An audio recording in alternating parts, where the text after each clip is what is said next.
Okay, hello and welcome. I hope everyone's doing well. I'm doing pretty good. Let's continue playing Songs of Six. Let me just load this here. I'm sure that sound effect there is from something else. I've heard it before. Like the intro for a TV series or something, like a company's logo.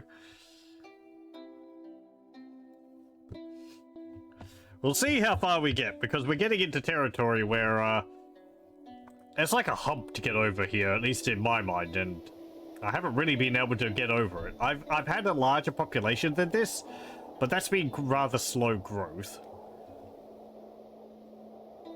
So, we'll have to see how we, end up doing things. I like how the snow moves. Makes it look like, it's more 3D. You're higher up.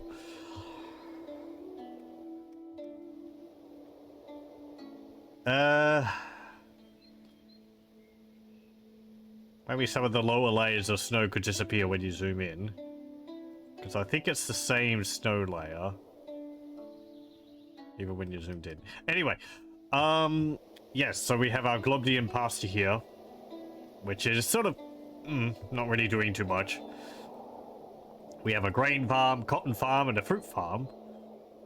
We have a population of 73, a laboratory, a weaver, and a tailor, though the tailor's more for future stuff. Carpenter, bakery, and a bunch of houses. And we've also got a hatchery, so we've actually got new children being born. Yeah. It's more just thinking about where we're going to expand to next. We have enough food. 17 days of food. Though it did dip a bit. We had a drought, which caused a drop in our grain farming. But we mostly live off fish anyway, so that's alright.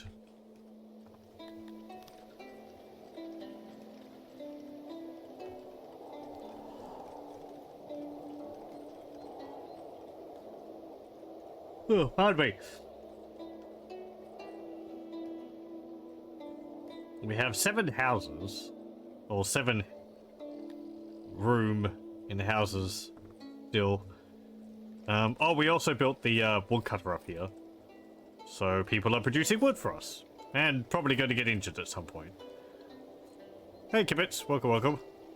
Santa Claus coming to 6. I don't know if there is a Santa in the setting. I don't know if we've got chimneys for him to come down. People have got fires in their houses, but,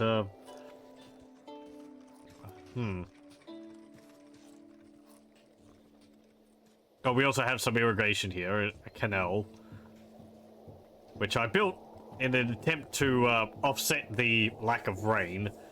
But, something I learned is, canals only increase fertility. They don't, the fertility of the soil. They don't increase the moisture of the soil, which is a separate stat, which raises through rain. Maybe a little one. But oh well. Don't know if we can actually change that.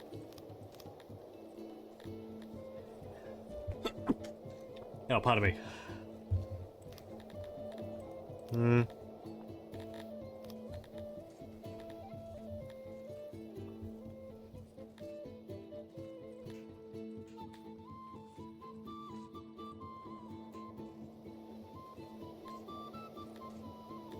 Yeah, no, I don't think so. People like the boats, canals anyway.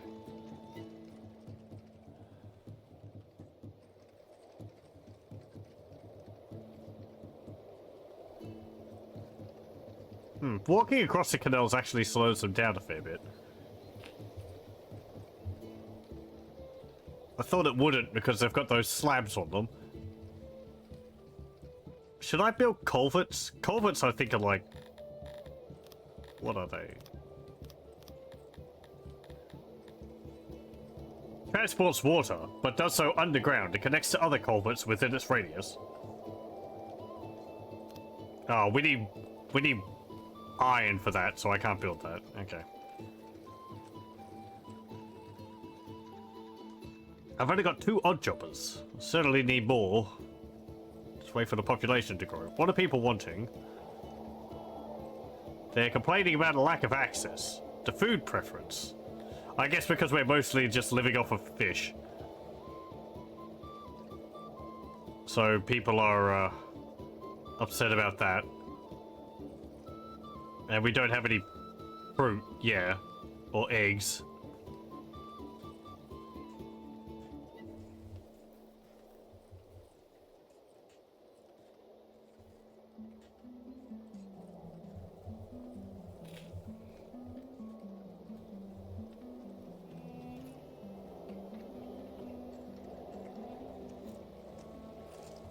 We're also building a defensive wall, a palisade, to help people feel safer.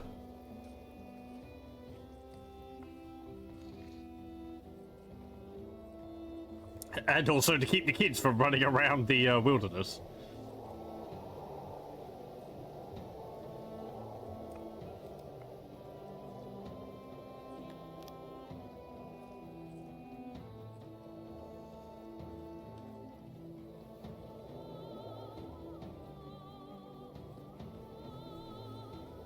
Hello, welcome. What race am I going with? We're the Amevians. So, just a single species in the settlement.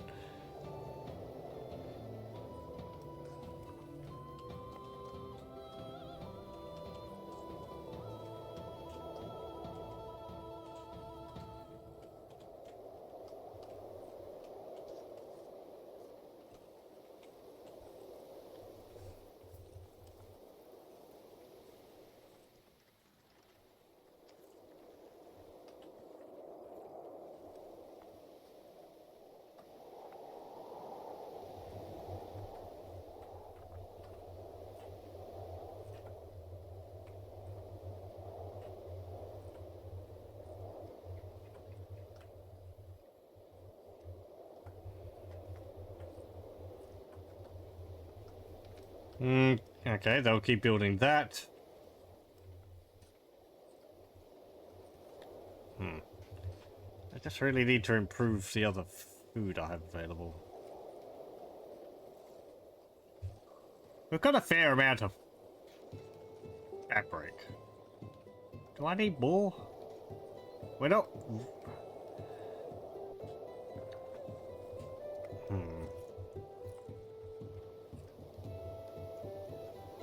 I mean, we're not making it into clothes. So we're just using it for construction.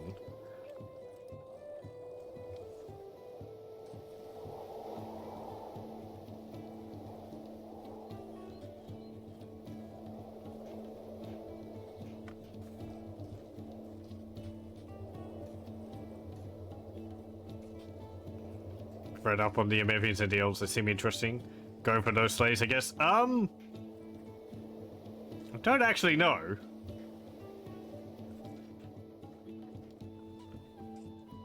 The decision hasn't come up yet.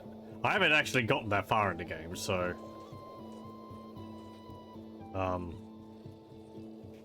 yeah, like... I think the Amevians are alright with slaves of other species.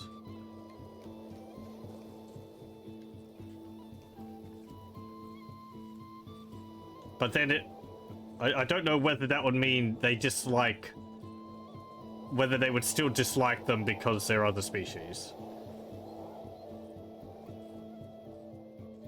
So...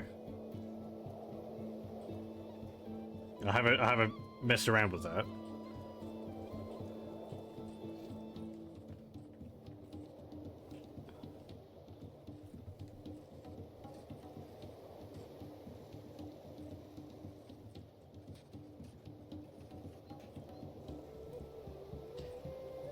Only 58 fruit is pretty dire.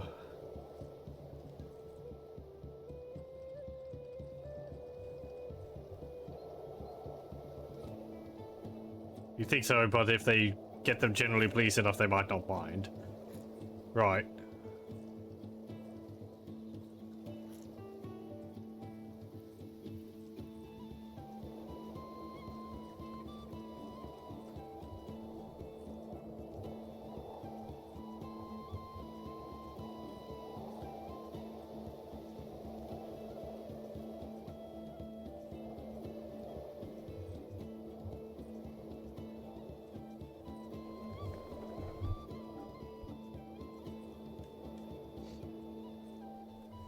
If I wanted to build more farms at some point in the future when I have more people to work with, I'd probably want to build a fruit orchard.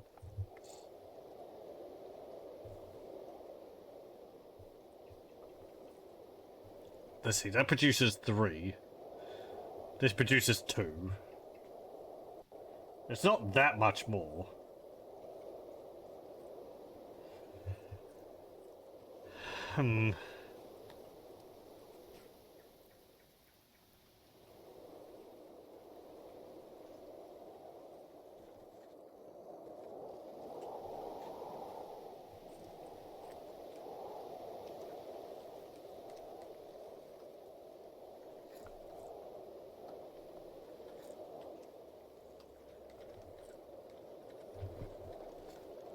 I get good fishing spots. Yeah, we have some right next to our base here. Or right next to our settlement. They do prefer eating fish, so it's our major source of food at the moment. We've got a fair amount of it along here on the freshwater lake. Some more down here if we needed to expand. Or over here. Be interesting to go onto the island there.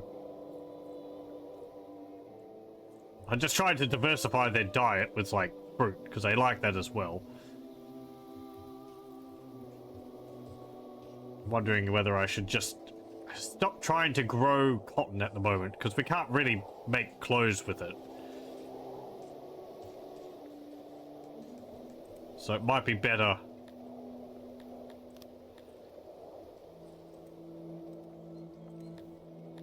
to turn that off and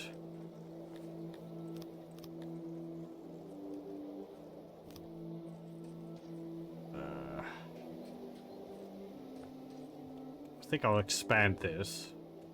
Or should I build another one? I'll build another one.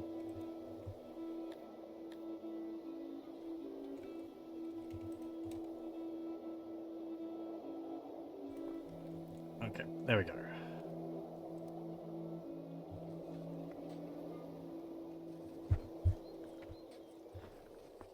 Diversifying food sensible with this disasters. We had a what's it called, a drought last time, which impacted our grain production. I don't think I've seen events which impact fishing though.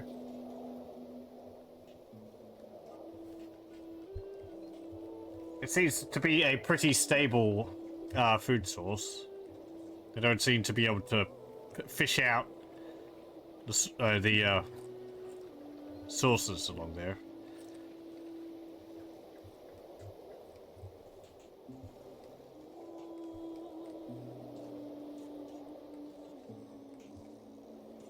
Export import systems put you off a bit for this game. Do I find it intuitive? It's similar to the import-export system I've seen in some other games. Caesar 3, Pharaoh, and Zeus. Some city builder games. Kind of. I'm not doing too much importing and exporting at the moment, because I want to, like, keep my city self-sufficient, though I have imported some resources.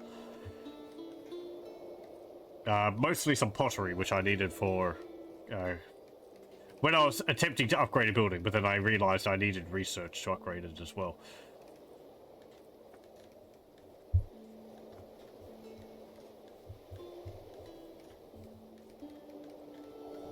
I think when I was importing the pots, I would say, like, I want 20 pots, and then the game would fill out the fill out what you would need to give the other person, the other faction, for them to accept the agreement. Just for a one-off trade. I think there's also the option of having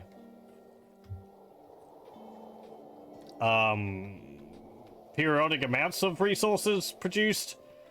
I do find the setting the amounts of resources you're purchasing to be a bit odd, because it's based off of a percentage of the maximum capacity of your warehouses, which you've set for that resource. So if you have, like, say 100 storage in a warehouse devoted to wood, and you import wood, it will import, I think by base, 5% of 100, 5 logs of wood. You can increase that, I think, all the way up to 100%. But that was a little odd, because in the, again, the city builder games I was talking about before, which has a similar system, you actually import specific amounts. Like, you would import 5 logs, or 20 wood, or something like that.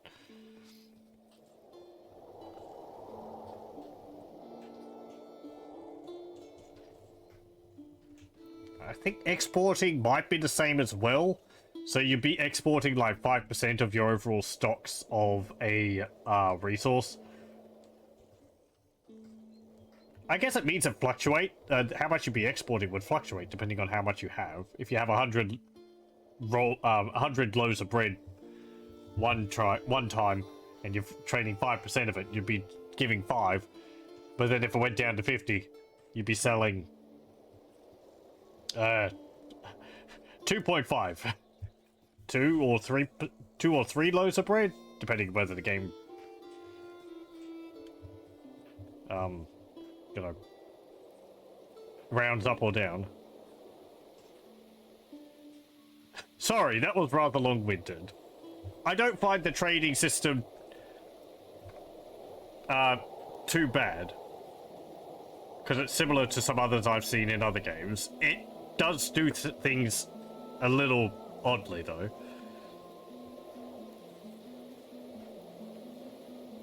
I need more fruit. That's over there. Or over here. They can actually go all the way over there, so I should harvest that.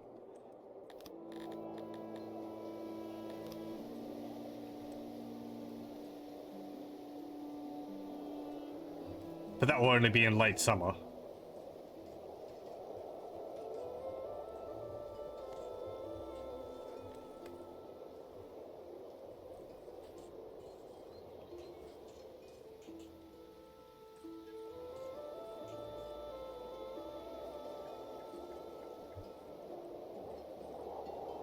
Thank you for stopping by.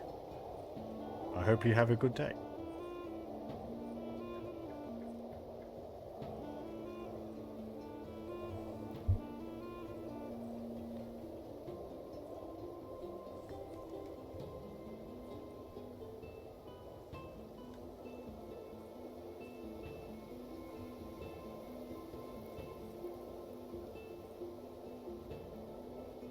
And I finished that wall.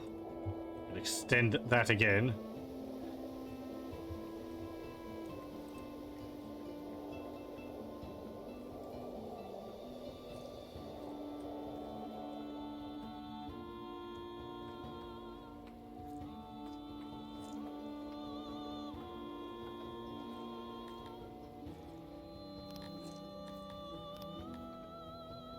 I'm going to expand the woodcutters area up to include that.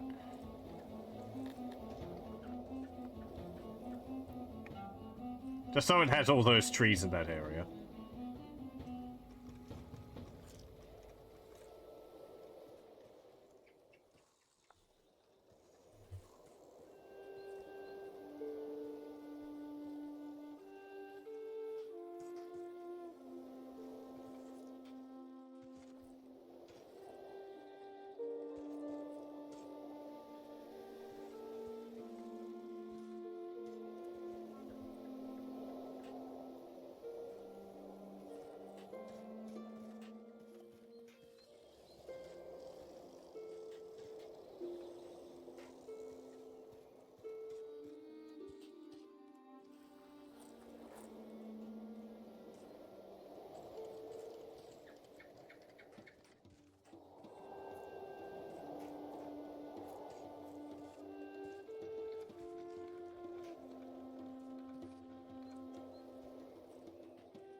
Oh, we've actually increased our population a fair bit.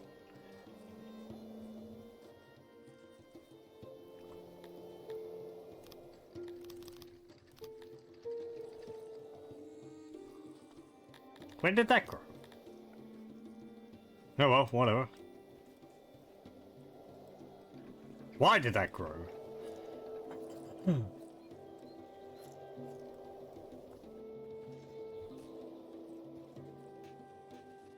I don't think it was the kids coming of age. We've only got one children. Oh, maybe it was.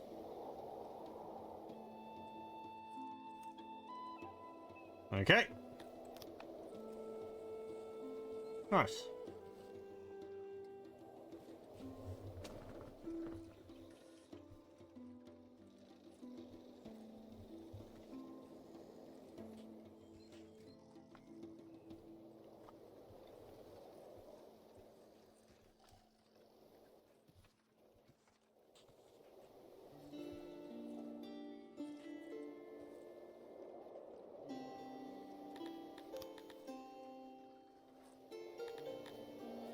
Oh! Looks like we don't have any more housing.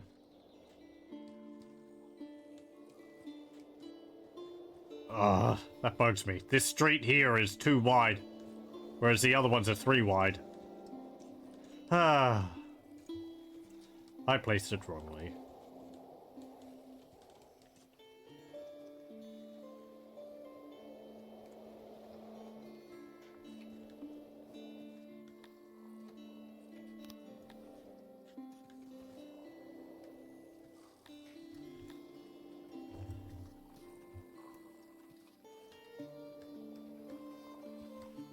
That's probably why they're upset. Not enough houses.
Okay, good. We've got enough housing now. People are still upset about access. Food days. I guess that's gone down. Food rations.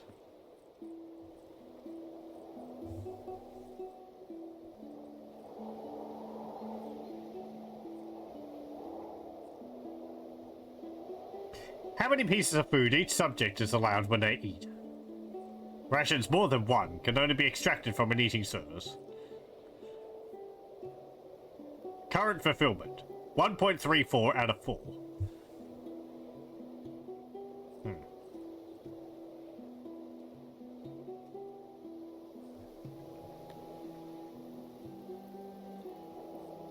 Okay. Don't really understand what that means. Is that like every time that they go to get something to eat, they can only get like 1 food item? And if I put that up to 2, people will be eating double the amount they normally do?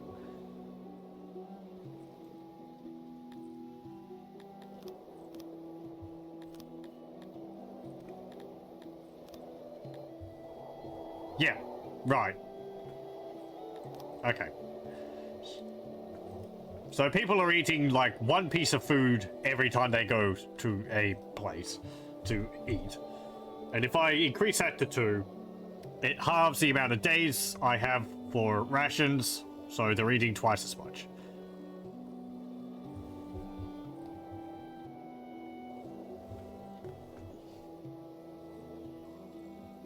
I think I would increase that when we get our grain farms producing more. Because bread lasts a while.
Cut down these trees.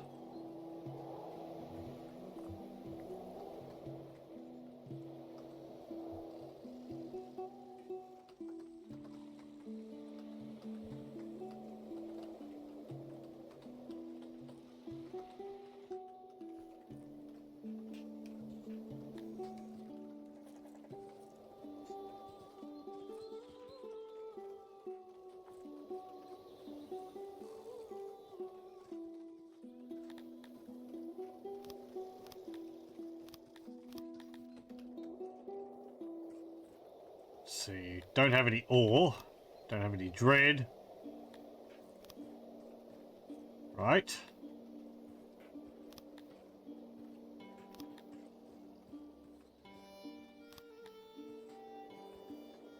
Maintenance. Noise. Yeah, you can see which buildings are producing noise. It's actually not too bad.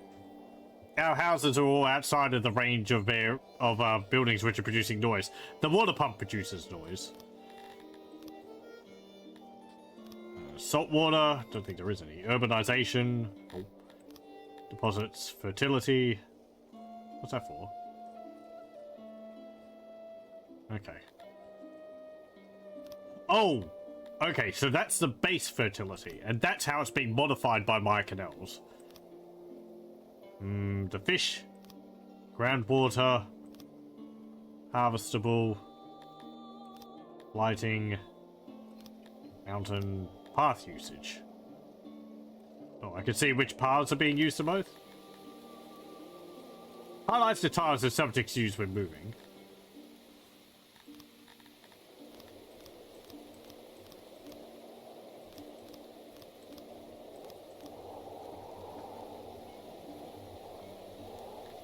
Right. Really only appears when they're not walking on the cobblestones. You can see the little trails here. I mean, that's just because, you know, they're cutting the trees down. But they use these areas here to get up to the woodcutters. Rounders. We don't have any of that. Space.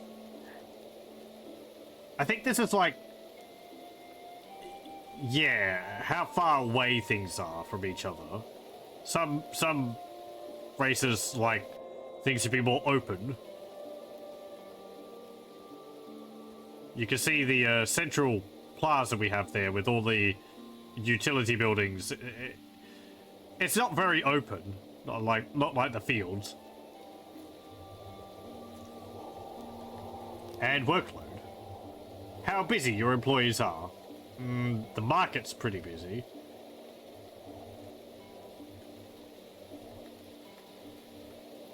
I guess. And the bakery is. if I'm reading that correctly. It would be useful for these overlays if it gave you a gradient bar showing like low usage, high usage, and having a color. Because I don't know. I mean, I can sort of understand that, like, maybe the dark blue is low usage, and then the light blue is sort of medium usage, and then red's maybe high usage, but I'm not sure. It just helps having a bar like that to make it absolutely clear.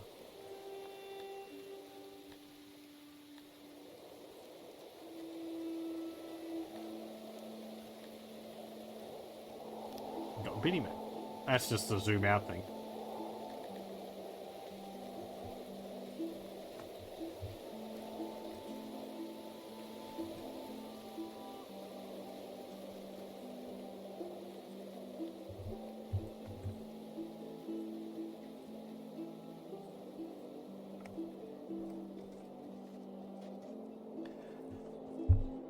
Let's see. 2, 3, 4, 5. Wait. 1, 2, 3, 4, 5. 6. Sure. We'll expand this down there.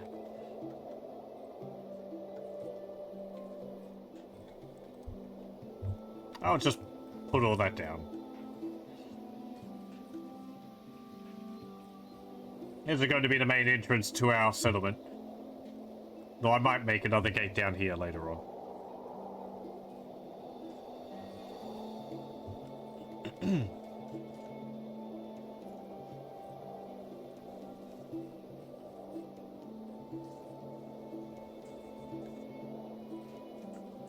I could probably actually move this canal over one, so it's running down the center of this line. I thought maybe it had to be right next to it, but it actually has an aura of fertility increasing around it, so doing that would probably be better.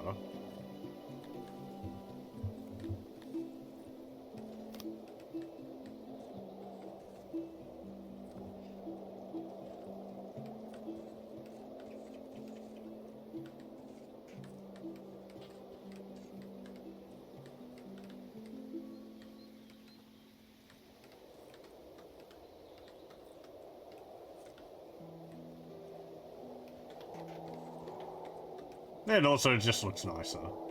I could do the same with this as well, actually, come to think of it. I could have it going like this. Ooh.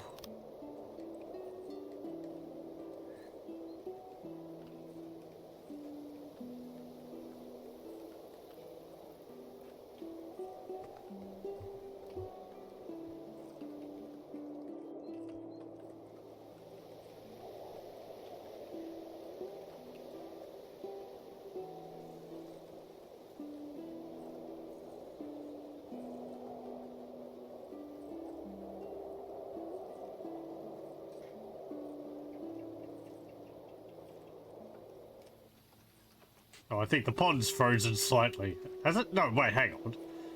It's the middle of summer. How it's frozen. Oh, has no fresh water access. It's not functional. Yeah, okay. Well, finish building the canal.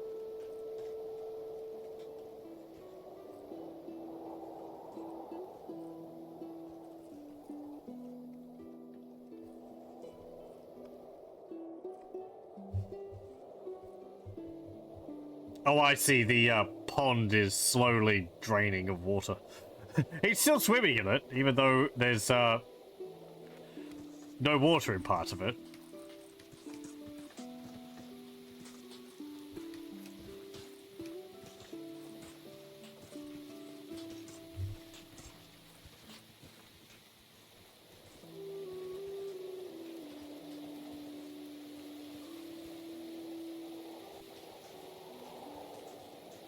I should have access to fresh water now. Maybe it just takes a little while to update.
Is it because there's no water arriving at it from over this angle? Doesn't really make sense.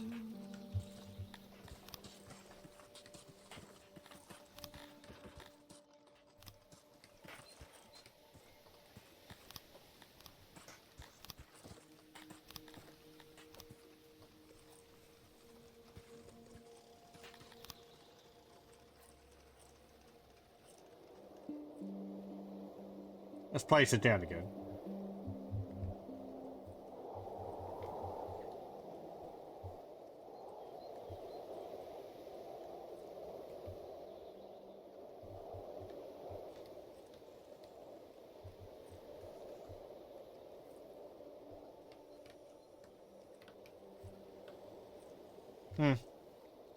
Nah, I don't know.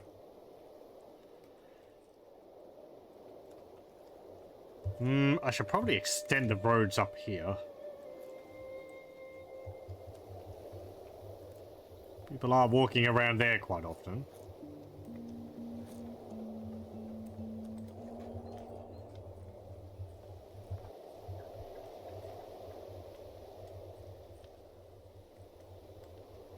And around the wood.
Do have fruit available in my warehouses, don't I? Yes, I do. 300.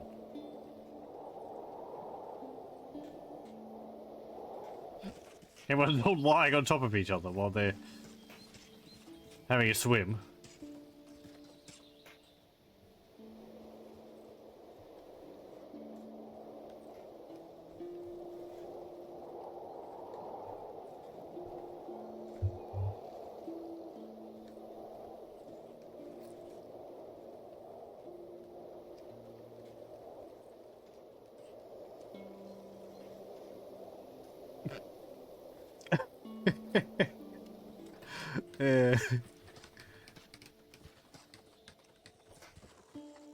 Maybe I should make the pond bigger.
I'm going to extend the radius of the warehouse all the way out to there so they start collecting that fruit which is lying outside.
Can I get something else for research?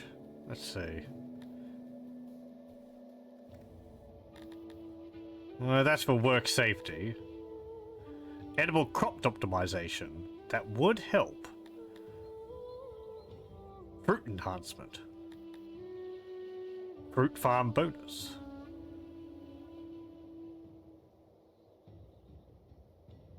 Some of the lessons learned from each crop can be used to improve farming in general.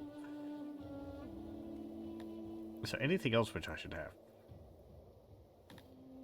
Healthcare, possibly.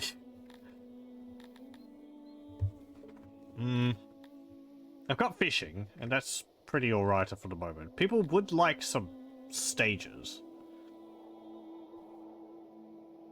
What would be better? Getting more fruit, or getting another type of entertainment?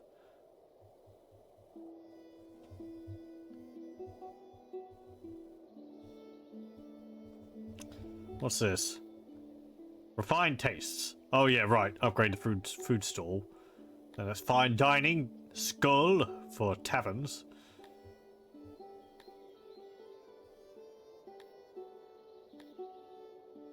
And a barber.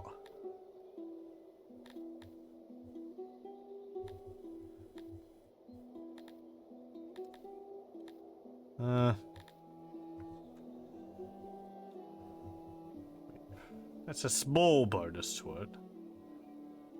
It's got 10 levels.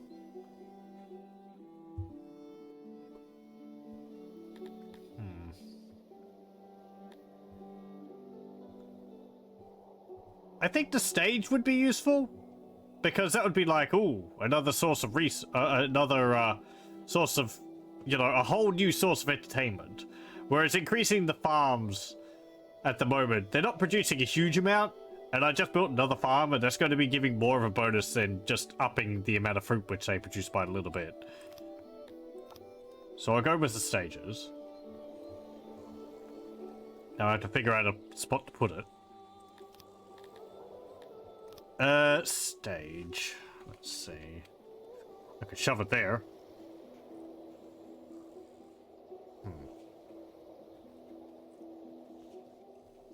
It's so off-centered. I could put it here.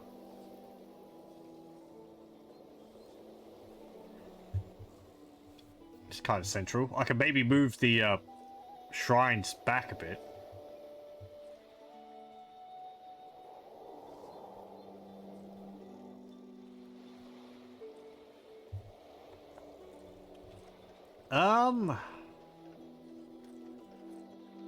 I kind of want to make, like, a shrine area where all the shrines are right next to each other. So I think I'm going to remove this.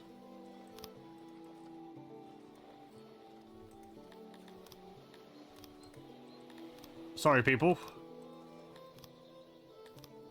Okay. And we're going to build them again.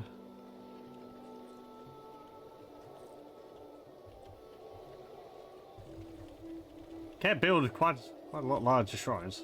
They don't need to be that big though. So that's the Armenian one. And we'll put that one there. Artillery. Then we have Krator. And then we have Schmalor.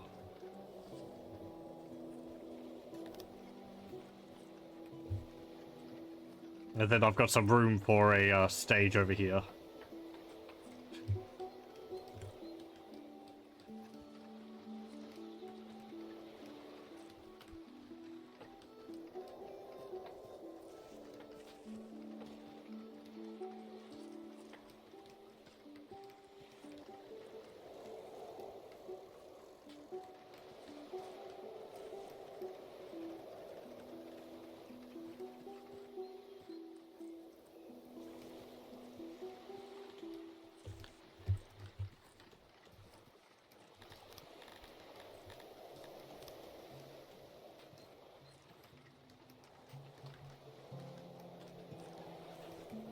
Let's expand that out a bit.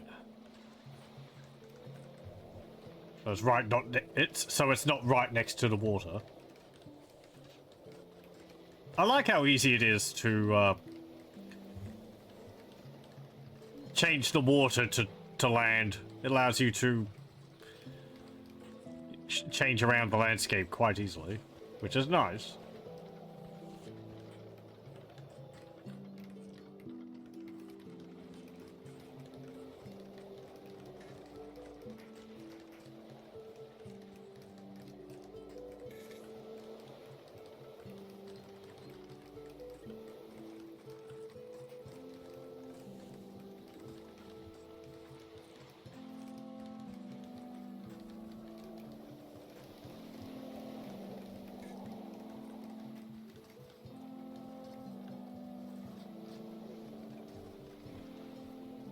Oh, I need more wood. Well, there is more trees down there designated to be cut down, so... just put those ones as well. I want to keep some of the trees around. We'll see whether we keep with that. Now, that's... I think that's because we're moving into the deeper water. I wonder if I put a road over that, would it fix it? Or would it make it into would it make it solid?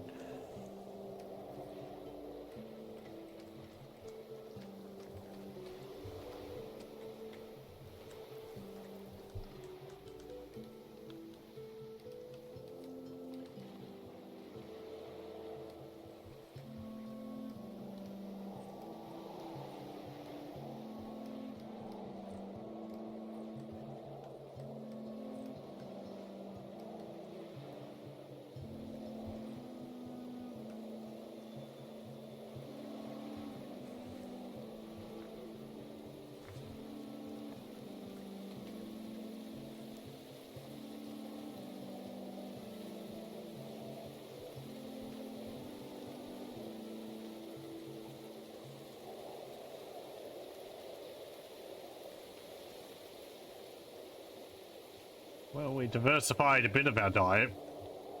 We had 4 fruit, and now it's all gone. There's apparently 7 fruit there. Just need bigger farms. I think these farms I've made are really quite small. You could have much larger ones. We can put like 2 more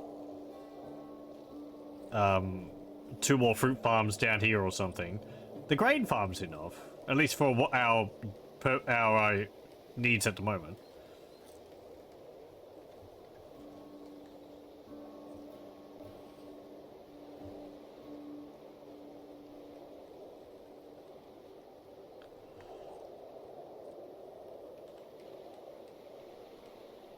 There we go.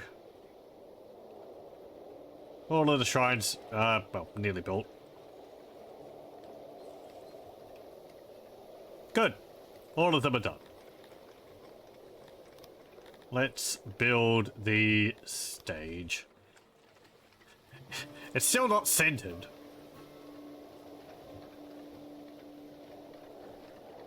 We'll build a fairly large stage, I think. Make it look nice. Fill that road in.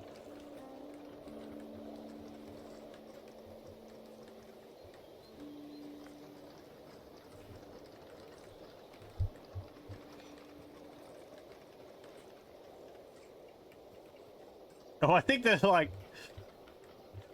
Some of them are like applauding the person presenting the news. And I restart the recording again. Okay. There was a hiccup. I ran out of hard drive space. So I deleted some stuff and I'm gonna have to attach these 2 recordings in post. Oh well.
Good, good.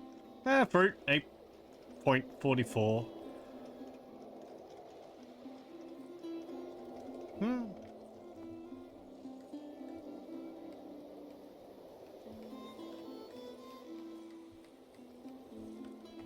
Continue building that stage, please.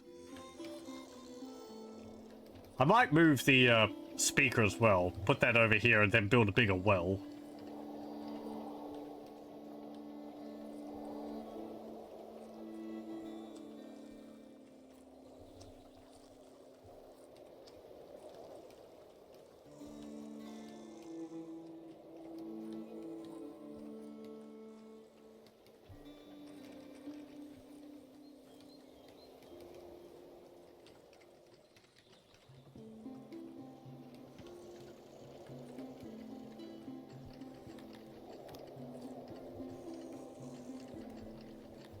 There we go. The stage is built.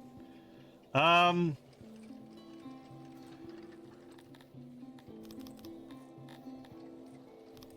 then we just bump that down.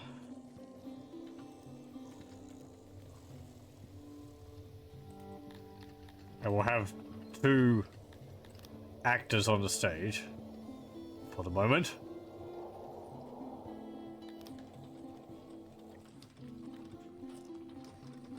Come on, act.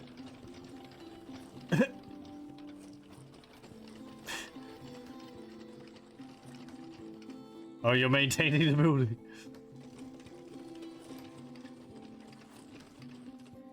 That's not even anyone delivering news, and they're already throwing fruit at the stage.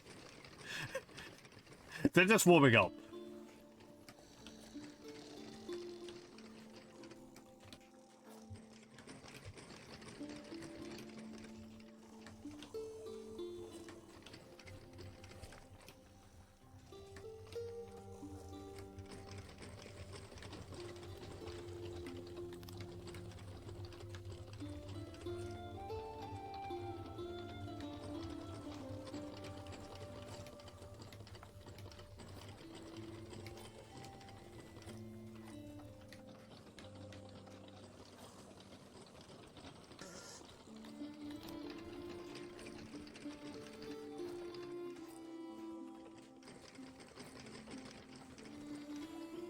Hmm.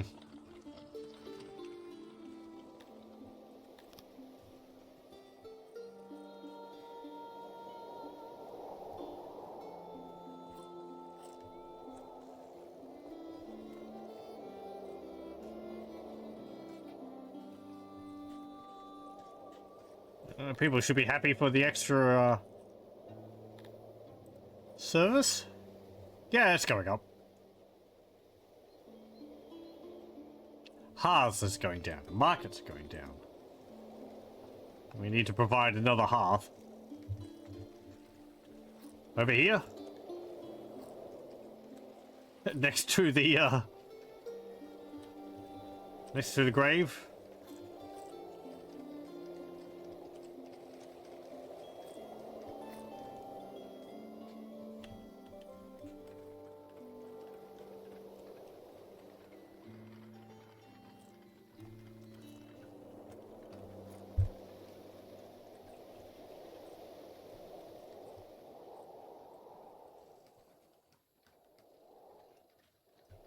The actors got some fruit for it.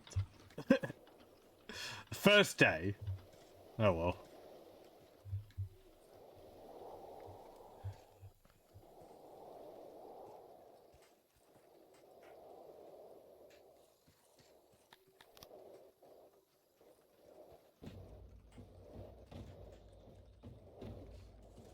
What was it? It was like, thus was born the first artist. And then soon afterwards was born the first art critic.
Just wondering about the hatchery. So let's see. It takes 4 years for a newly hatched Amevian to grow up into an adult. And while they're a child, they stay at the hatchery. So that means it's going to be 4 years in between new clutches of eggs. So every year after they lay eggs, you should build another hatchery. That way you'd always be getting some kids turning into adults in the future. Otherwise it's always going to be like 4 years between getting new adults.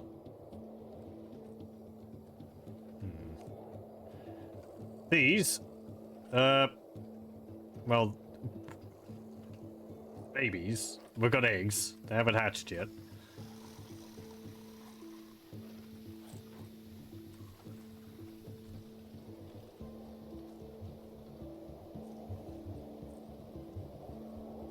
What's this? Reproduction capability. Determined of your current adult population. Oh, okay. So there is a max on how many kids they can have at one time. Makes sense, but...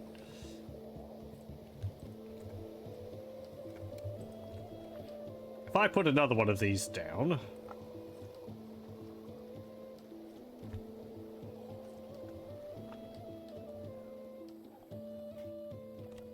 you won't necessarily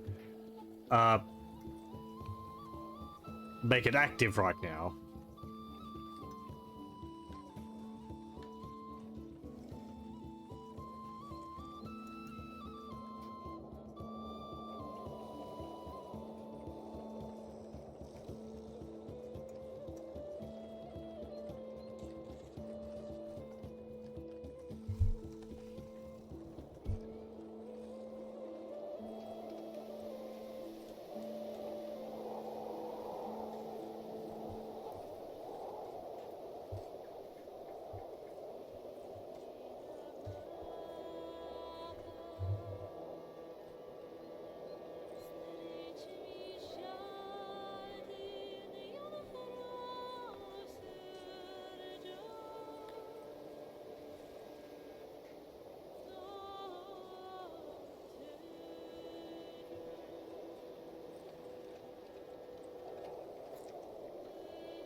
How do they think now?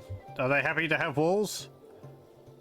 You want more clothes. We need means to defend ourselves. I guess that means, like, a militia. You want massage parlors? And taverns. Well, we haven't researched those yet.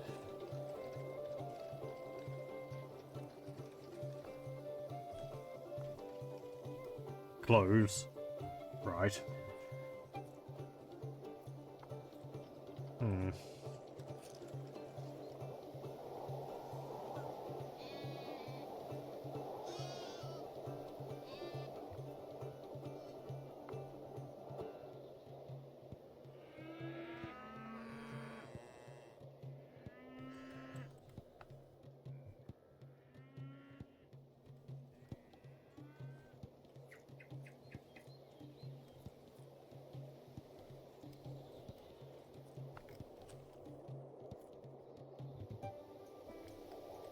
Globedians don't provide much meat in the first place.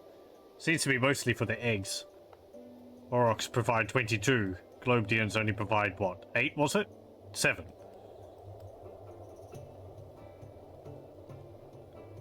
No, it actually varies. 30... Yeah, okay. Between, like, 24 and 30.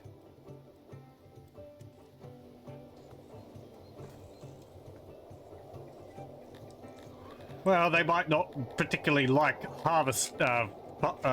herding aurochs, but they provide a lot of meat.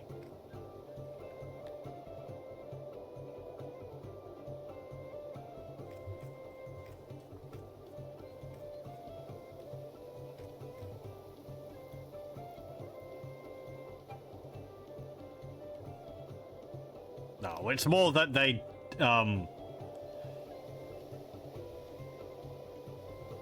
it's more that they enjoy farming Globedians. The other animals, I think they're just sort of, whatever with.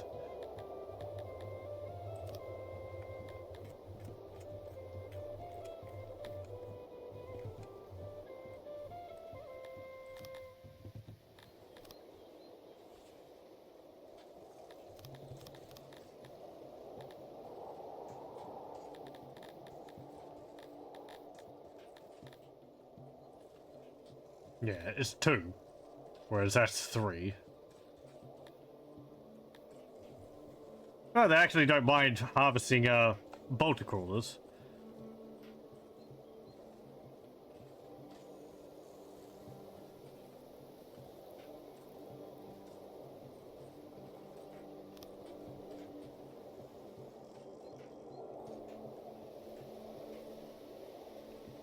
Hello.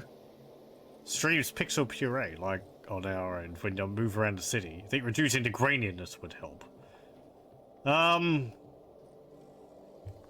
Is it not playing friendly with the bitrate?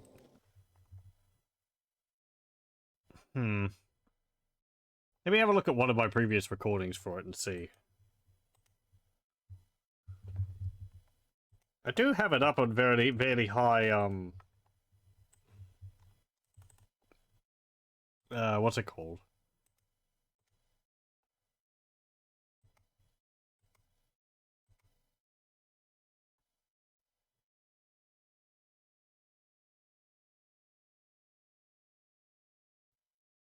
I do have it on a very high,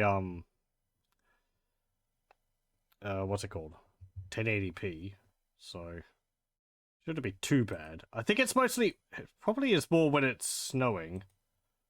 I can understand that causing problems.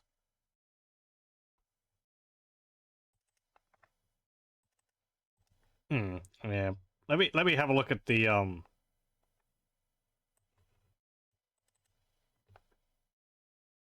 what's it called? Stream preview.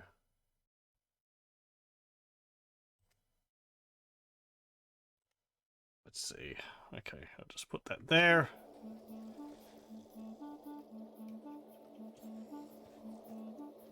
And I'm just moving the screen around a bit. Yeah, I can see how it is messing with it a bit. That's a bit of a shame. I don't really know how to fix that.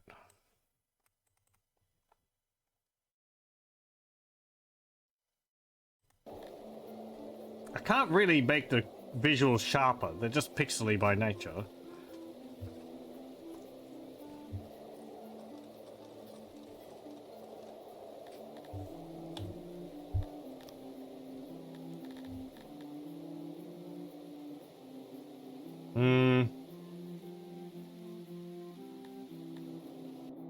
Okay, I guess I could turn, like, particles and shadows down.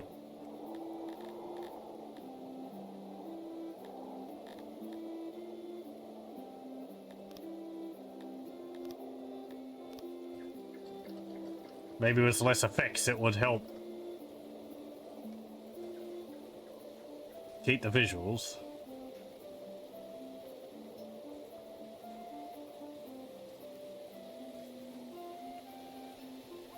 But yeah, I pardon, I wasn't realizing that. I hadn't realized that was being a problem. And then when you get the rain effects, that's going to be causing the bitrate to go, because it's just little things moving across the screen all the time.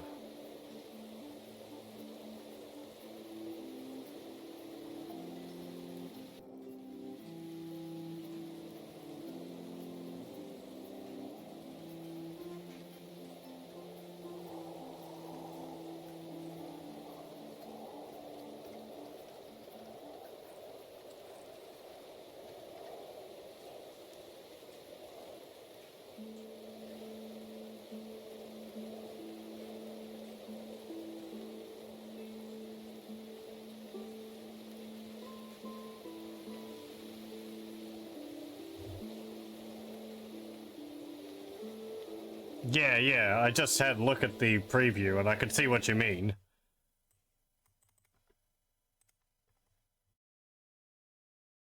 Yeah, there's a lot of the, what's it called?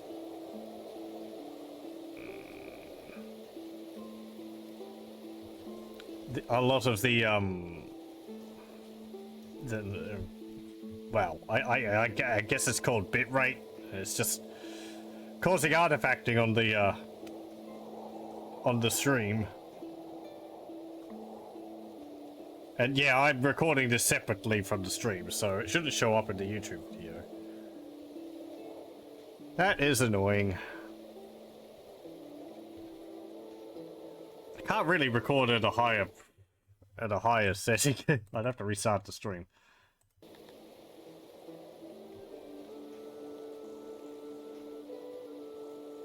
Artifacts. I'm probably not using proper terminology.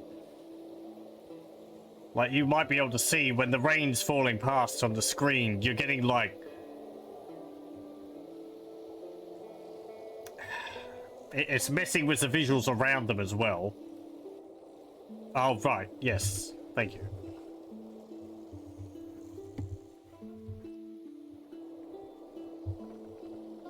It's like when you compress a image into a JPEG or whatever.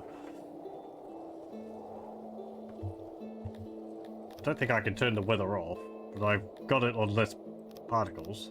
Maybe I could turn the particles off.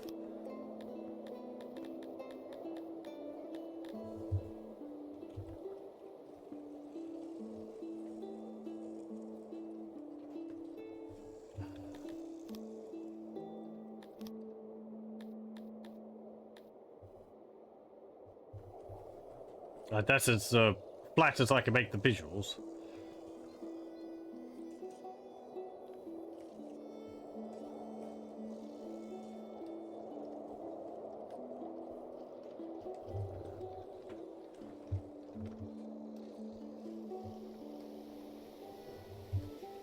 Don't worry about it. Okay, fair enough. The road tiles would be enough. Yeah, I know. Yeah, all the small detail. Oh hum. Oh well. Apologies for people watching. On Twitch, that is, anyway. I don't think there's much I can do about it.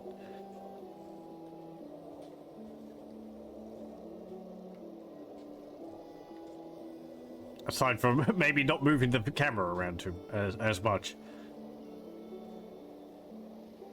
It would happen in, like, first-person shooters and such anyway, when you're moving the camera, whipping the camera around and everything gets all blurred.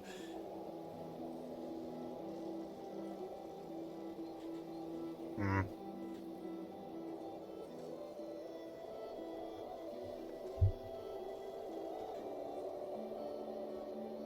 Maybe I should up the, resolution at which I'm streaming at? I don't know if I could do that.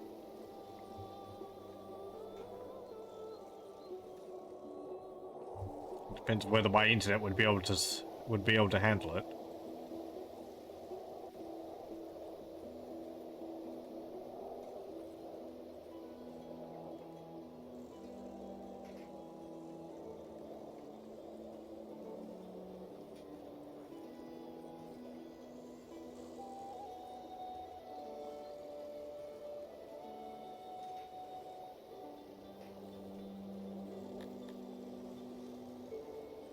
Have you finished building the hatchery down here? Not yet.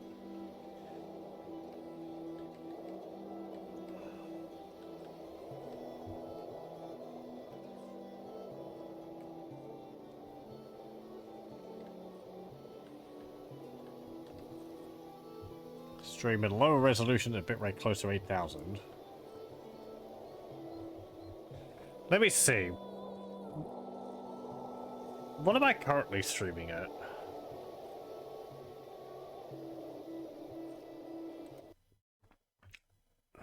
There was an update to OBS a while back which reset all my settings. So I'm just using the recommended ones at the moment.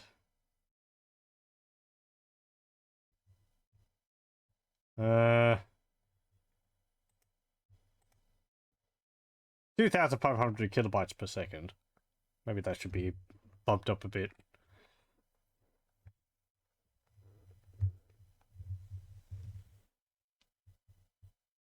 Because I don't find good guides on, like, what you should do, and it's so variable, and I don't have an idea for myself.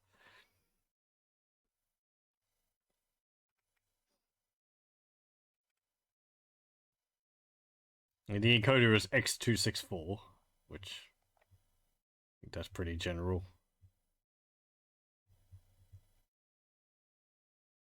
Safely go to 7,700. I did think maybe that was higher than that. Any changes I make right now wouldn't take place until I reset the stream, so. Oh well. I thought I did have that on like 6,000 or something. Oh well. We'll see. We'll see whether it causes my internet to keep having problems. Show us unstable. If I watch my own stream, it's stable. Yeah, the little bitrate up the top sometimes it's just been like, are you having problems? I'm like, no, I haven't dropped any frames.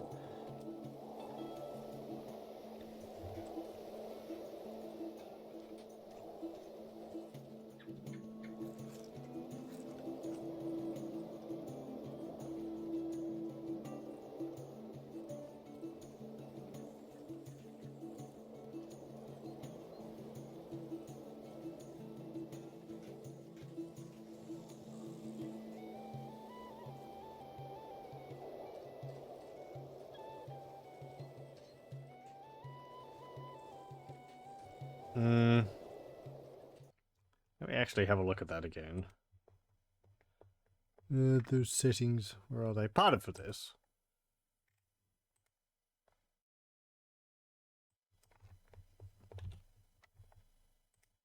Put that up to that.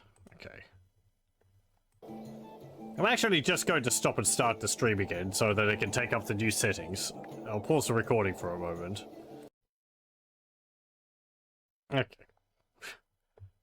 Well, I'll restart the stream. I have to stop the recording anyway, so I'm going to have to stitch that together again. It's already changed the bitrate. Oh, well, there you go. I thought you'd have to reset it.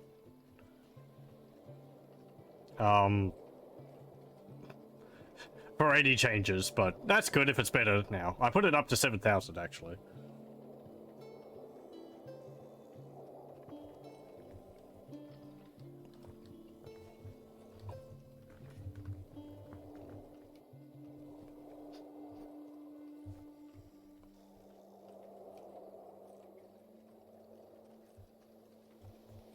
Let me have a look at how that is on Twitch also, just so I can see if it's improved. I mean, not that I doubt people, I just want to see for myself.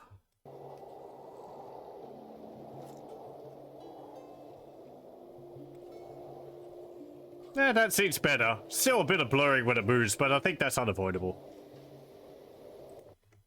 Or at least, you know, with the settings as I have them. Okay. Probably up my graphics again. I did put them back up. So, they're all as they should be. They'll have problems when it rains and snows again. But I'm glad that it's better. There's also a lot of moving things. The grass here, it's got like a wind blowy effect on it, which would cause problems with the bitrate as well. So, and it becomes more apparent when you zoom out, because it's like sort of like a low-grade static over things, I guess. Anyway, thank you for your patience and guiding me through that.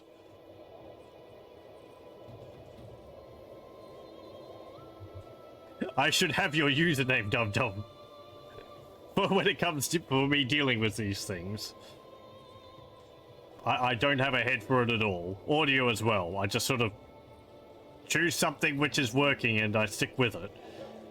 Because I also forget what the settings were beforehand, which is why when OBS updated and changed my settings, I was just like, oh, great.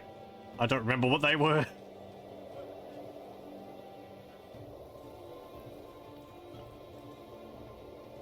Hey, you built that. We got more babies on the way.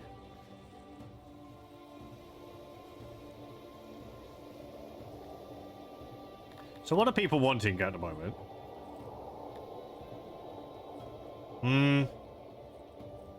Just more food, I guess.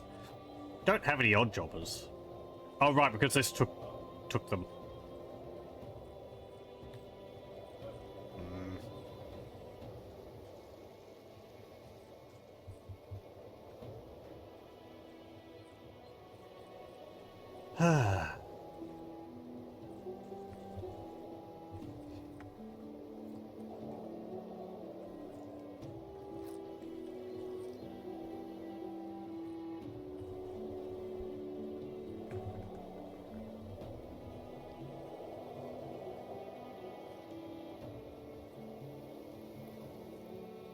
If we keep going through the years, we should get some more population with our children growing up again.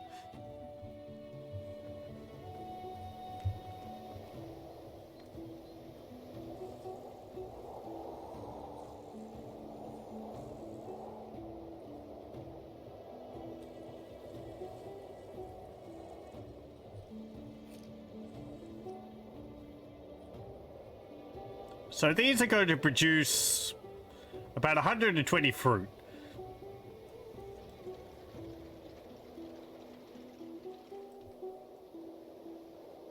Which, that's not as much grain.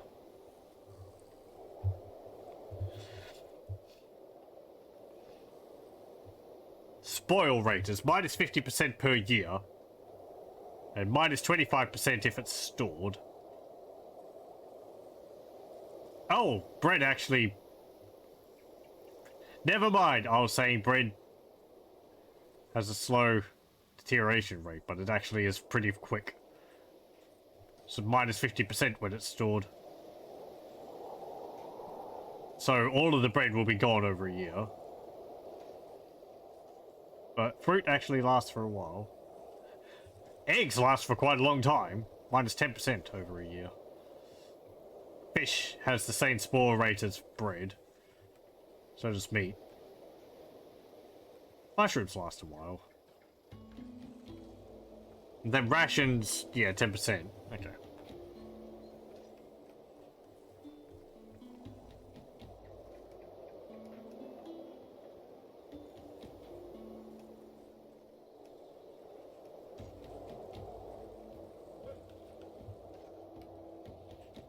Can't remember deciding to lower the output resolution is to, but the point is, if I'm going to stream something like Crisis, I should lower the resolution.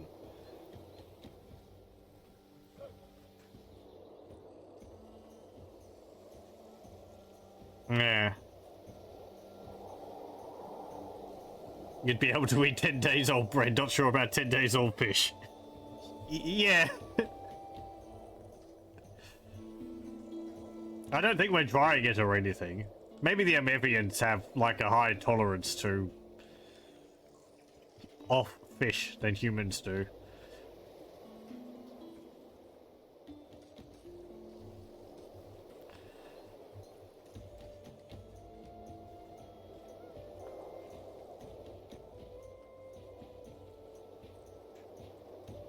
What about fruit? What about vegetables? 15.25. They actually last the same as fruit. Okay.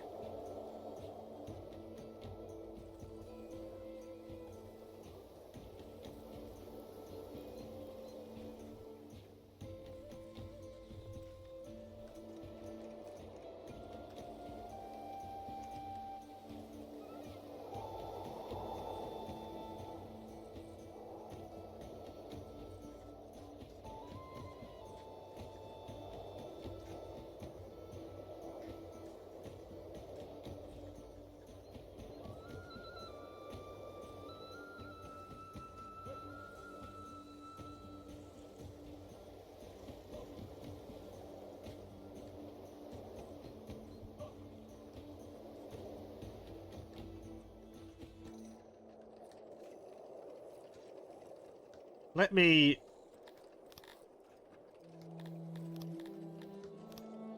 remove these. And I'm going to place the speaker stage here. And then we're going to put a well there, a large well.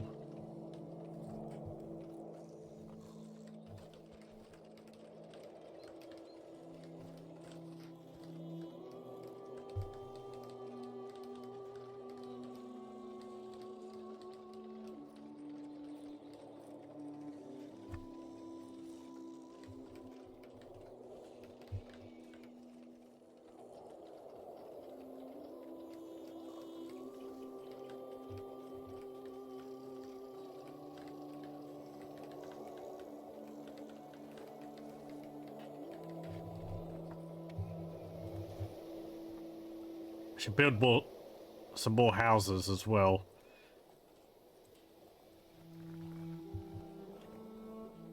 So we've got some more free housing than just the 10 at the moment for when our population grows.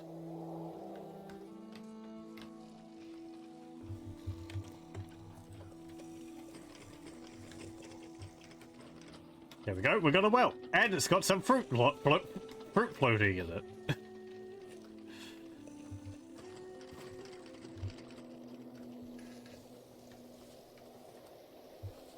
Be careful, my people can kill one another if they pray too close to another god's shrine. Religious brawls are common. Sounds like fun. I haven't actually had that problem so far.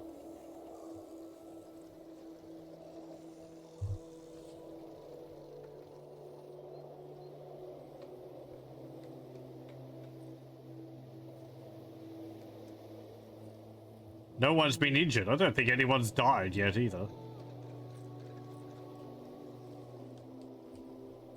And we're in the, what, 12th year? Amevians are pretty level-headed, I believe.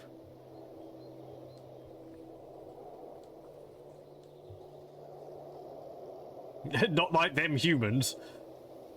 They're crazy.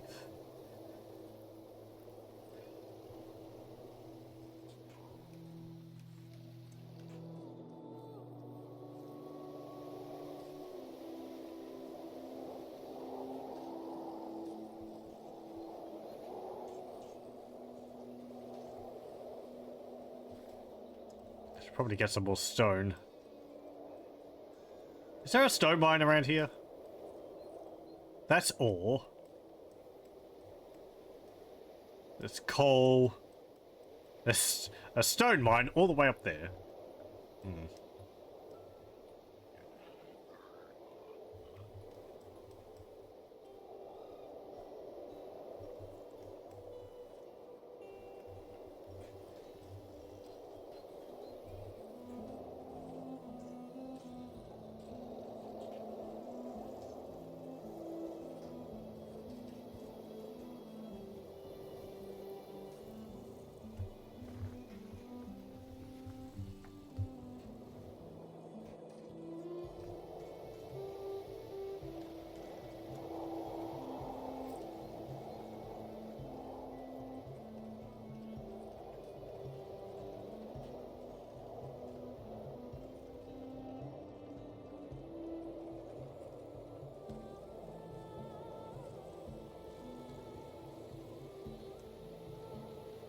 I need to build a well if they're next to the river or next to the lake.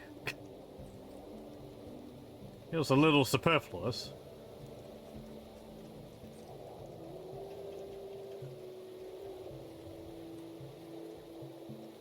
Oh.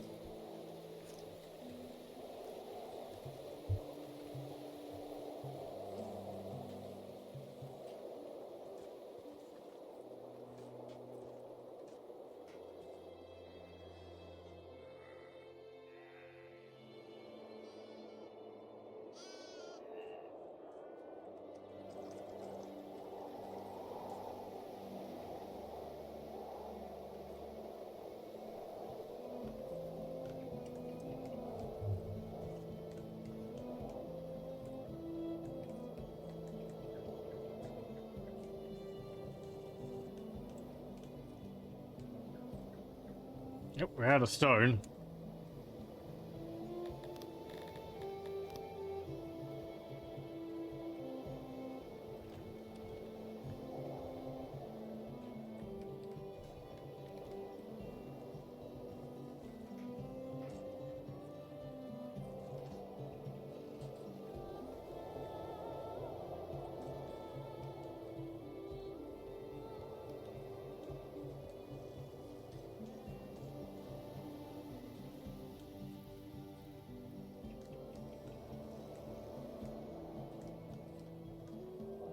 Are those fruit things still saying to harvest them?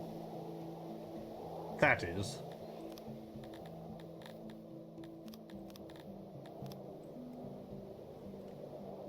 Yeah, remove those jobs. We don't need that anymore. If I wanted to...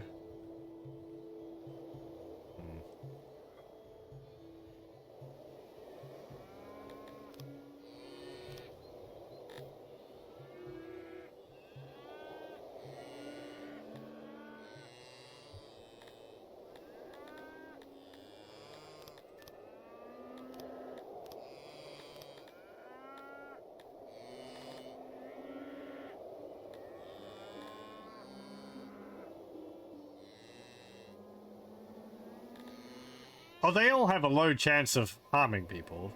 Ogs has the lowest chance. Aurochs aren't any higher than Globdians. Okay.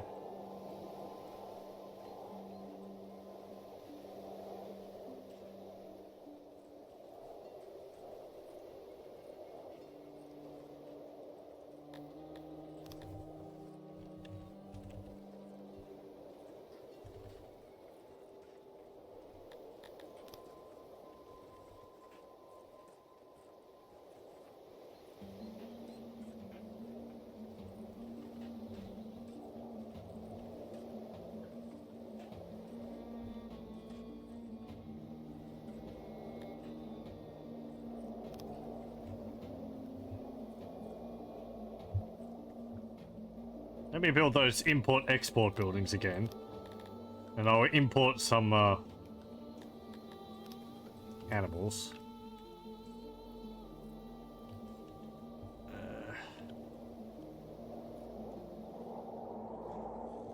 Should I put that?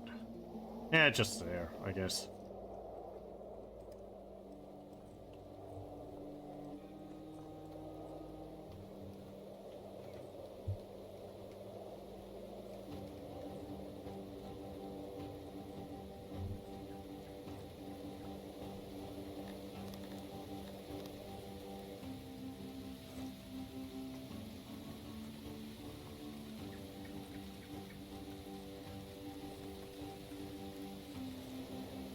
Just so they can get down to here without having to go around the walls.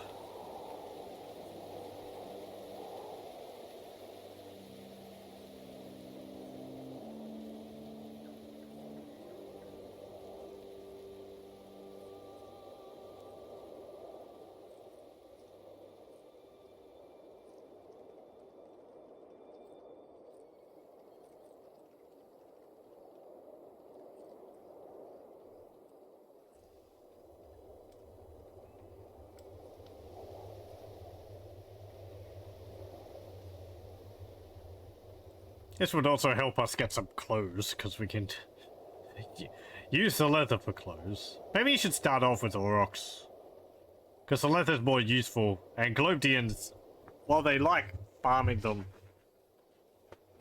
they really don't produce that much meat, and the eggs are something which you need a lot of them for, so... I choose them because it makes them makes the people happier, but... I guess earlier on, the resources are more important.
I think we've got enough cloth again for the moment, so I'm going to turn this off.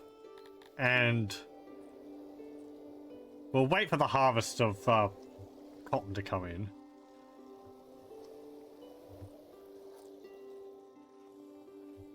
And then we'll turn off the cotton farm. Hello, welcome, DG. You thought the stream was muted, I just said out. I feel like I don't need to talk all the time. And I do get caught up in just watching things happen.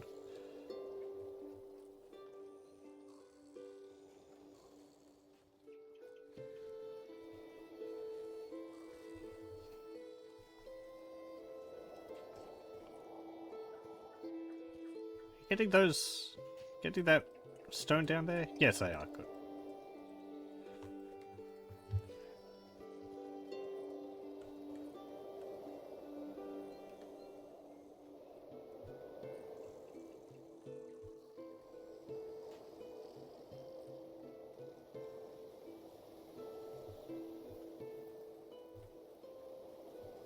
Why you're not good at RTS, you like watching people move back and forth and forget about the battle.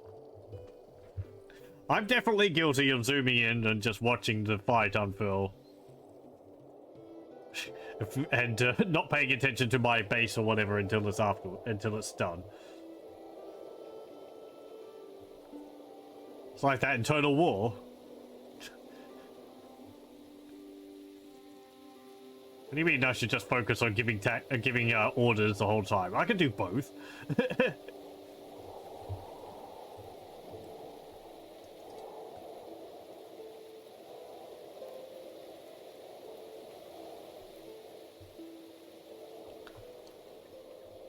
Or in Age of Empires 3, where half the battles is just watching the soldiers get blasted across the map by cannons. And bouncing off the terrain.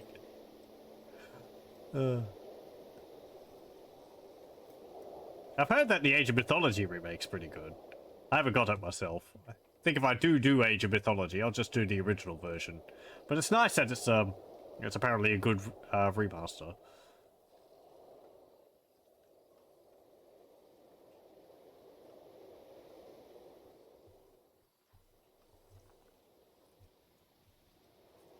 I think they even went and redid the voice acting in it, which people had a bit of an issue with.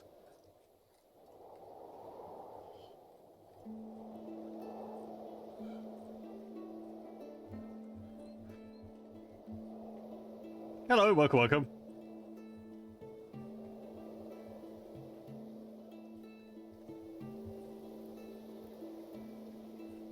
War Pips is a nice watch the Red Alert 1 soldiers go at it simple strategy game. Does 5 to 10 units across a linear arena. Okay. Don't think I know that game.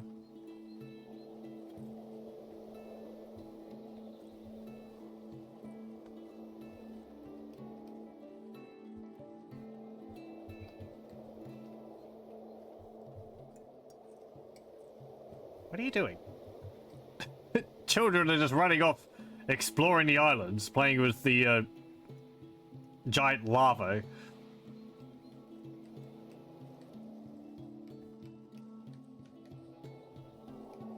Ah, we're out of wood again. Well, cut some more trees down.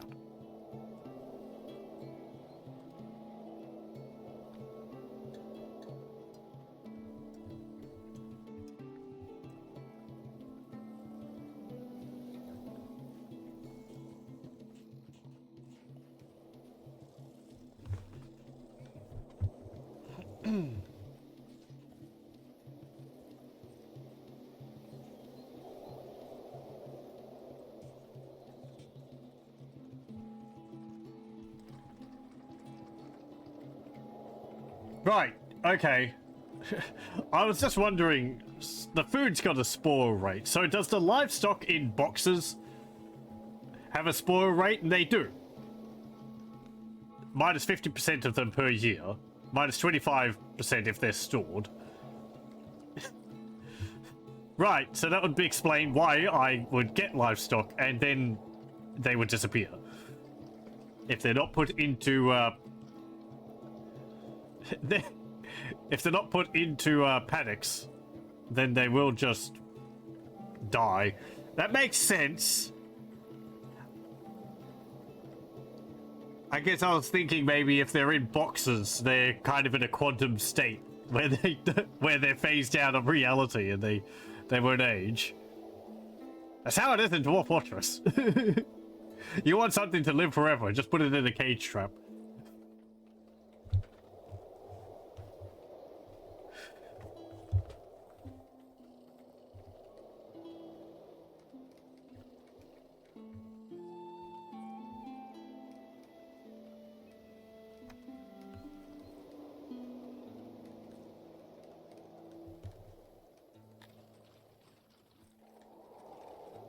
I'll see how much I have to import when this Auroch pasture's finished. I mean, what, I get like 20 of them?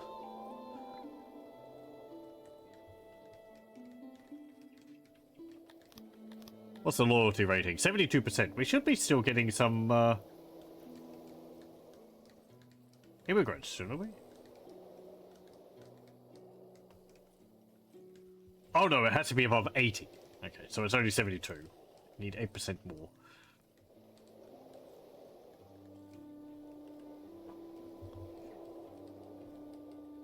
I built these walls to keep the kids in. They're still roaming free all throughout the countryside.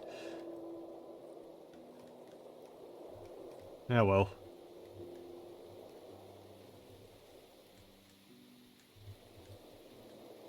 Bring the rest of that fruit in.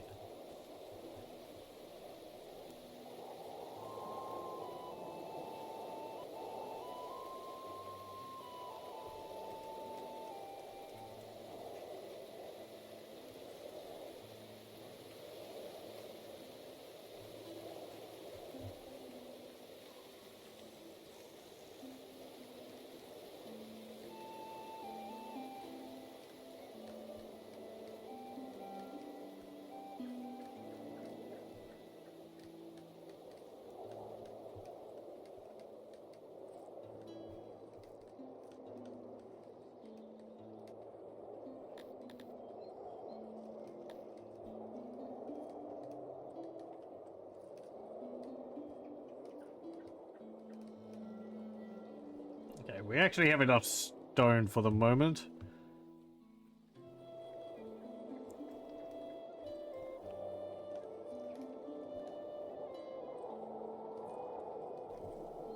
And we've got enough wood, but we'll keep cutting down the trees.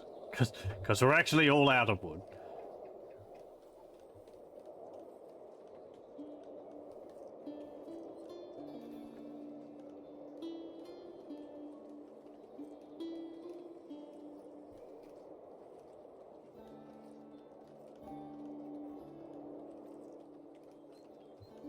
You'd think if the Amevians like fish, that they would like meat as well. Maybe? I mean...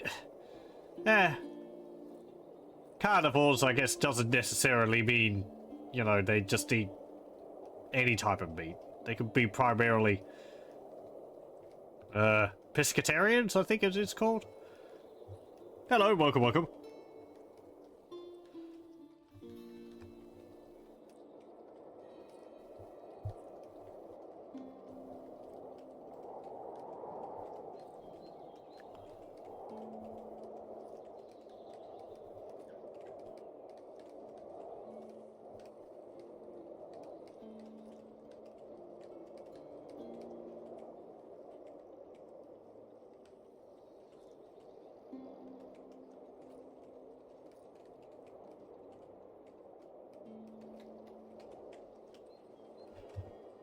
Am I new to the game? Kind of. I played it, back in June and July, and I've had a bigger settlement than this, but I haven't really gotten past this point of a city's development. So, it's still been early stages in the game for me, really.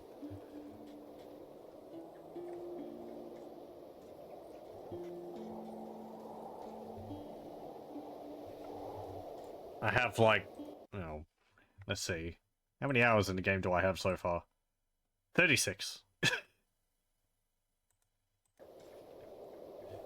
That's all this preliminary stuff, really.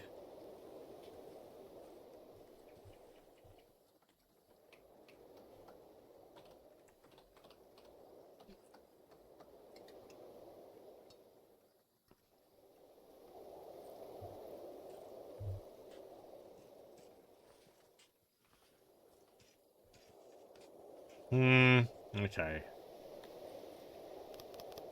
I'll put you down to 2. And you can fit 16 animals there. I will get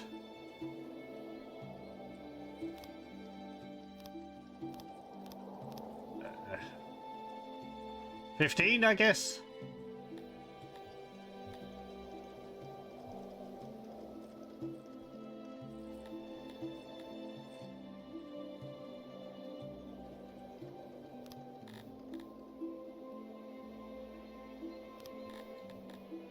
Okay, I want...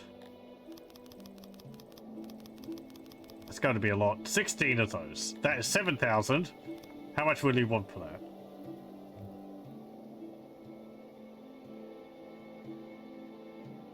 I could do that. Oh. Thank you.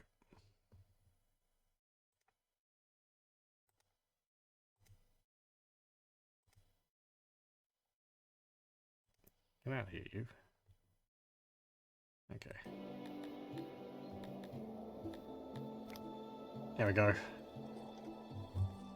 Give me that livestock. I should actually turn this one off for the moment. The Globedians will be alright for the moment, but I want the Aurochs to be put in here. Or the livestock to be put in here so they become Aurochs. Again, quantum state livestock. They are whatever when they're in their boxes. Or when I order them? Don't actually know about when you produce them yourself.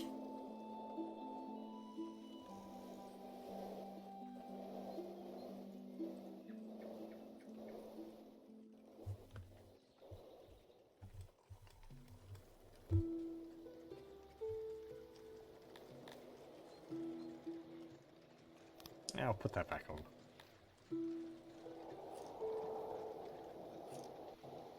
Don't want them all to die. You'd recommend building some warship stuff. Is there warships? Do you mean worship? Sorry? We've got some shrines over here. I haven't got any metal at the moment for, like, armor and swords. Hey, look, a cow. Or an auroch. The ancestor of a cow.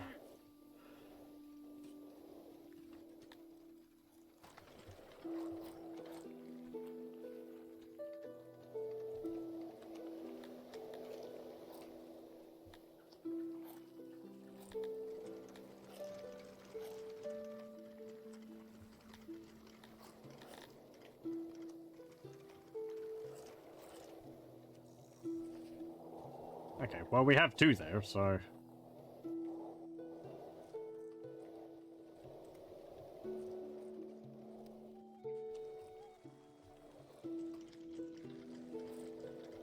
Should have more put in there, shouldn't we?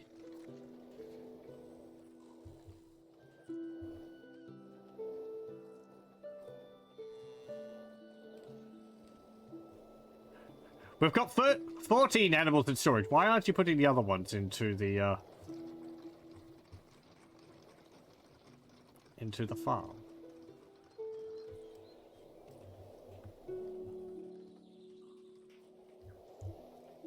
Oh, right, you meant worship. Yeah, don't worry about it. It is silly.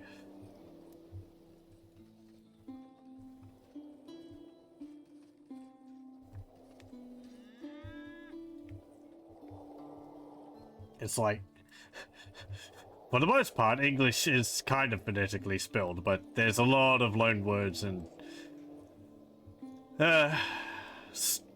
silly rules and exceptions over the years, so it's not...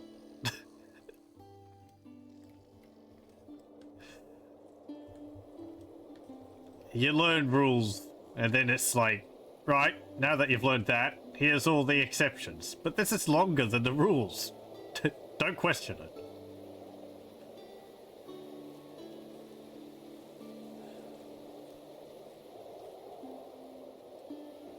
Ah, good, they're putting some more of the aurochs in there.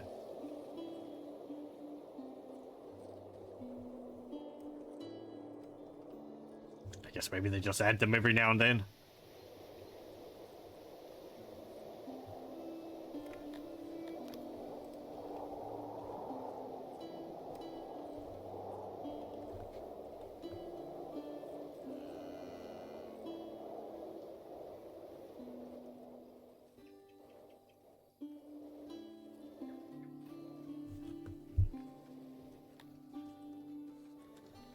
Now, of course they added most of them to this, to the Globedian pasture. Now there's too many animals in there and there's not enough people tending to them.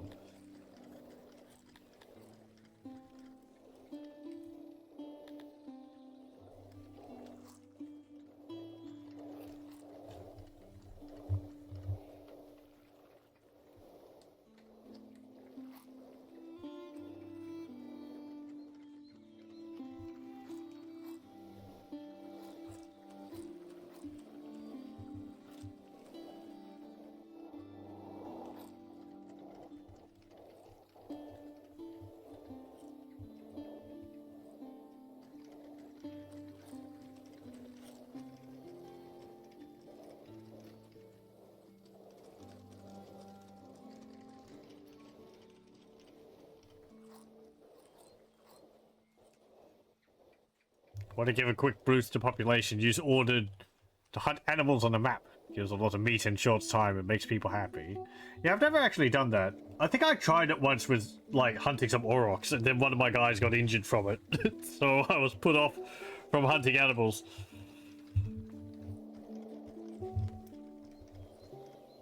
I guess if they harvest these onks up here, there's not much chance for them to be hurt. They're just sheepies.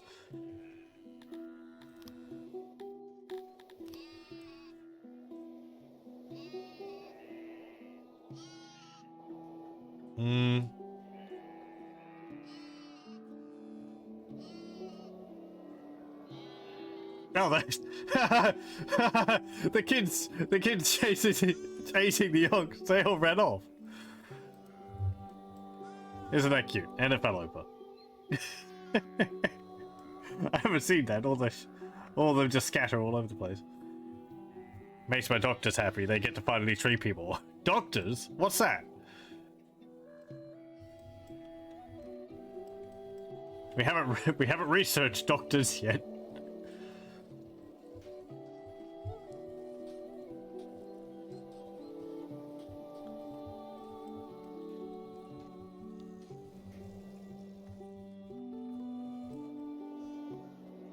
It's just serfs. Who cares about them? Yeah, the plebs will look after themselves. Still chasing the sheep all over the place. Like, ah!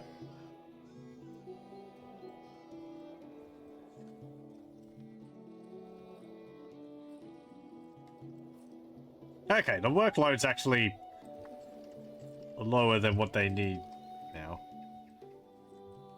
We'll be getting some eggs out of that anyway. Yeah, we should be getting some leather and meat out of the aurochs. Not much though.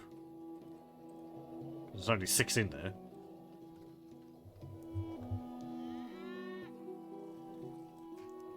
Welsh jokes inbound. And Australia, then New Zealand.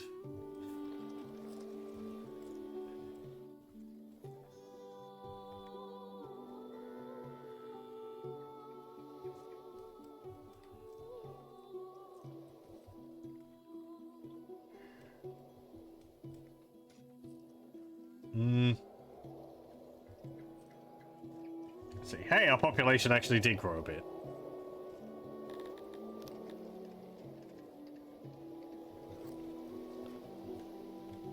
Sheep have used a list and recognized you sin. Yeah, I mean, Australia had huge ranches, people herding huge amounts of cattle everywhere, and clearing forests for fields or pasture, as well as for sheep. There's a real problem. Ended up with huge amounts of flies everywhere. It's not a problem as much now. Not as a problem now though. But that was more like 1800s.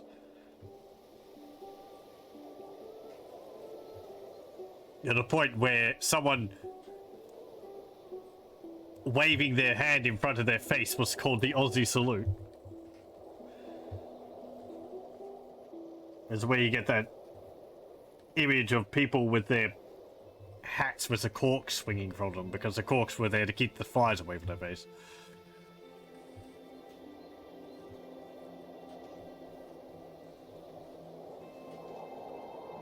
Europe, when there was countless casualties during medieval times, serfs were in lower priority than horses. I can imagine it. Bot flies are just regular Musca domesticus. I'm not actually sure. Probably just common flies.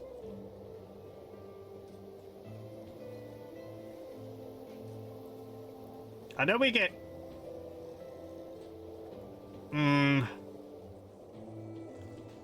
Oh, what are they called? There's some flies more around the coast which actually bite you. But I haven't actually seen any of them for quite a while.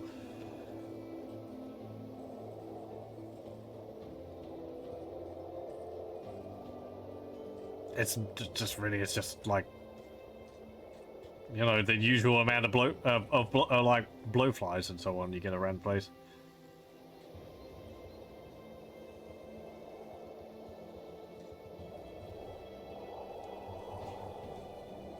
I'm also not really in the country here, so.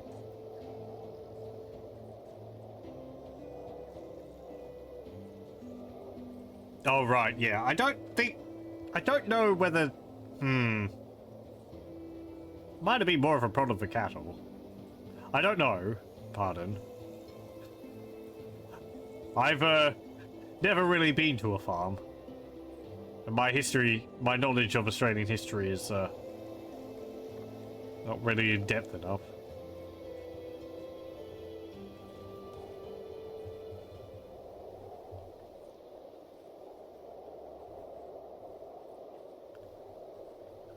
I mean, there's probably things like that. They get all over the place.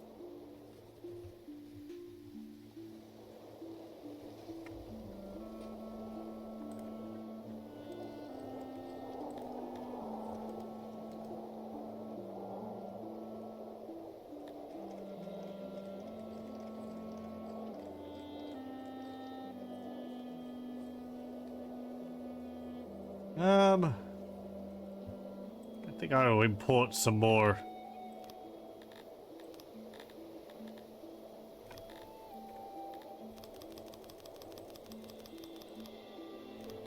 More animals.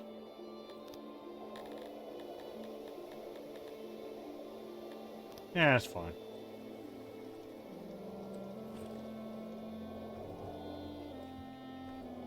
That's a few of our stocks of everything.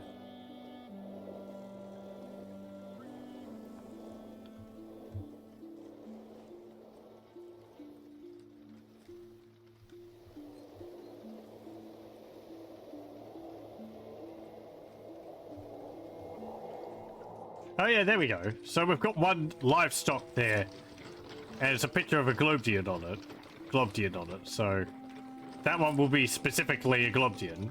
Now we've got boxes of livestock, which are more just ooh, who knows what they are. Neat little domesticated animals wrapped in boxes that can be used to populate pastures.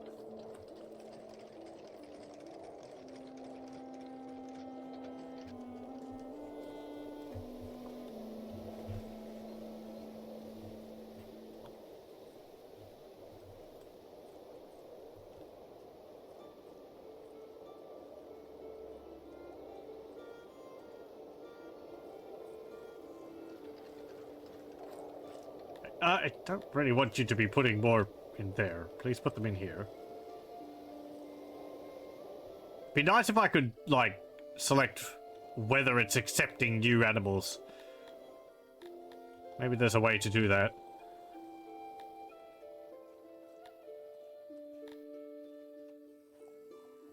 Hmm.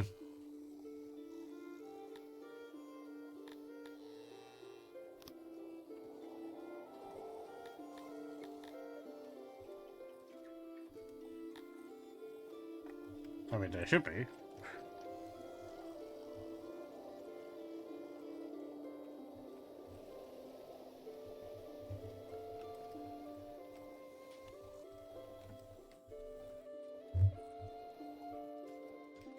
Oh, okay. Tell stored animal bait, I don't know what race it is. Yeah, we just end up with like Globdians following the Aurochs around. Like a duck brought up by chickens.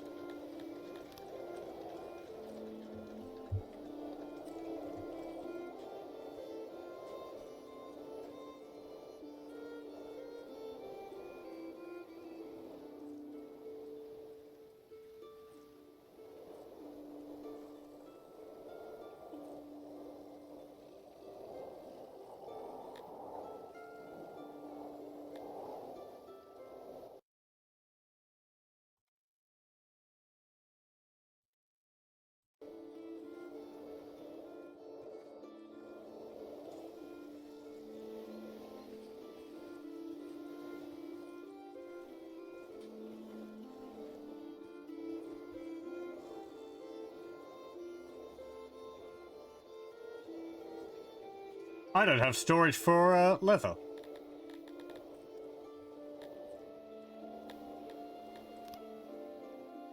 There we go.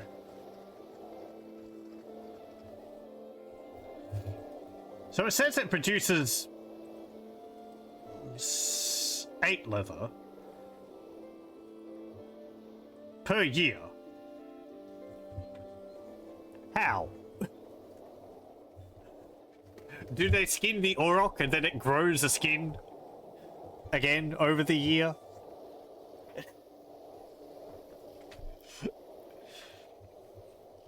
Is it like a sheep?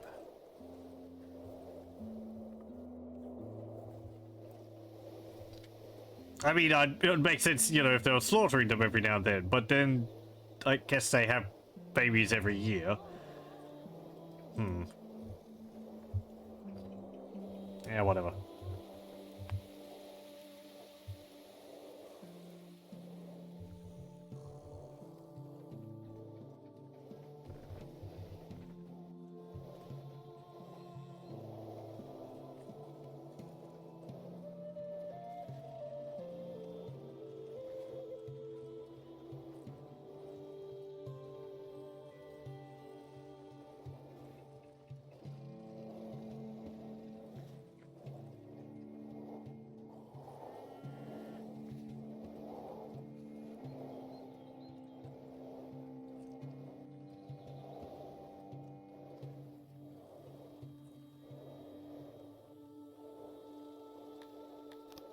Bump that up to 4 people.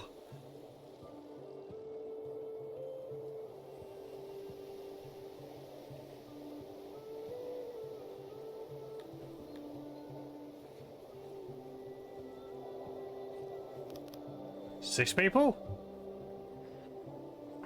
We only got a maximum of 16 animals in there. How many people do they need to look after 16 cows? Or aurochs?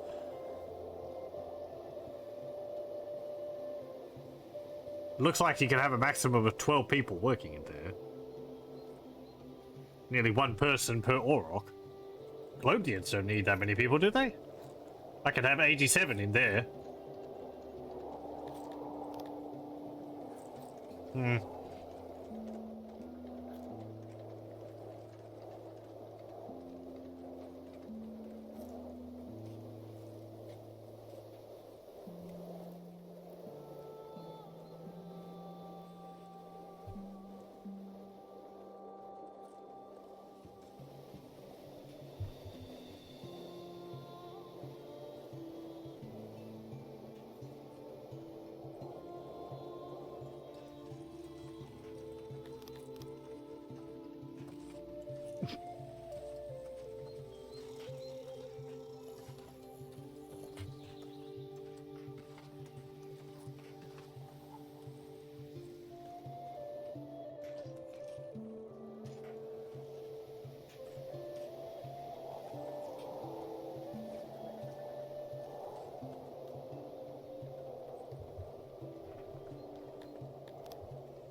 I don't think anyone's been injured still. Yeah, no. It's gonna happen at some point, though.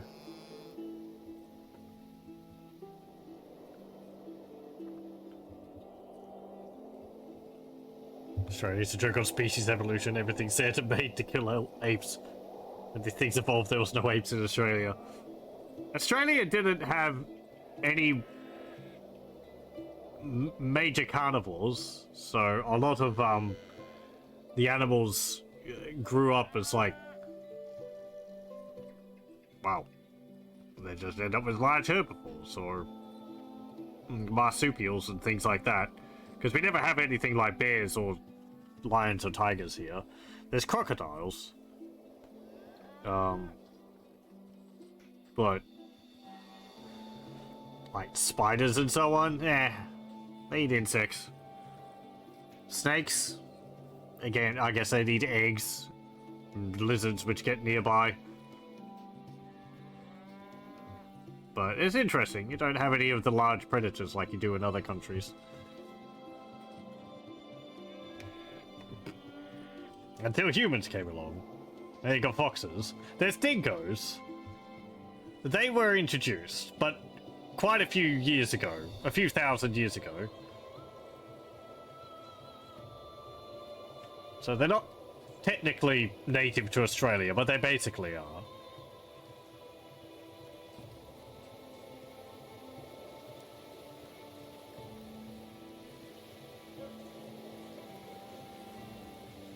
Kangaroos are herbivores. Or probably, maybe mostly herbivores. I don't know whether they eat grubs and so on.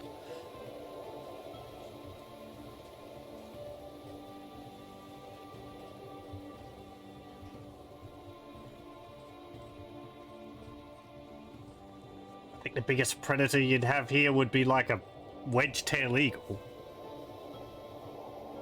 They're pretty big. I haven't seen one in person, but...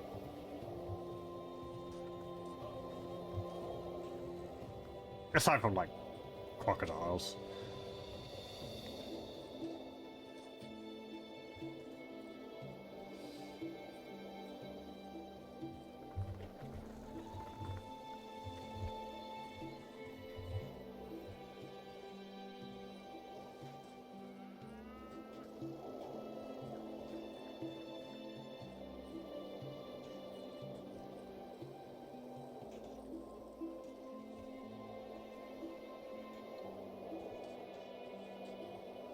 Kangaroos seem a bit more intelligent than horses, so you presume they aren't herbivores, and sometimes forget they are like horses. I don't actually know.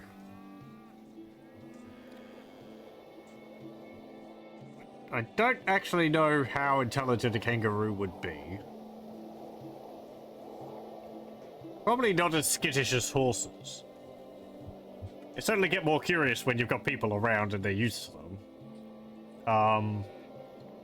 They'd be more forwardly aggressive, at least the males would be. But it's not like, I think for a lot of animals in Australia, because of the limited amount of the limited resources or food which was available and water, it was always a preferable option to run than it was to fight. So if kangaroos had some situation which they felt confronted, they just bounce away. Same as like emus, they just run.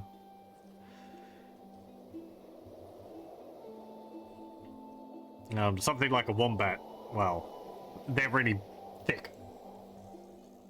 So thick hides and that. So they bury themselves head first in the ground, and it's just a fuzzy lump which you can't really do too much against.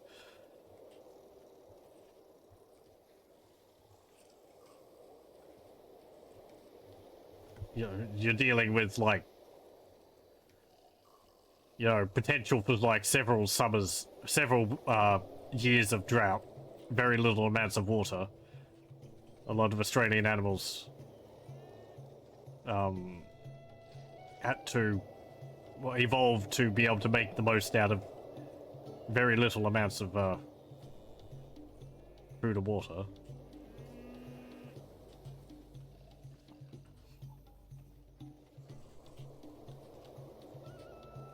It's actually pretty cost efficient for a kangaroo to jump around the place. It's not like, say, a horse.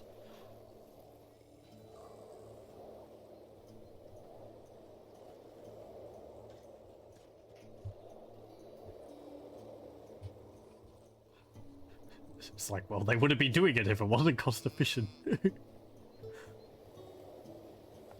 Then they got some things like koalas, which just, they just sit up in a tree and eat and sleep. And not much else. But there was nothing to really prey on them.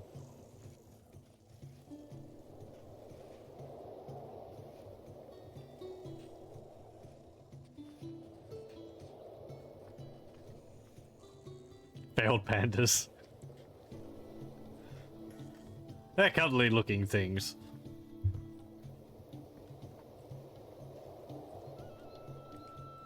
Also a bit of an evolutionary problem when you're living off eucalyptus leaves, which don't really give you much in the first place, so... oh well. Whatever. Best you got in Poland is brown bears. There's only like 200 of them in super deep in mountains. Have some wolves too. Really, to be real, the only big boys you're gonna see in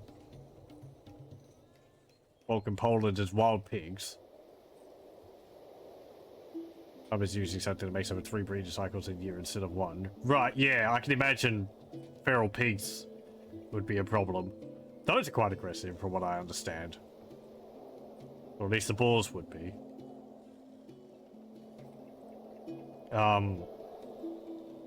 We don't really have feral pigs here. It's not that I'm really aware of being a problem. Be mostly foxes.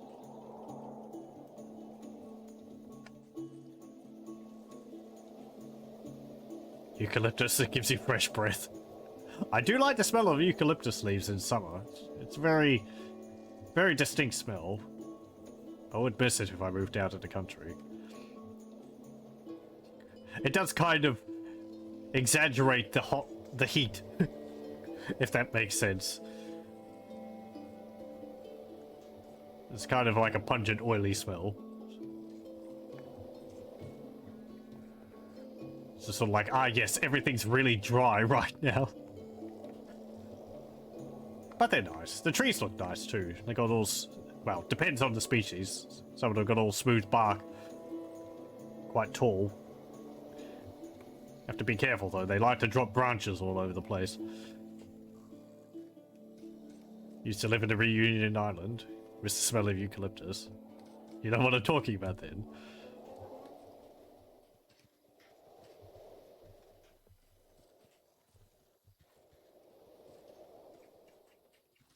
The smell of acacias. I don't really know what you mean. What that is off the top of my head. I probably do know, but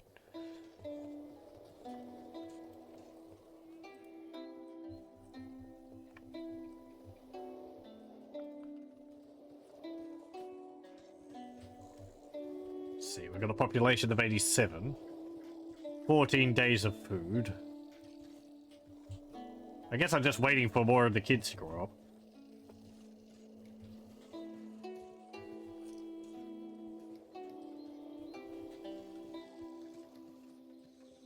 Tree, very small leaves, flowers are yellow balls. Right. Yeah, we might actually have one in the garden.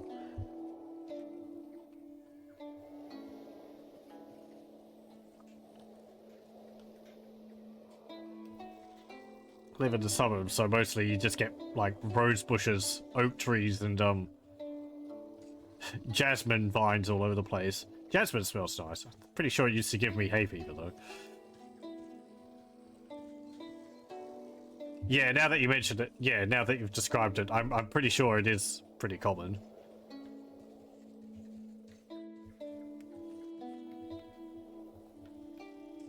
Banksias are nice too. The flowers with the they got like these red or yellow brush shape flowers. They're like a feather duster. No, not a feather duster. Toilet brush, I guess.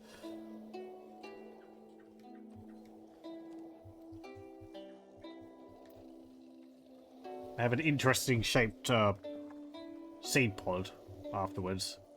It's like a cylindrical cone with all these little open seed pods on the sides. I think some people carve them.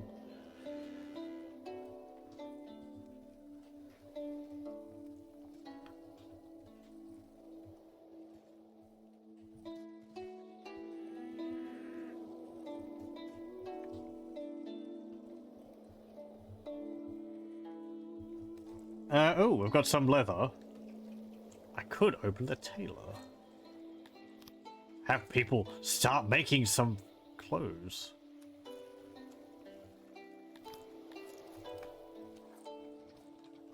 There we go. Do that.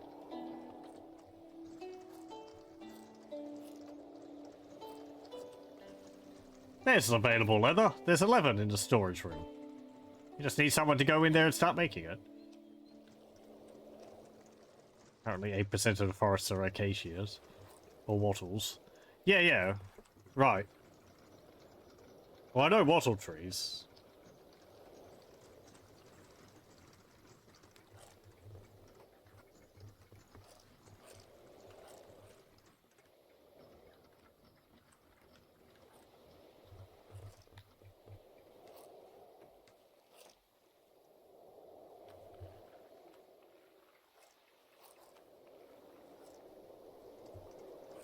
Can someone pick up the job here, please? No.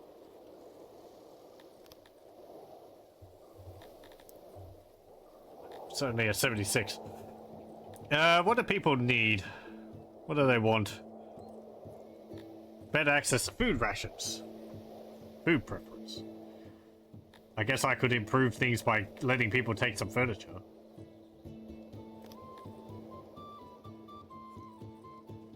They can take some furniture and put it into their houses. That should make them happy. Don't have enough workers. Yeah, I know. I need to have a, I need to have a larger grouping of just odd jobbers. I won't be assigning any more jobs for a while.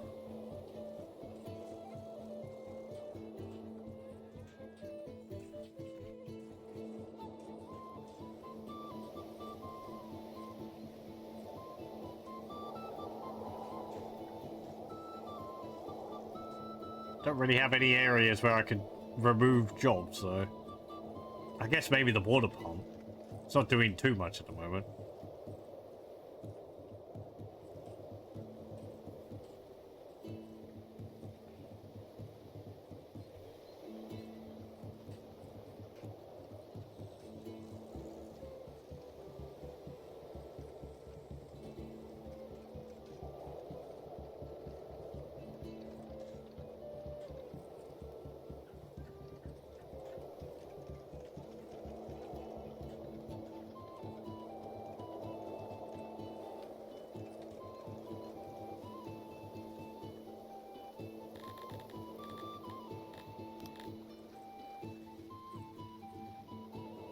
If we're getting some clothes, that should help. People will be happy having some around the place.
Actually got a nice supply of fruit.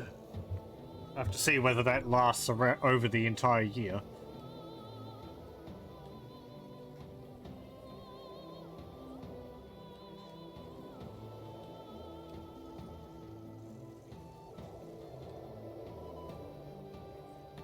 I think I'll stop this for the moment.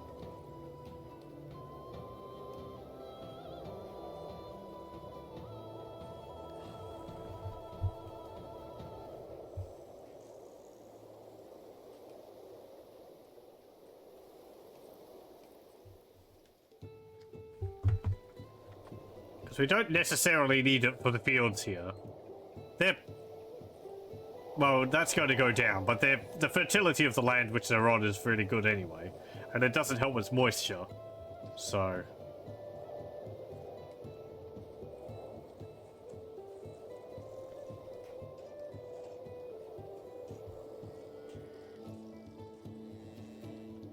yeah, we've technically got a population of 100, including all the children. Oh, that's going to dry up now. Yeah, well, they could just swim in the lake.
I might need to build another lavatory. This one's hit its max capacity.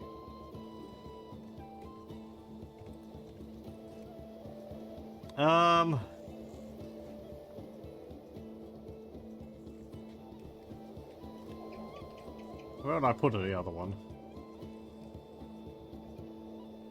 Down here?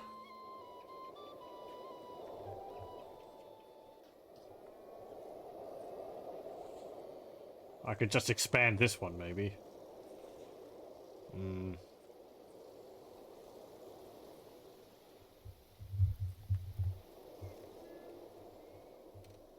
It should be in a central location.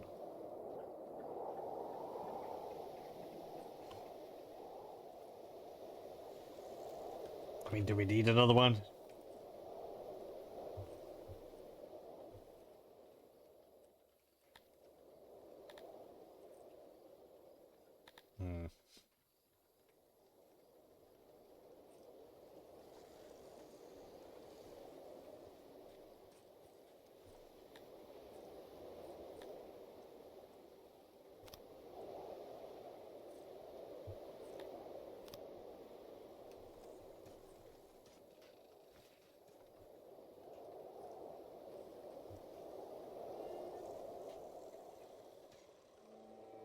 Nah, maybe not.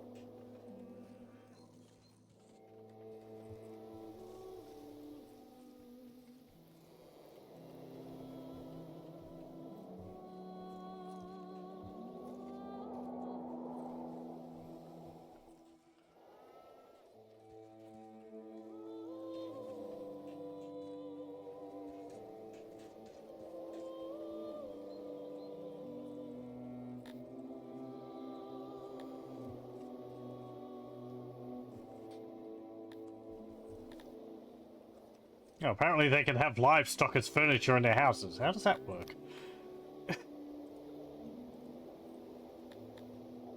No? Hang on.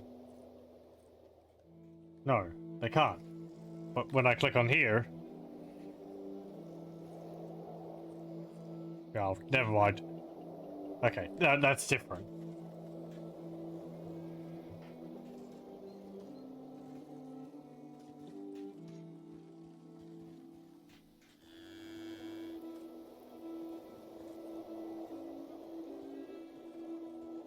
Using a sheep as a draw.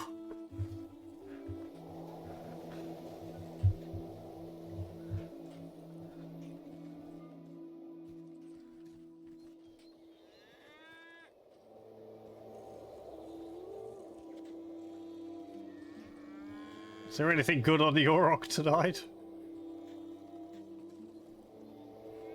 Ah, yeah, someone's drawn a nice picture on the side of it.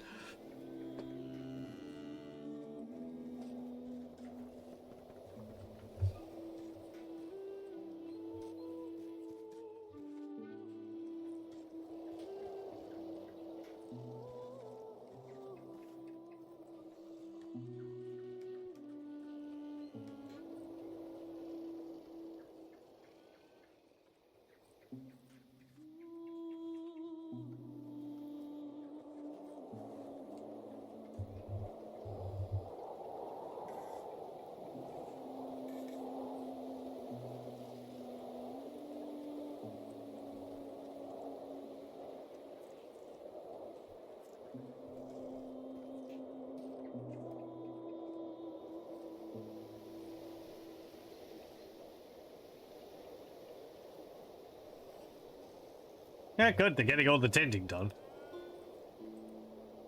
Colombians need a lot more daily tending. Well, I guess there is more animals, but...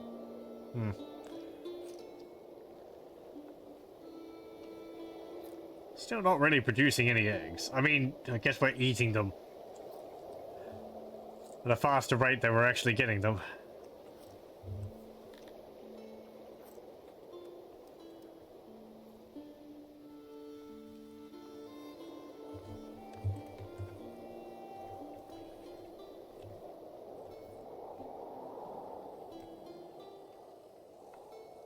What are people thinking? Positions. You want guards. Well, back where my king came from, we used to usually have a public execution every full moon. I suggest you arrange the same. Okay, public executions. I don't think I've got that. I've got scaffold. A stockade, sorry. I don't think we've had any criminals yet. I should build a training ground.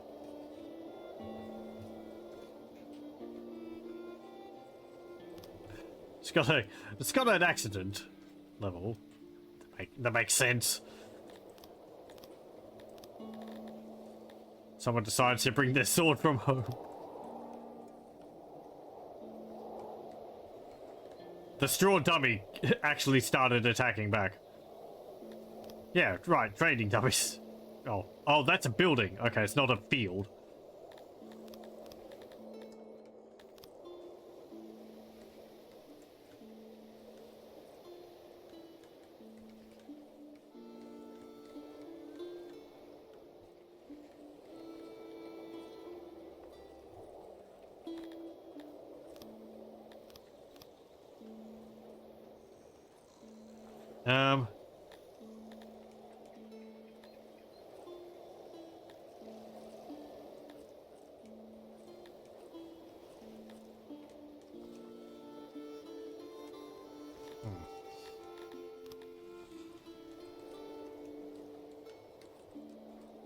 Hold up. I tried to make it so that it doesn't have, so it's not too big. Right.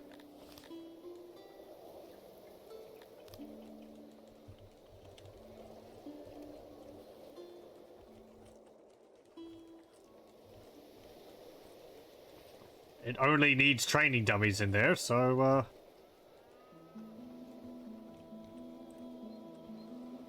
12, I guess.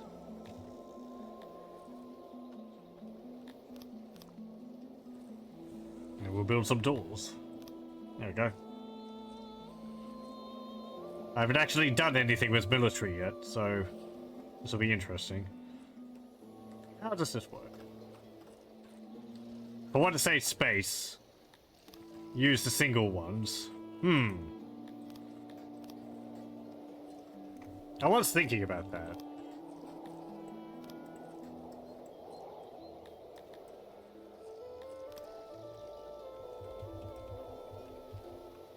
Yeah, because that means that, I mean, that's just, it is up against the walls.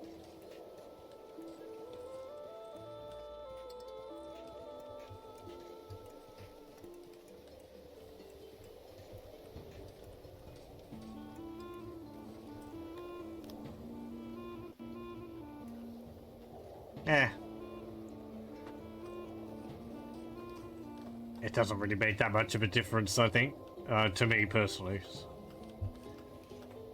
But whatever. We'll put the training dummies up against the walls.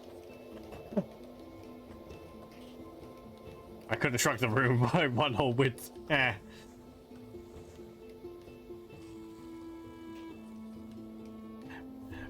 The size it is makes it even with the other buildings.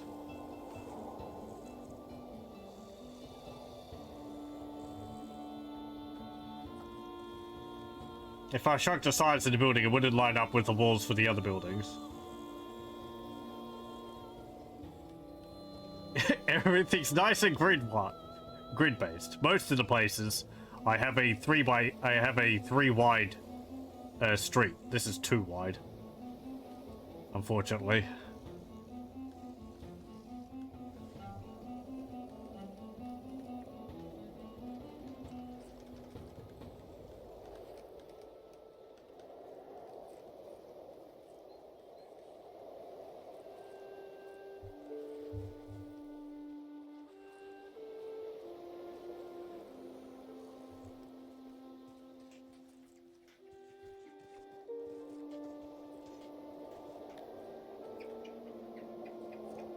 I mean, if any of our neighbors decide to attack us, there's not much we can do. I think they have militaries in the size of a few thousand. So us having 10 plucky recruits isn't really going to do much.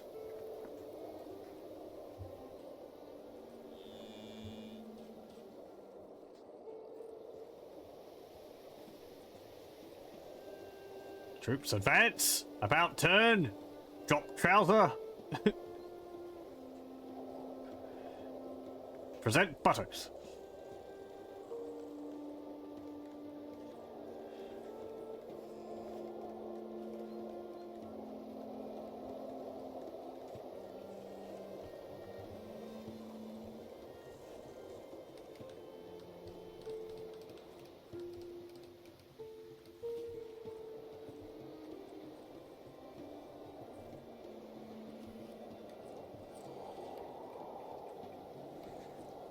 They might not be able to use that doorway.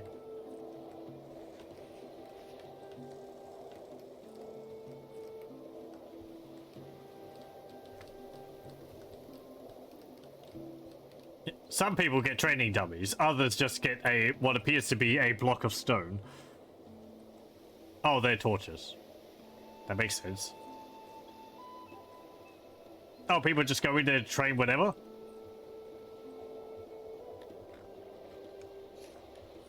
Oh, no, no, no, no.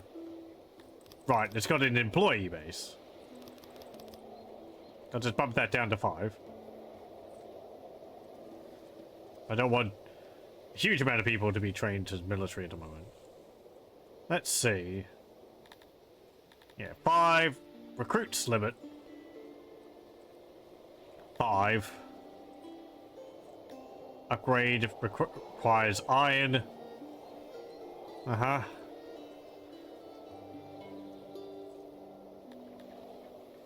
And, yeah, usual accident rate.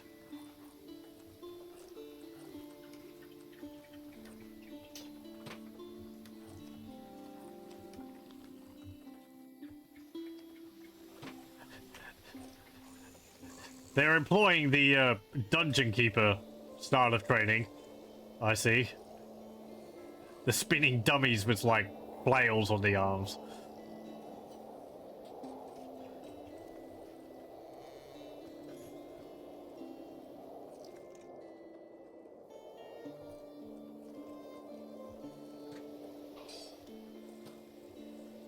How much training do you need before people will start going, hey, we're actually protected now?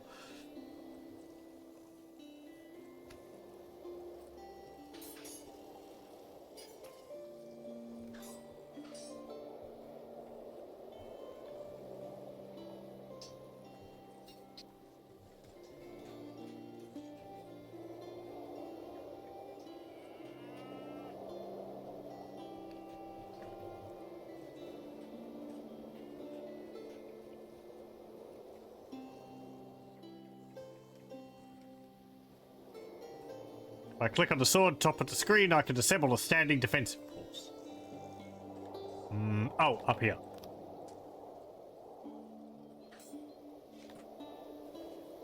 Oh, I see. You got different squads here.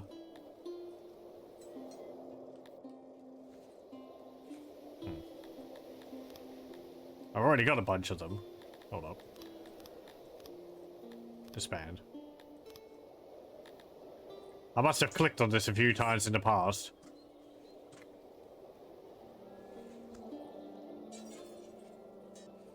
That's where I adjust training level.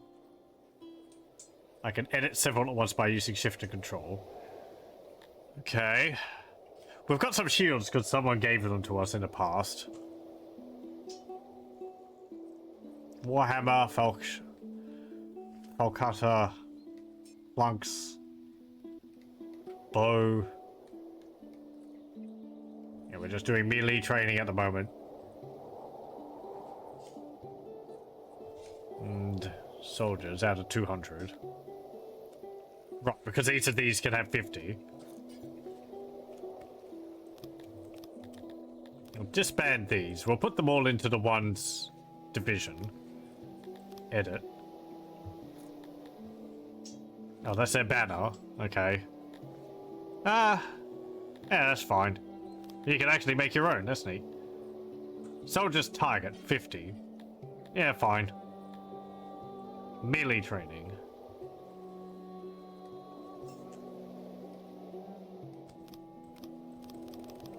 I mean, you're not going to be doing much else, so I'll put it on 100%, I guess.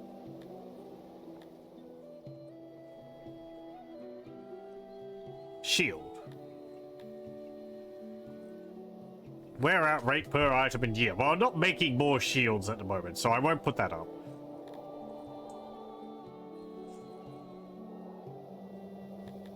I don't want them to be using the shields which I have. The amount of days it will take to train this division to specification. 103. Yeah, that's fine.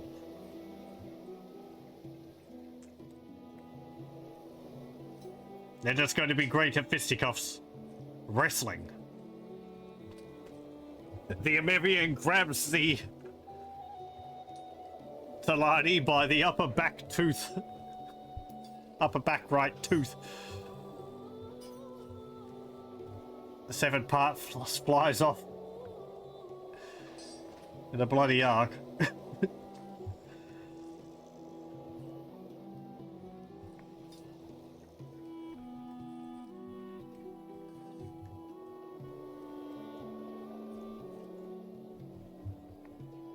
Yeah, maybe it shakes the Crotonian by the tusks, yeah.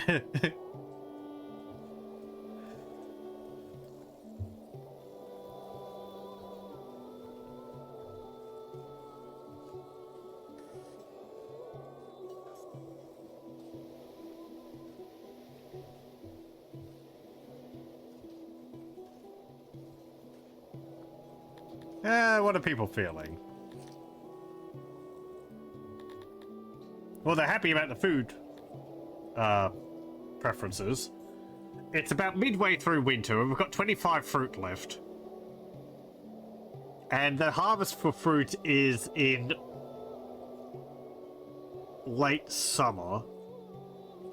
So, we're probably going to run out before then.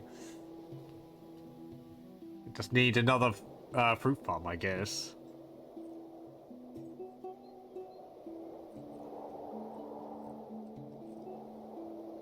We've got some meat as well. That'll be coming in all throughout the year.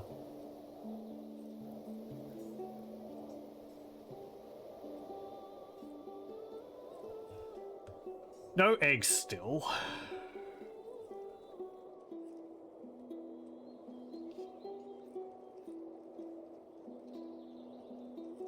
And we've got a few clothes being made. As we get leather. We've actually got maximum amount of aurochs in there. If I was to increase research, or if I was to research something,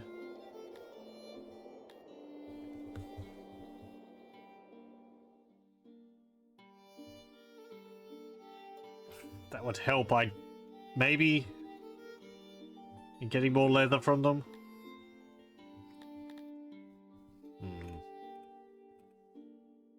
Though we just need more population and all to increase our research points, because you'll see it's been hanging around 5.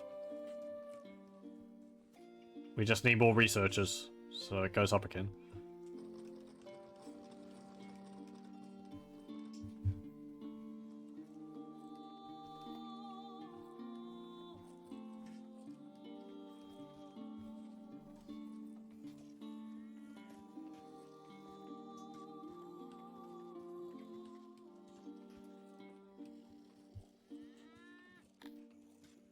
I'm sorry? Someone's starving. Oh, you're just a long way away from... Oh, no, because you just joined.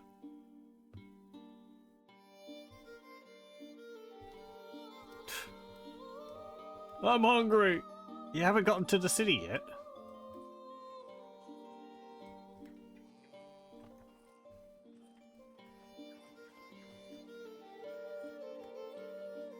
Where's my fish?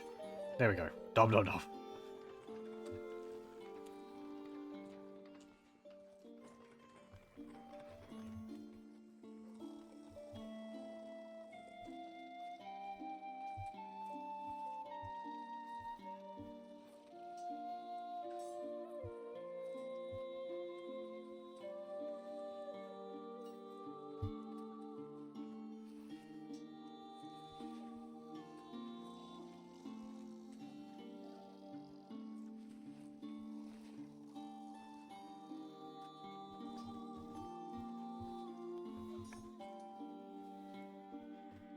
Well, we've got a nice amount of stone. Let's continue paving the streets. Just do that. Maybe not that much.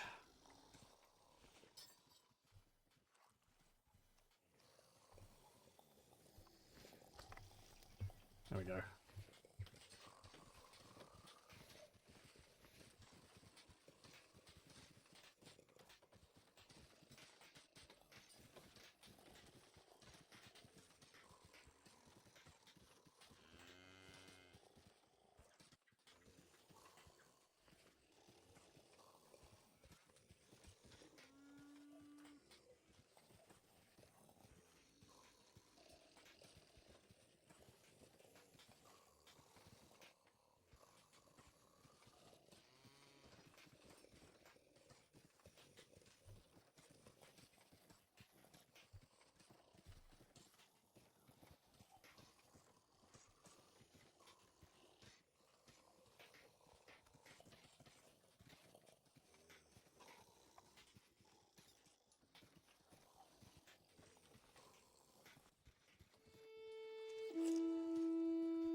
At some point, I should probably move the farms outside of the walls. Like down here. They'd have more space. Then I could use all this for development.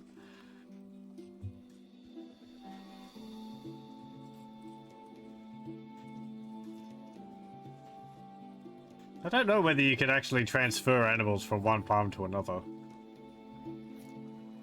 If I delete this, will the animals get put into crates and put into storage, or will they just get deleted?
The roads in our city are tasteless.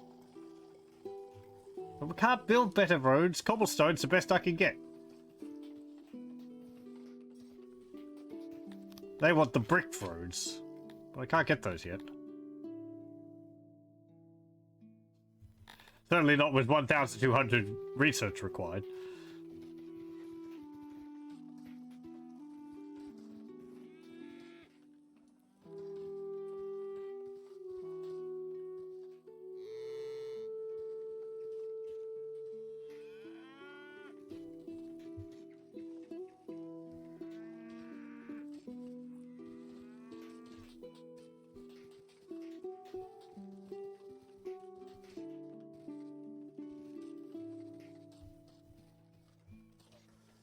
Hey, look, people actually have trained enough that they count as part of the military now.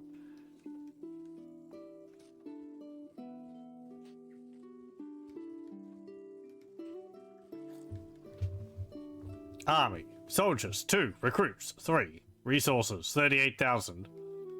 Denarii, 136. Slaves, 0. Raid security. Garrison, +0. Obscurity, 8.96. Riches, minus 0.98. I guess the fact is, like, we're really small, so people aren't paying attention to us. How much cruelty we've got, vassals, titles, reputation, and technology.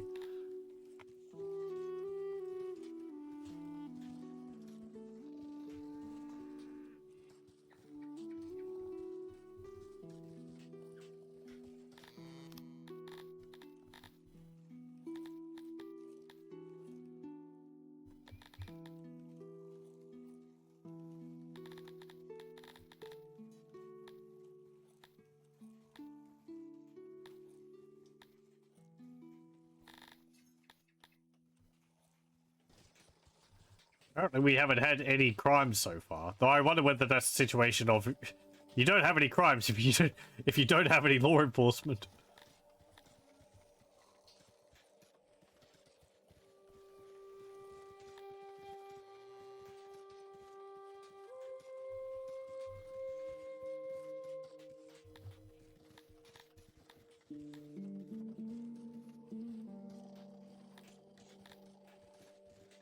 We've got catapults. Can be mounted on walls or on the ground. Can fire at enemies within a 90 degrees arc. Needs stone and manpower to operate. Is manned by civilians through the battle UI. Okay.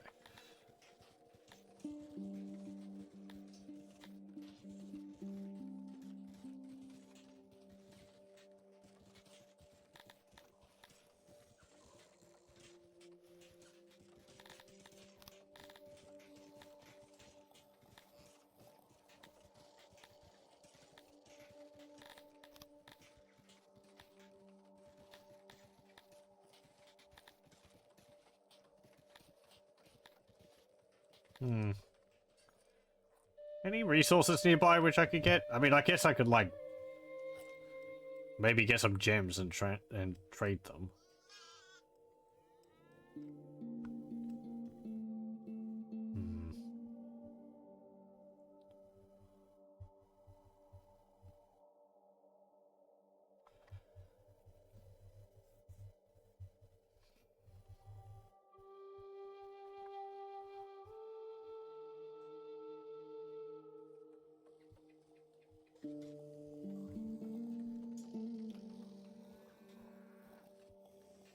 Oh, we're out of stone.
I'd put some gardens around the place or something, but my people really don't care about that. I guess I could do it for my own amusement. Some more benches might be good.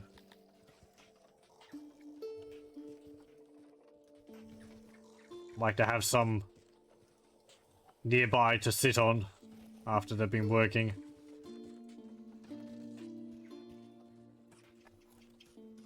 That might be making the road a little narrow. What was that there? I'll move this. Boop. Put that somewhere else.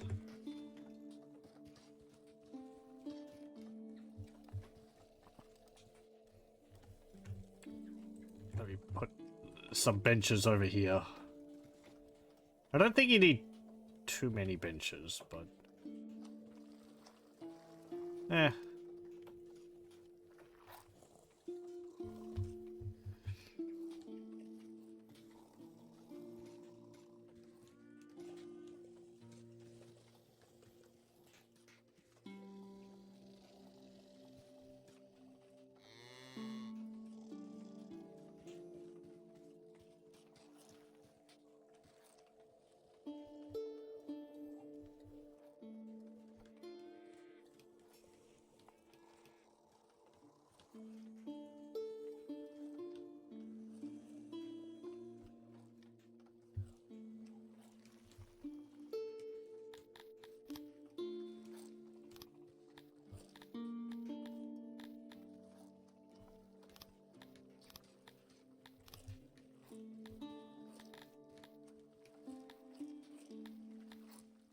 Yeah, I checked that. That requires...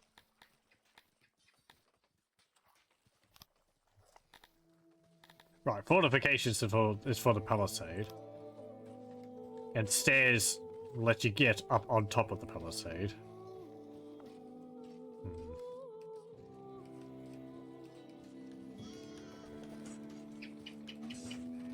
I guess if I did that, I would want to make like a little guardhouse or something for them to climb up in.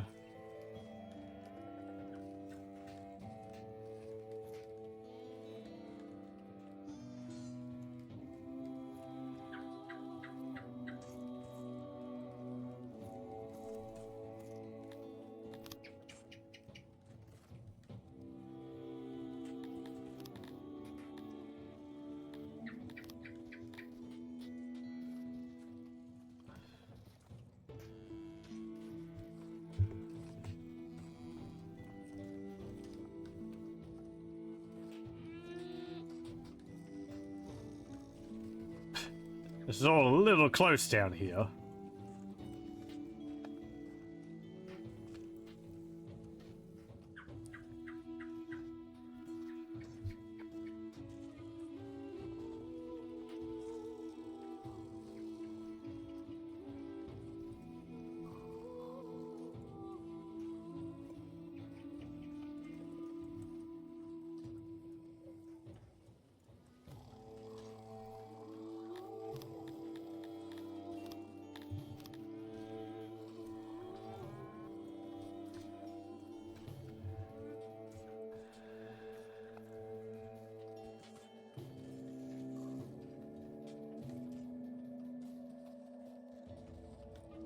Ooh. Right, we need to build another lavatory. This one's at max capacity.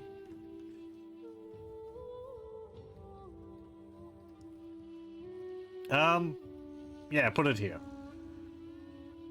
I guess.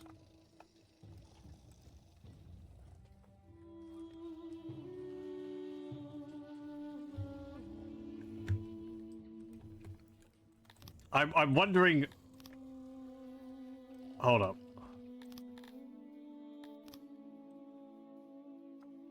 Whether I should put this so that it continues the 2 wide road I have for the rest of the place, or I should move it back so there's a 3 wide road. It's a bit late to do that now.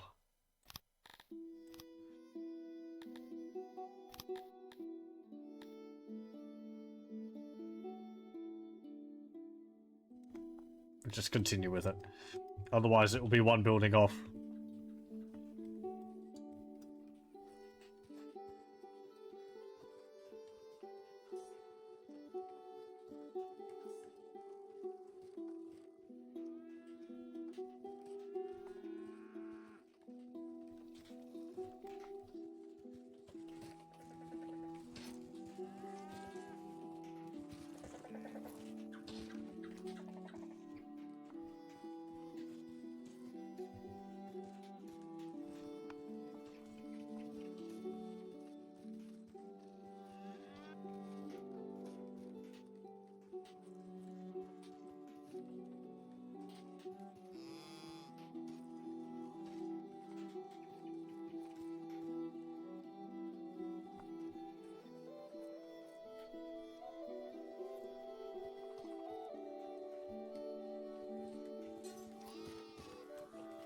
Ah, nice.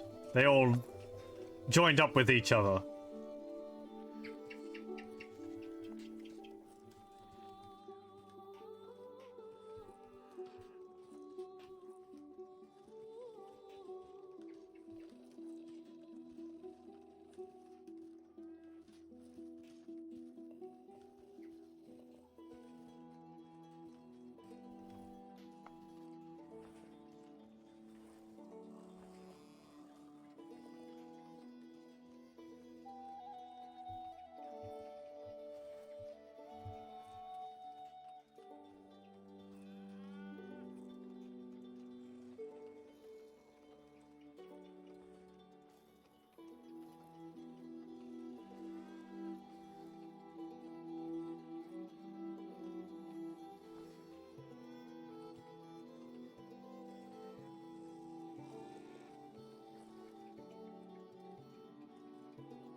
What should we focus on next? I'm really just waiting for the population to grow more. I can assign more jobs to things like the stage and things to get more usage out of my buildings.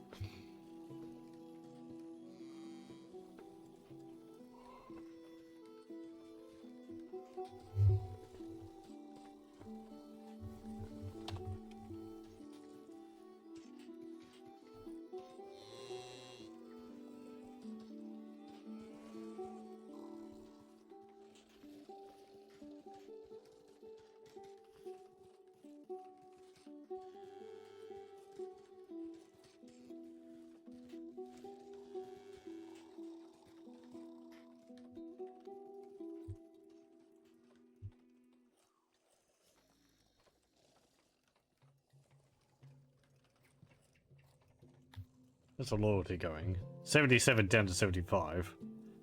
Services is a problem. Oh, speakers. Workload's 100. Okay, so we need another speaker.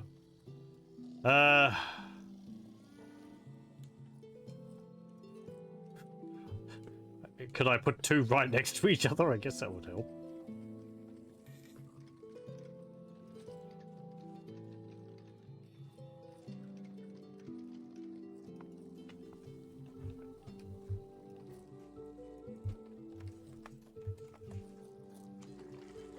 Put one back over here.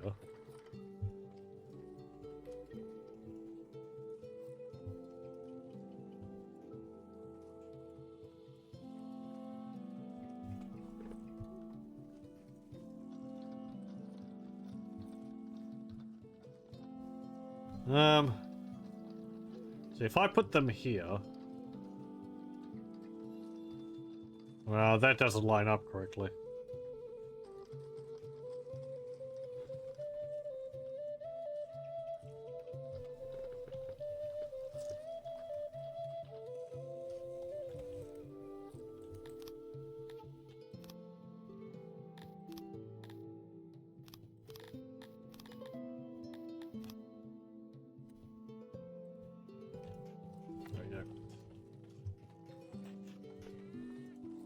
You can't make speaker platforms any larger than they are.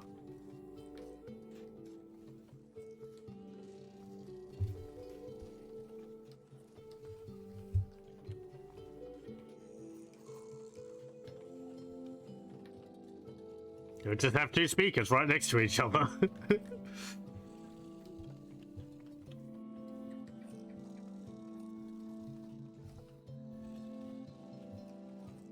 Yeah, they apparently provide separate services.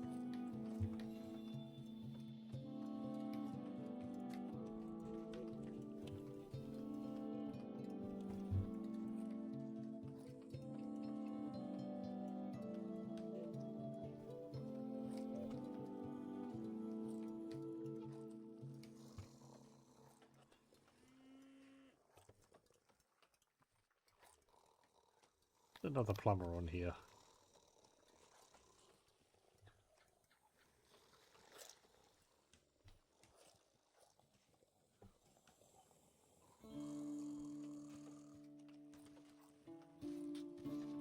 Still got a workload of 100. I don't know whether the workload of a speaker would change. Always having to just talk for X number of hours. And we don't have any more furniture. Why is that? Oh, hang on, because we're probably using it for other things. Yeah, because we're populating the houses with furniture. So it's just been slowly going down.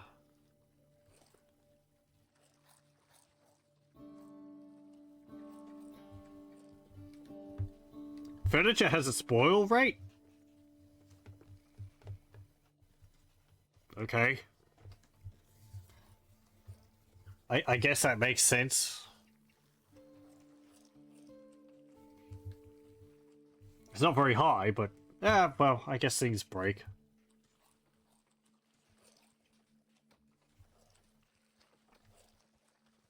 And also my furniture would have gone down because I made all those benches.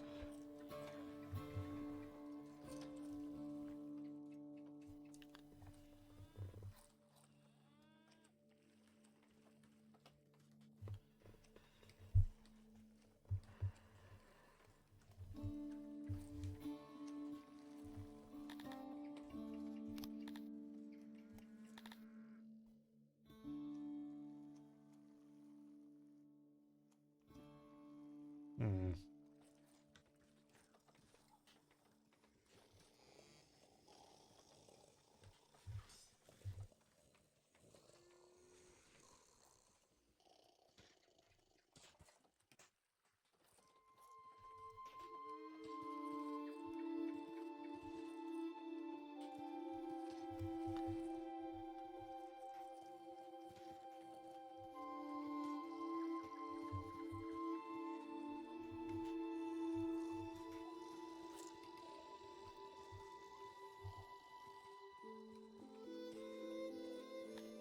Hey, nice.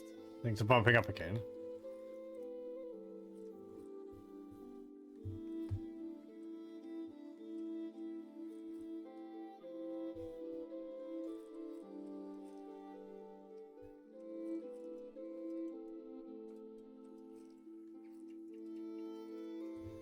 Yeah, right. Quality of the stage is not very good. It's because we've only got two actors.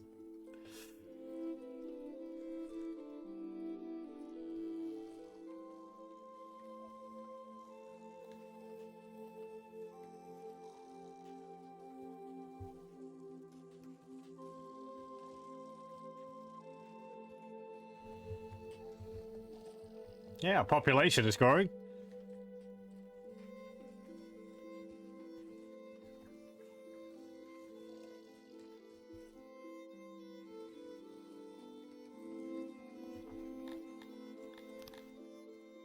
That's our age groups.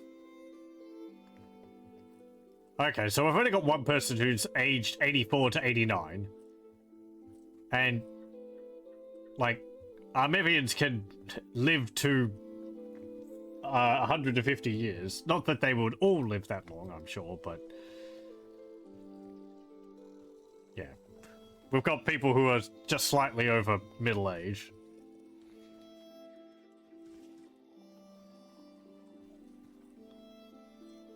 Oh. No rain. Yep, moisture will start falling.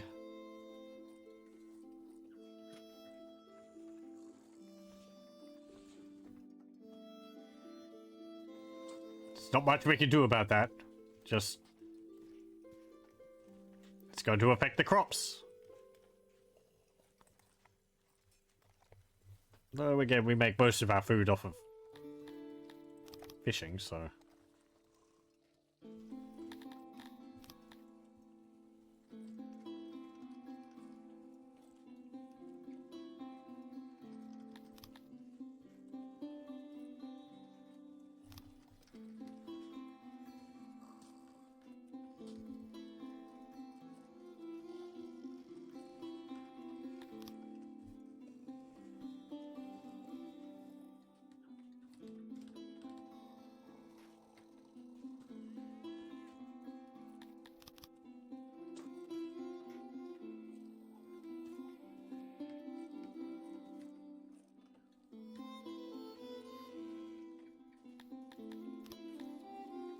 Heading off to bed, Kibbitz. Well, thanks for joining.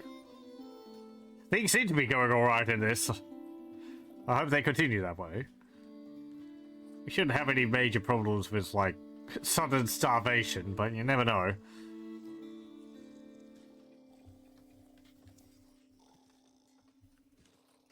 If it decides to have a drought several years in a row, that would become a problem.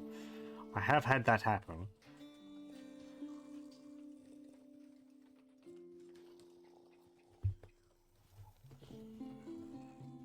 That was a problem with my Dondorian settlement, because they were primarily living off of bread.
Don't really like having it constantly on fast speed, but, well... we have it running on normal speed all the time. You can even put it on 1/4 speed.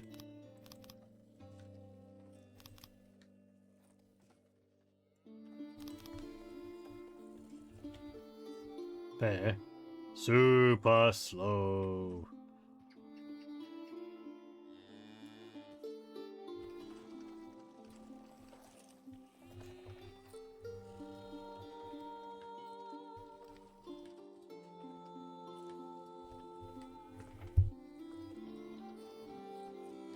It will just take things a bit too long to get done.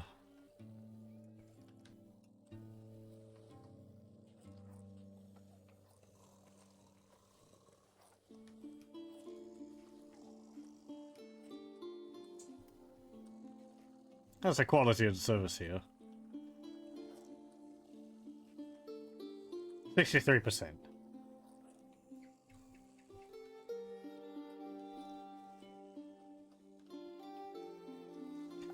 The radius is the max distance the subject is prepared to walk to get to a service. Oh, okay.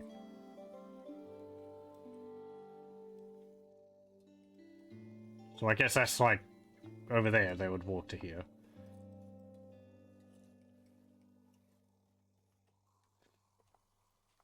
Again, I don't know what the red means. Is that for sound? Because being blocked by those buildings? That doesn't make sense with that. Or there.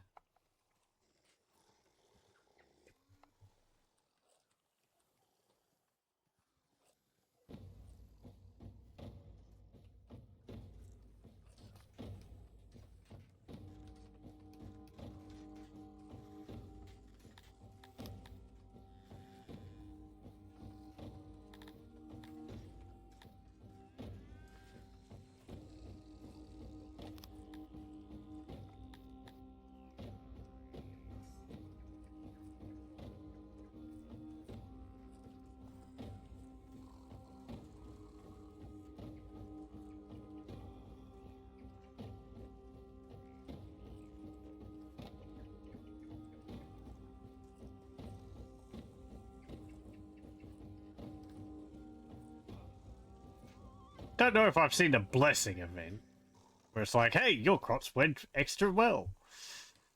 Or it's just been drought.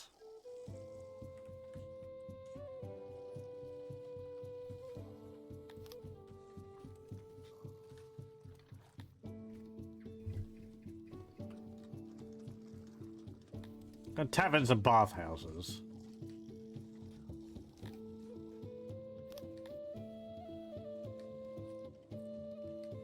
Known diseases: the bleeding fever,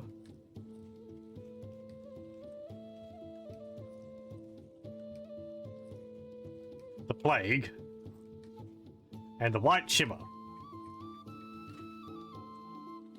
Okay.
Yep.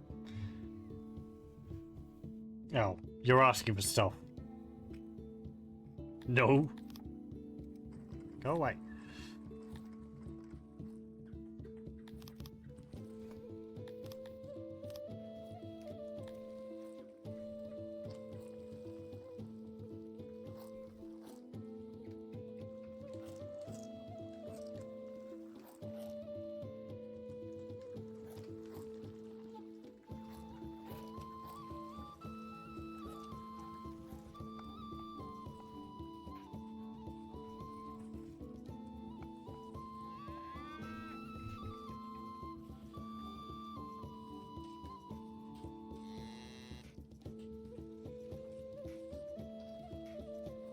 Yeah, this Auroch pasture should be a lot bigger. I had it out here.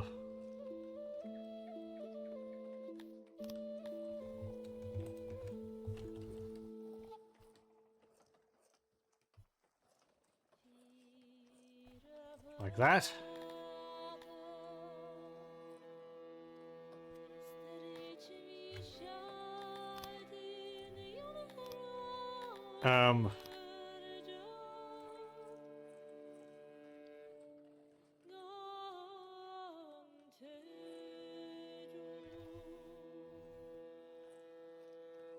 Right, extend it to like that.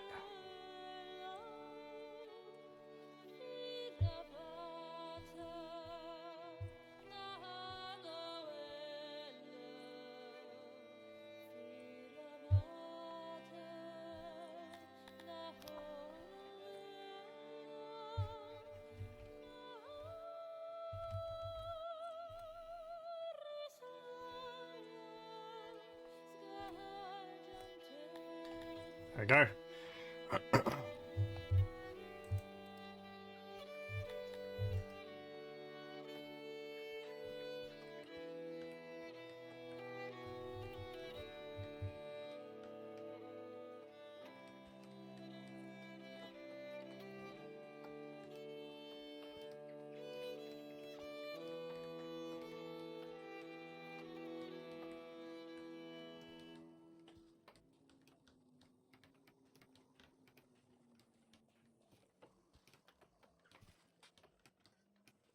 That's got to cut down a lot of trees.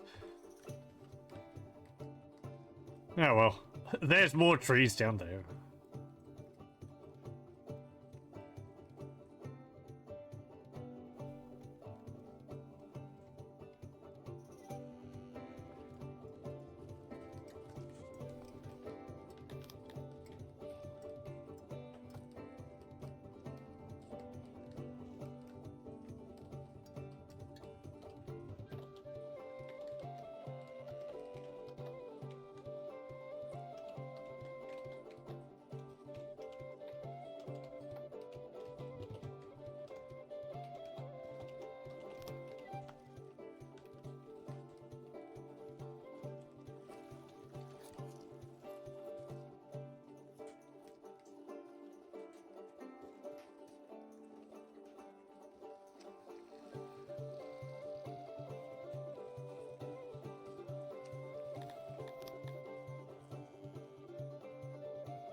Can't actually tell how many are like for specifically.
Might actually shrink that.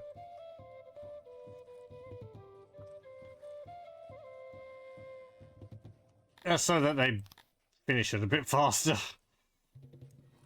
Extend it up to there.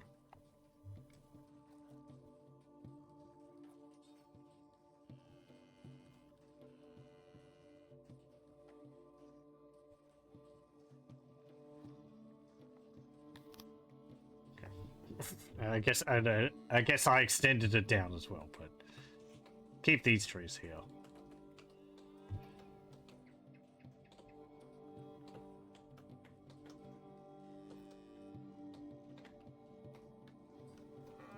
Hey, it's raining.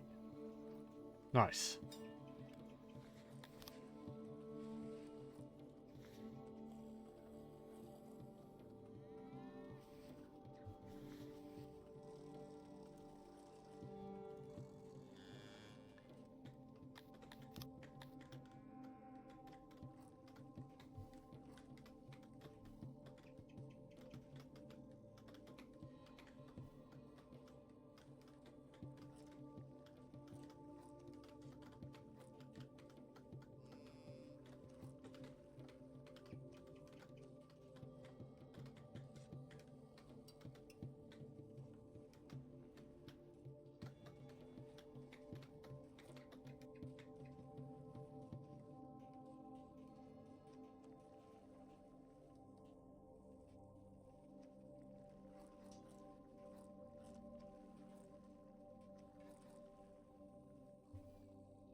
I'll just watch them build the pasture.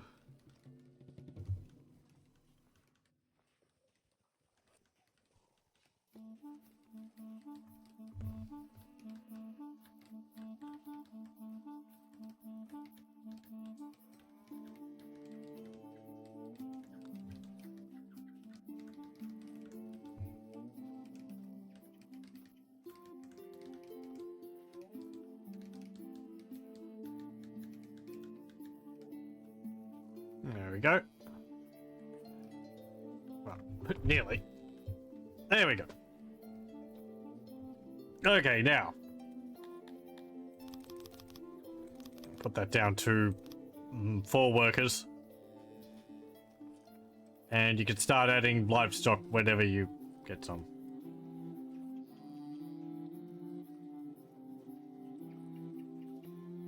If I could transfer these from here to there, that would be useful. think I could do that.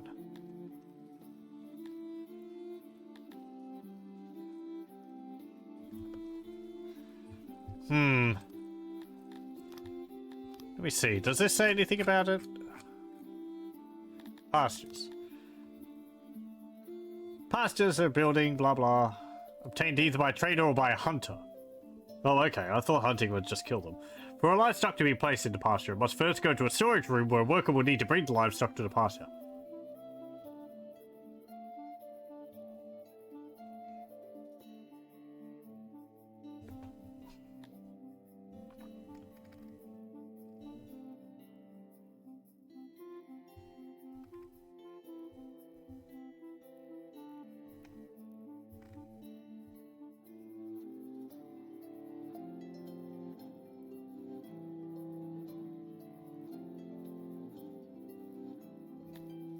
Yeah, okay. So, yeah, it says yield is based off of the, yield is based off of the death rate of the animals. So the more animals you have, the more often they'll die, the more stuff you'll get from them. It wasn't as if they were, it wasn't as if they were peeling the aurochs for the leather. They were dying and they were processing them. I guess they just hold off on doing so. Now we see whether anyone dies. Oh. That was easy. Well, he died. Splat. And apparently Amevians bleed red. Blue.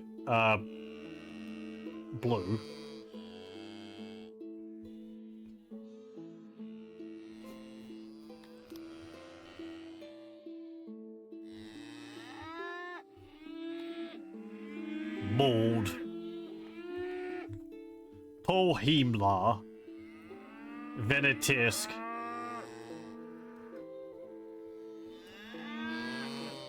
Oh, was he only 8? Man. Oh well.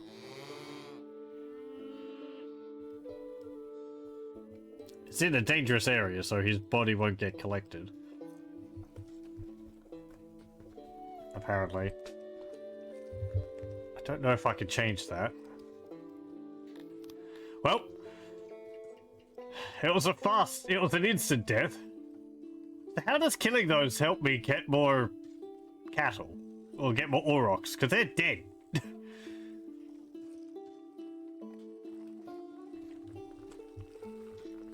That doesn't give me livestock.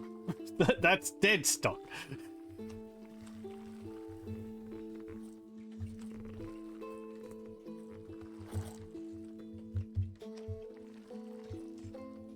Bit of necromancy never killed anyone. Wow.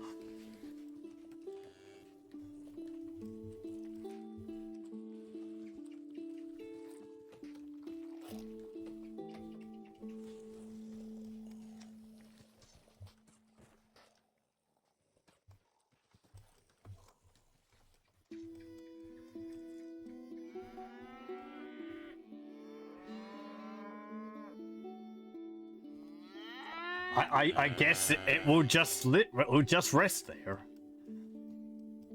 Maybe someone else will join them.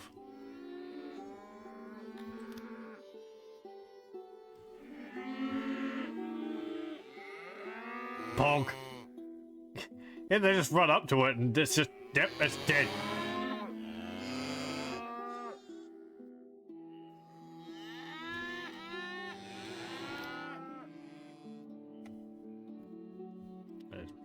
Just got unlucky. Oh, no, someone actually collected the body. Off to the mass grave with you. First death.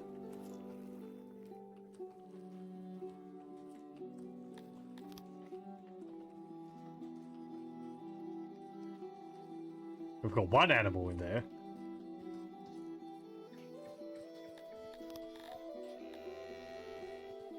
Yeah, because I can't, like, tell them to hunt without killing. I don't think. And forage is just for plants and all.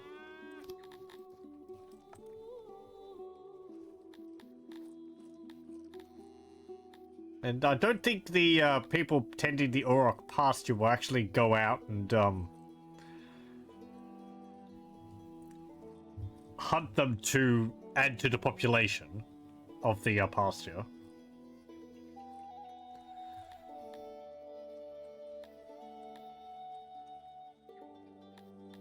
I don't need 4 people there if there's only one cow.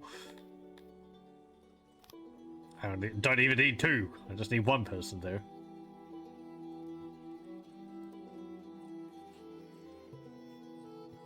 Guess we've just got to wait for the population to naturally increase. There's probably another way to do it, but I don't know.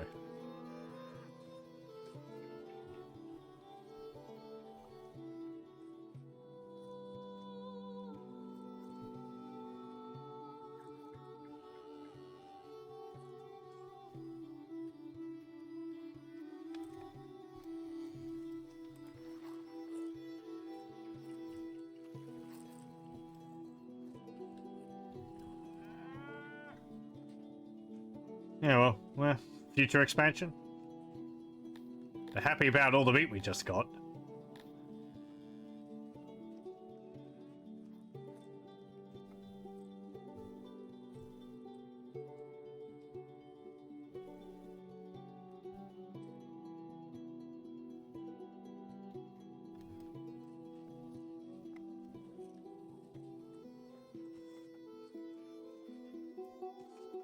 How many houses have we got? 11.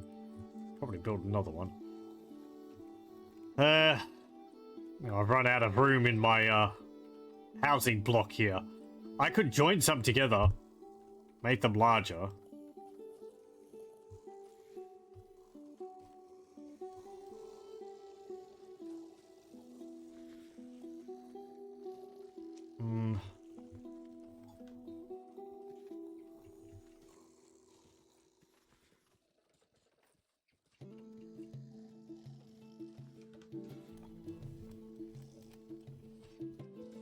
I might put a grain farm outside as well.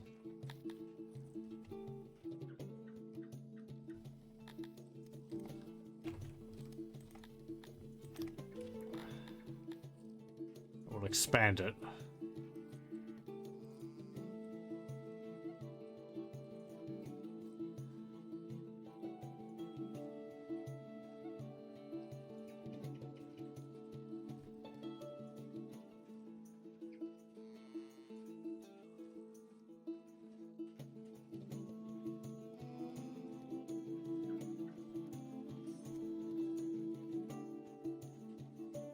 There we go.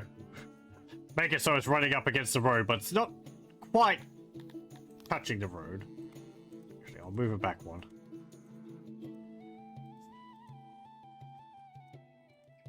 There we go.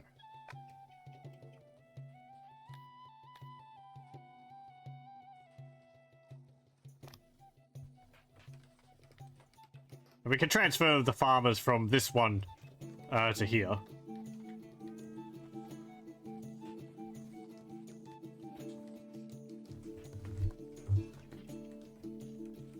I space them in a way I could build one in the middle. Oh, you mean like that?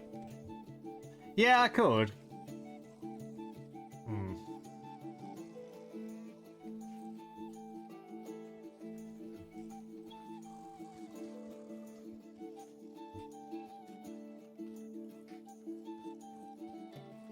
You're kind of narrow.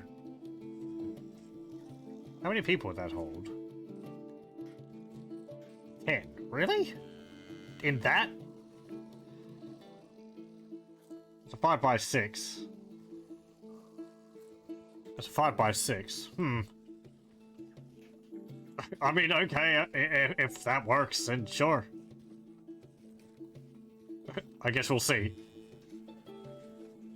What will they do with the walls? Do they knock the walls down, or...?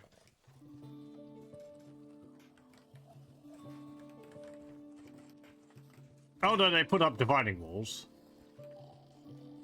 I think. that it?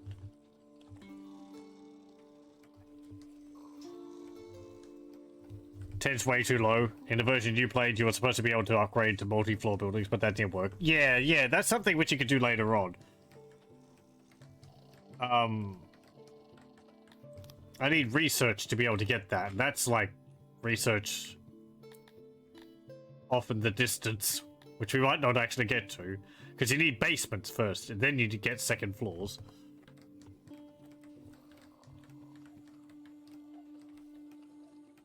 Oh, damn it! I built the wooden walls and the stone walls.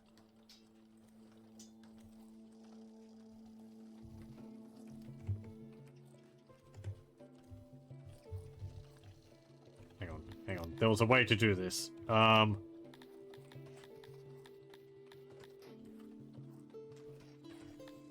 It was a structures.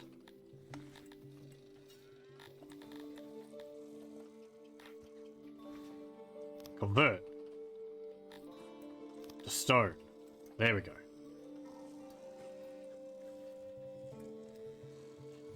Yeah, okay, they've got walls up in between them. Yeah, that works.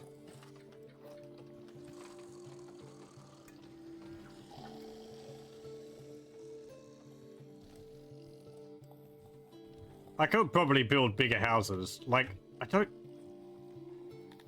Let's see, there are bigger houses. I'm just building these long huts or whatever they're called. Because you got I'm building apartments. You got houses that can hold 5 residents. Apartments can hold, well, it varies.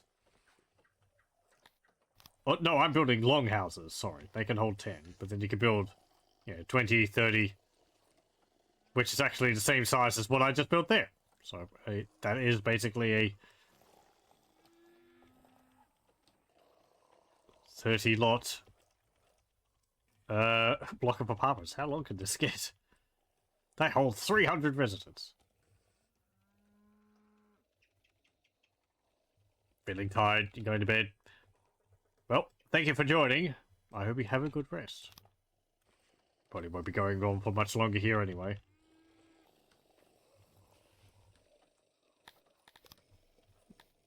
Temperatures plunge to record lows. Make sure our hearths are stocked with wood. Yeah, I think long houses are the best. People don't mind being, I don't think people mind being, like, put up next to others.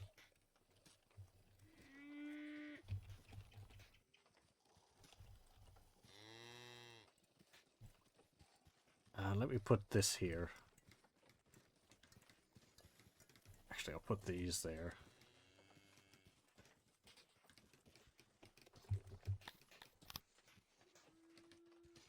These two. So we got some more hearths around the place if it's going to be cold. How cold is it? Minus 22. Yeah, right. I did the thing again with the walls. It keeps defaulting to wood. I don't want that.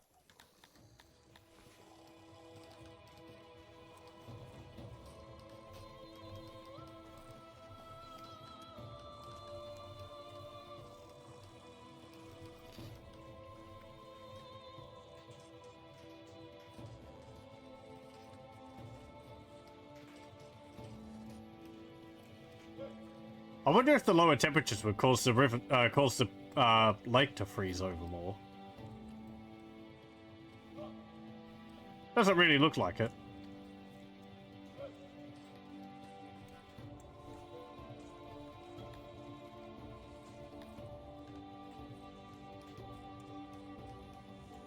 I should build a bigger hearth in the center here.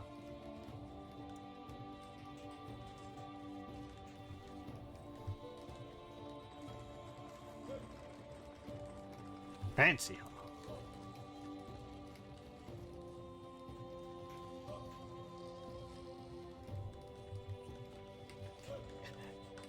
Set the icon for an orc.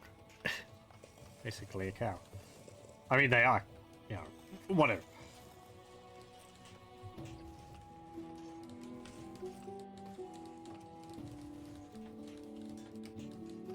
exposed to the temperature.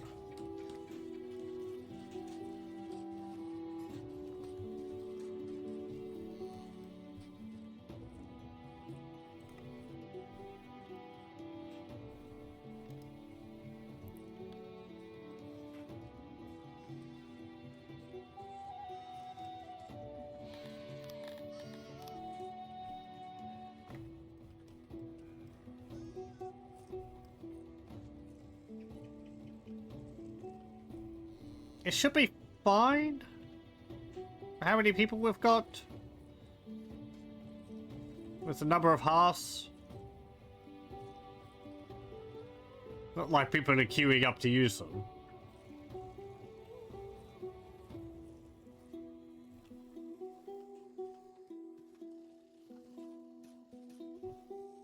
I don't see anyone particularly freezing.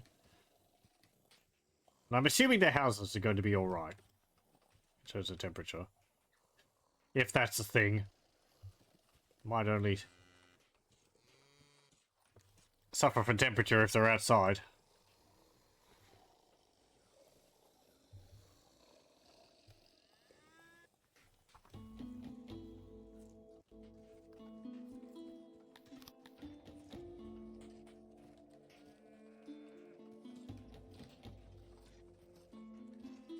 It's +1.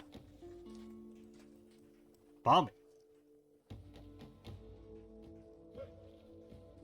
And all the snow melted. Ice hasn't melted off the lake yet, though.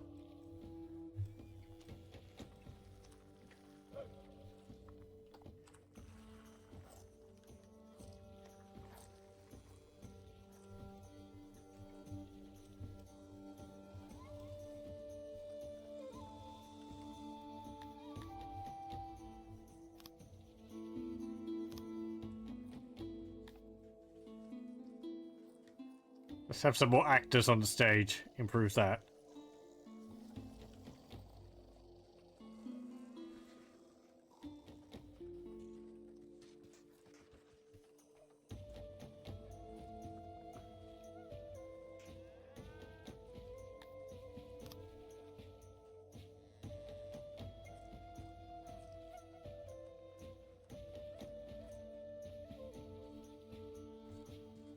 Oh.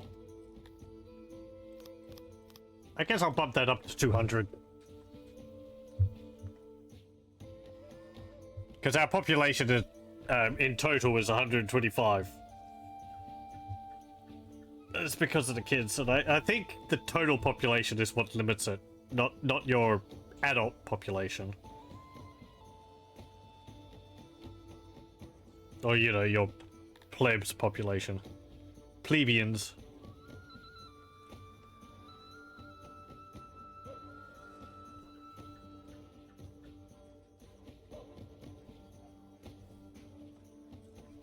You look at this number here.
What are people having problems about?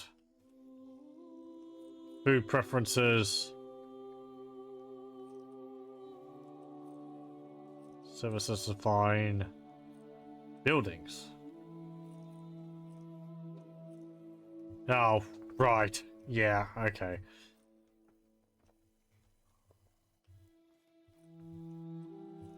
They don't really like stone. I guess they like mud more than stone. I guess I could change the buildings over to mud walls. There's not a huge problem with that. I just wanted to build things out of stone, but they don't like it.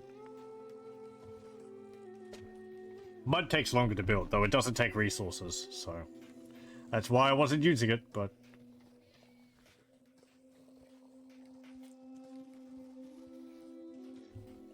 if it'll make people happier, I guess I'll stick to making buildings out of mud.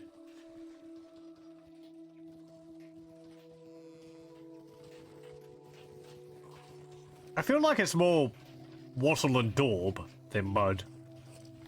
Unless it's mud brick, but that doesn't really make too much sense. I'm going to imagine it's thatched roof cottages with wattle and daub walls.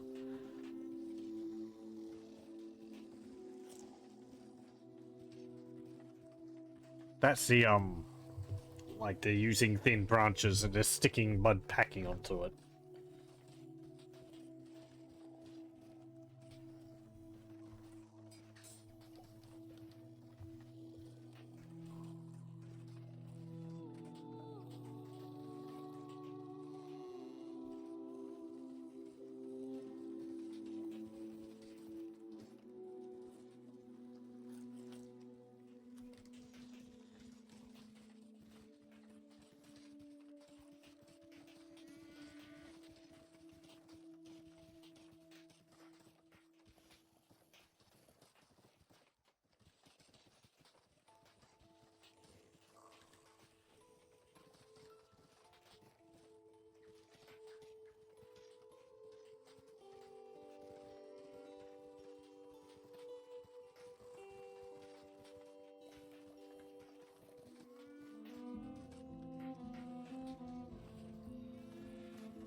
I can imagine the villagers just going like, oh, finally, we're getting rid of all these stone buildings.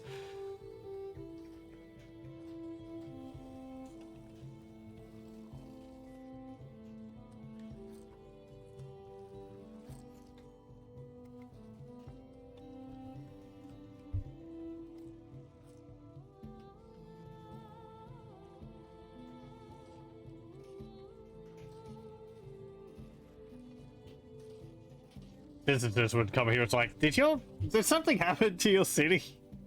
To your town? Did it burn down or something and you had to build it quickly? It's like, no, we changed it from stone to mud. Yeah, mud. It's like, oh, okay. Isn't that a downgrade? No.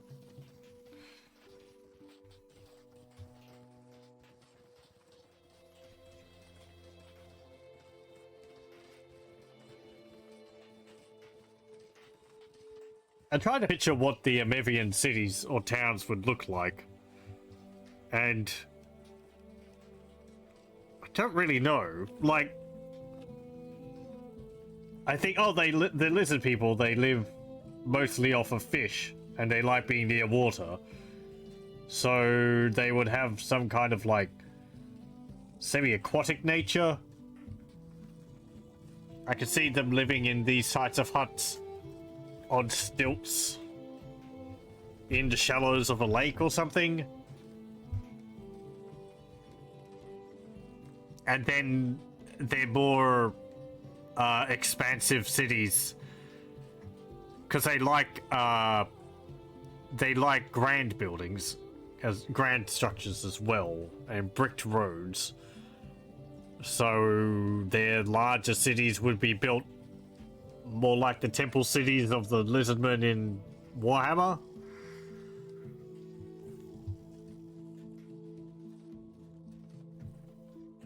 Guess it's kind of similar to the oh,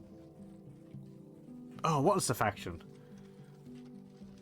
One of the factions in Heroes of Might and Magic, the swamp dwelling faction. That Stronghold? No.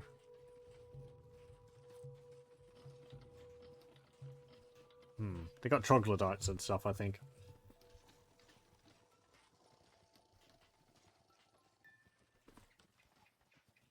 Anyway.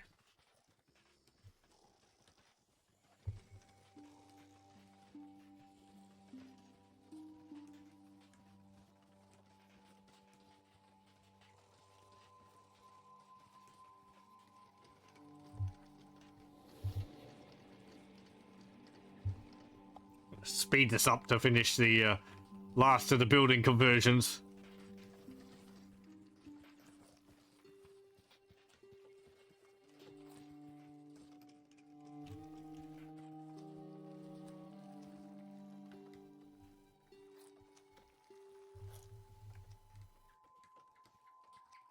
There we go.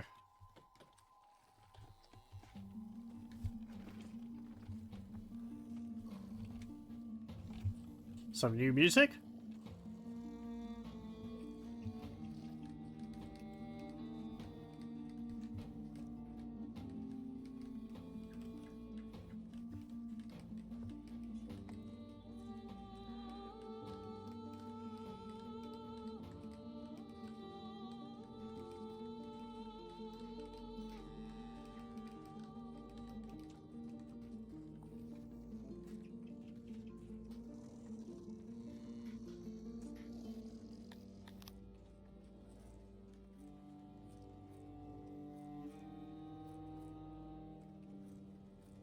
Oh, come on now. That should have increased, because you like the buildings, don't you now?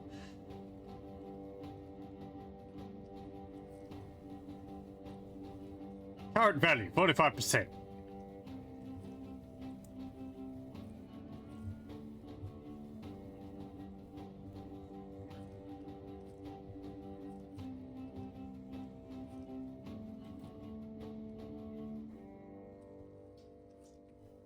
Maybe it's just because they're lacking any of the grand buildings. Well, I can't build that yet, so...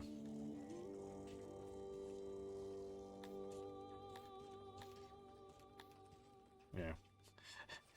They're the only species which actually likes mud buildings. You'd have thought the Quitonians like mud buildings. A very basic structure made of mud, dirt, and manure. Does not require any resources, but a lot of labor. I guess it's not wattle and daub. It is just a pile of mud. However that works.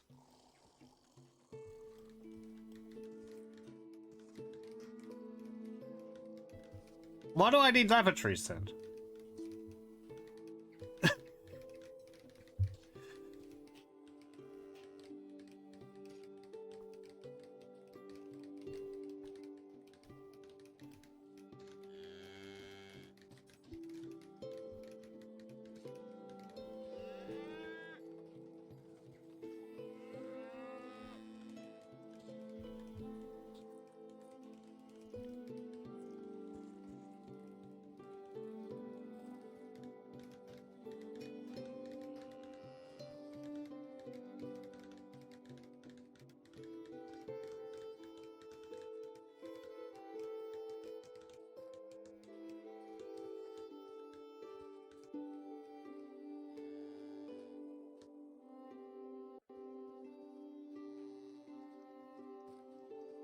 Here we go. Field's done.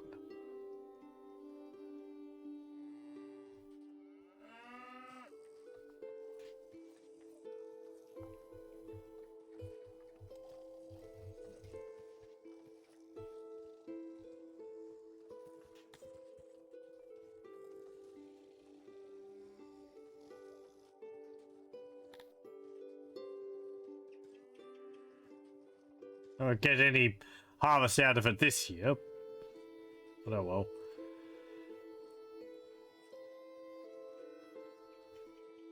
The animal population here is growing. Seems like aurochs actually grow in number pretty quickly. Globedians seem to take a fair bit longer.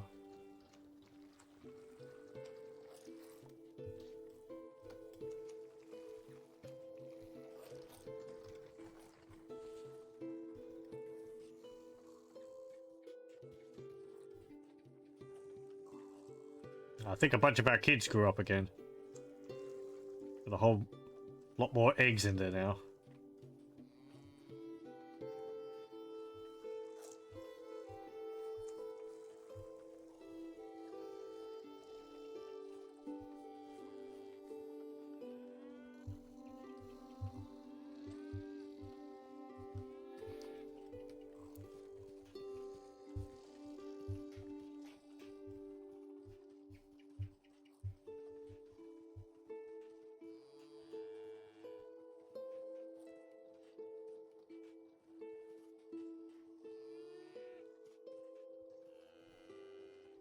How's the workload 100%? There's no work to be done.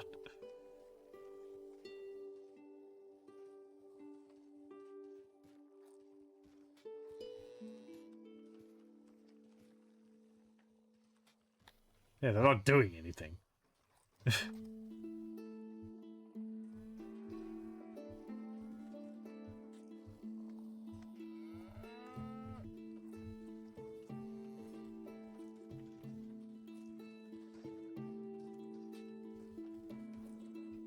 We've actually got some eggs hanging around for a bit.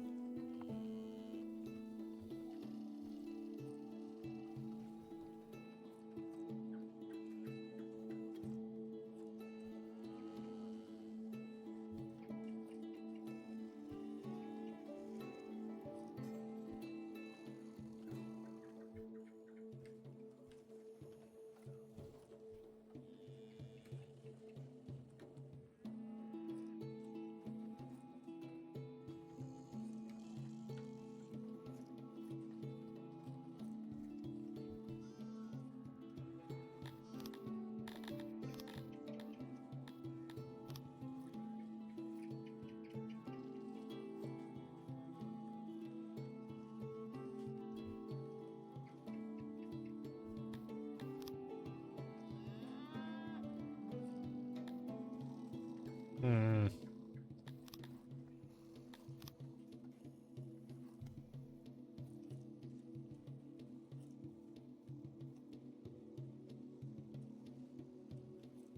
No. 100% opposition. Because of the mixing of the different religions.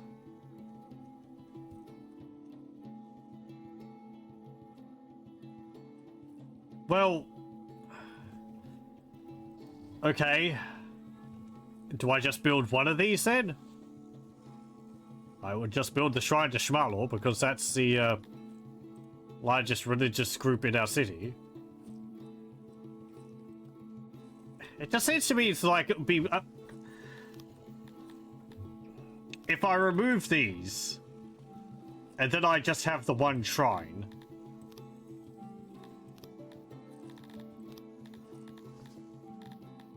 Yes, I'm going to be making the people who worship this god happy, but... now it's like all the people who are worshipping the other gods are going to be upset. And I don't know whether that trade-off is worth it. Unless I'm misunderstanding something.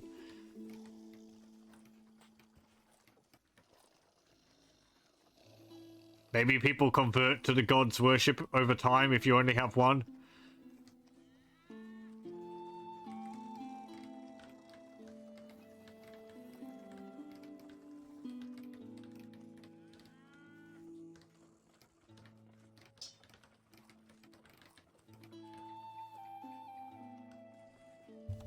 I'll build a shrine to the big spider god. Or ant god.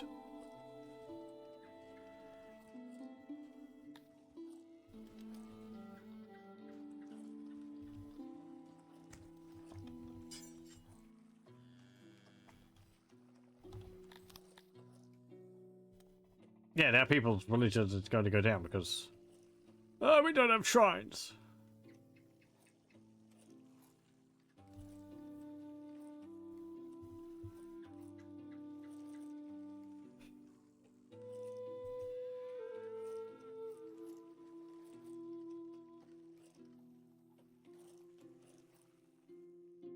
I guess I could have only shrines for the two major religions. And then forget about the other two. Oh, I could actually deny access. That'd probably upset people quite a bit.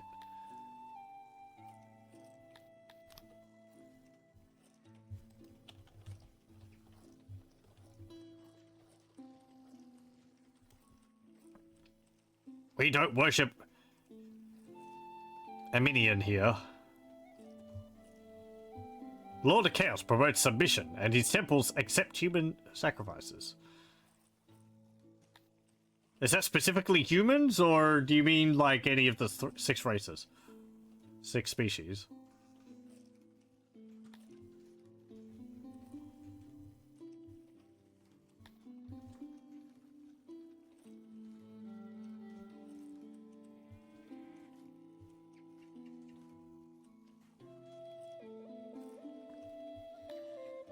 Well, hold on. We'll see how that goes. It will upset people.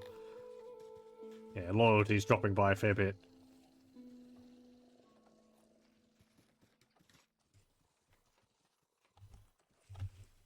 I feel like I should just build another shrine to Krator. That way at least I've got both of them, but...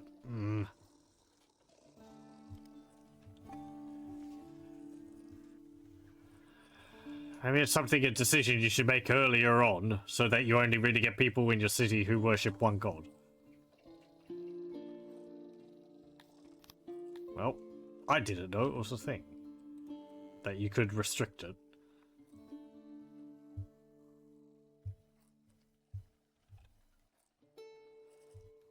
Like, was the effect of the opposition being that big of a deal? Not really.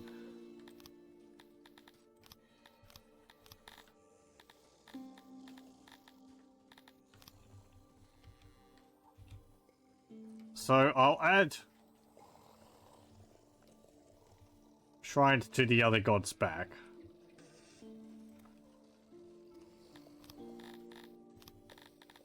But we'll sort of maybe shift over time. No, hang on, what was that? Krator. Arthuri.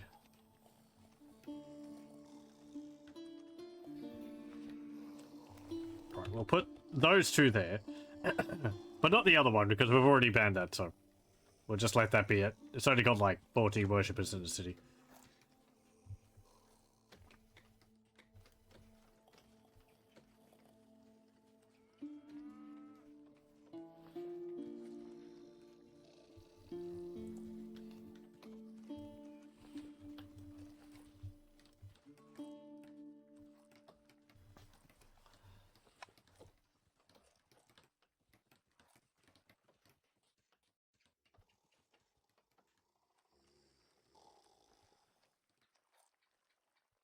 You're just adorable. You know we have to play. You know we have a play over here called the Misery of Terenoi. Here, please accept this handout. You surely need it more than we do. You give me 5,000 denarii and 6 human slaves.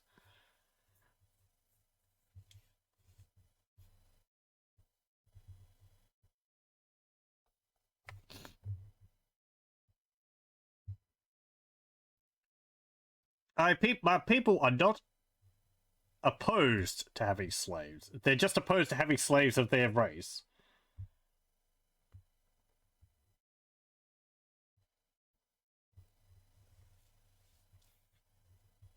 But they'd probably be upset by having immigrants into the city, maybe.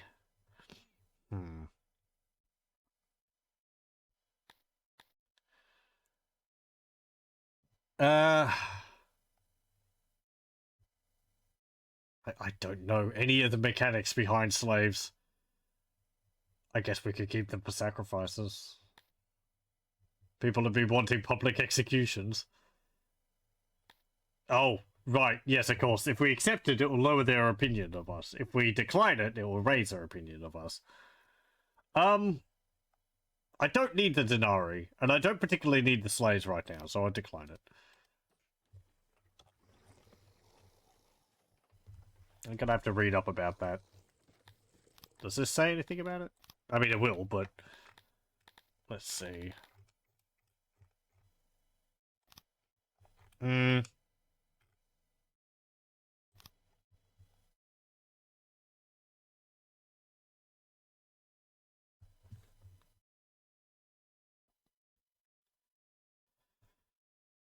All species have an inclination towards criminal behavior. An arrested criminal will become a prisoner. It will first try to visit a court for a proper conviction. Courts increase your subject's belief in law. It will then look for a spot in a prison. If none is found, it will leave your city in exile. You decide your own execution rate. Executing criminals increases law, offers a spectacle, and doesn't force you to feed and house your prisoners. It decreases mercy, though, and some races might not like that. Prisoners not sentenced to execution will serve their time for an average of 4 years. When they are released, they will become citizens once more. You can also decide to enslave prisoners in the slaver room. Prisoners will be selected randomly for arena fights and temple sacrifices. If they die there, they will not be counted towards your lore value.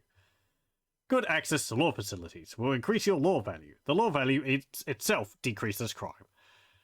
Prisoners are also gained from conquests and won battles. Okay. So let's see what the Amevias is like in regards to that. Executed, they get +2. Fight pits, +3. What's their law? Do they have that here? Law, +3. Judged, 2.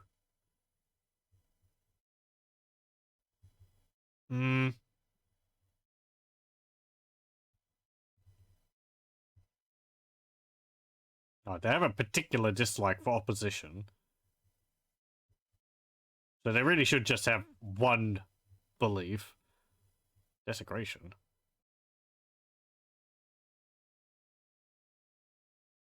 Oh, okay, they really dislike that. Dislike unburied corpses, dislike cannibalism, don't like tourists. Let me see. Slaves. Yeah, the amount of slaves of the same species. They really dislike that. Other slaves. Yeah, they're alright with it. Wrongful deaths. Is disliked.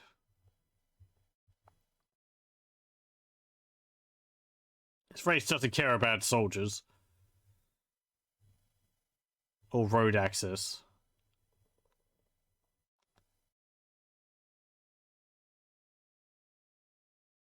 Amount of resources stored in warehouses per capita. Apparently they don't care about that. I feel like they do. Unless there's something else. Oh no, that's like... Okay, that's specifically rations. This is from, like, meat. But they really like having fish in warehouses. Okay. So having excess meat, they don't care about. Do they have bread here? No. Grand arenas. They like those. Freshwater, furniture. It's actually one of the highest ones.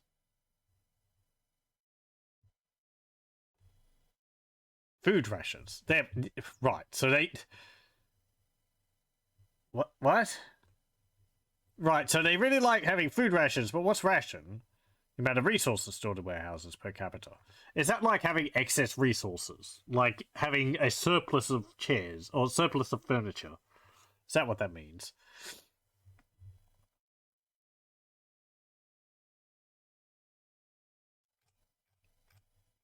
Let's see. Behavior. Lawfulness. Submission. Not very submissive. It says not very lawful, but I haven't broken the law yet. Loyalty. About the average. Happiness, average. And I think that's insanity? Sanity, yeah. They're quite sane. Not like humans. Civic stuff. Offensive skill, defensive skill, PS armor, blah blah blah blah blah. Civic. Robustness. Conservation. Safety. Hygiene. Furnishing. That's all the same. What about this? Knowledge. Admin. Emissary points. Settle. Law. Nobilities. And that is opinion. Okay.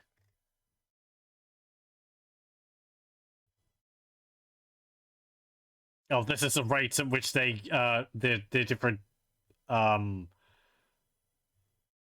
change.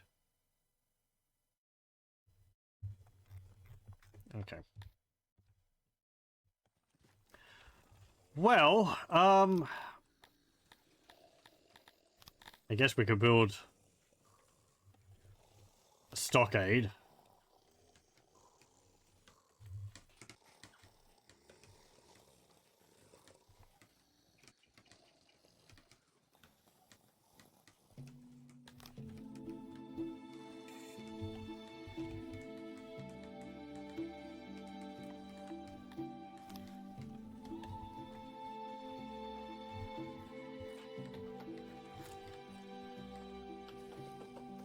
Are they upset about the disproportion of the shrines now?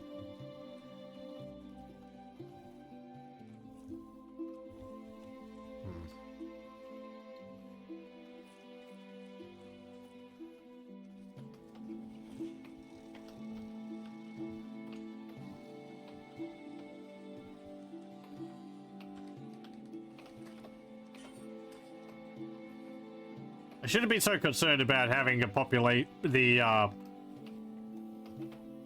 loyalty dropping to curtail immigration, because I do have a growing population through children, but that's a lot slower.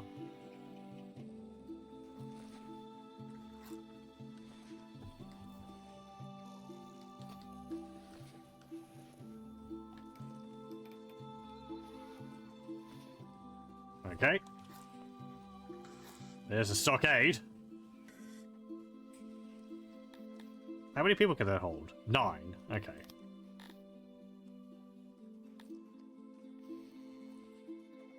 Well, I won't want a slaver, because we've only got our own species here, and they wouldn't like that.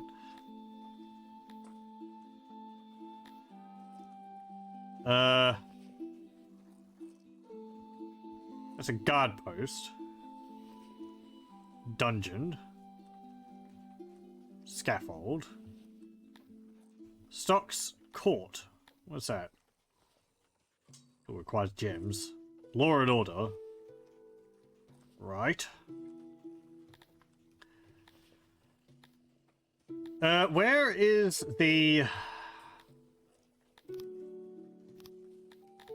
entertainment? Here we go. Fight pit. Tech. Blood sport. Everyone rather enjoys that. Okay, it's not any different. Accident rate. Well, I would think so. It's a little dangerous.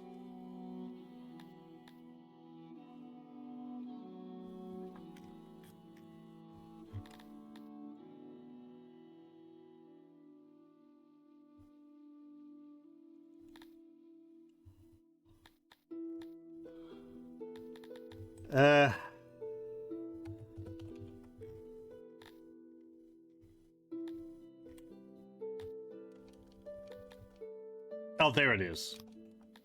Okay, so it's after you get...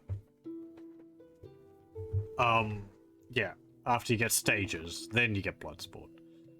Or civic entertainment.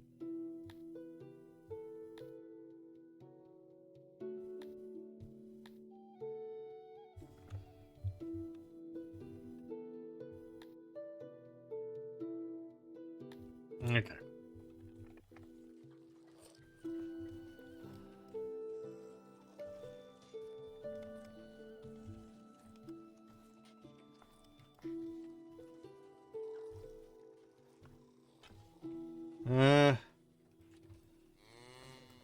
Oh, hello. Oh, you're the jailer.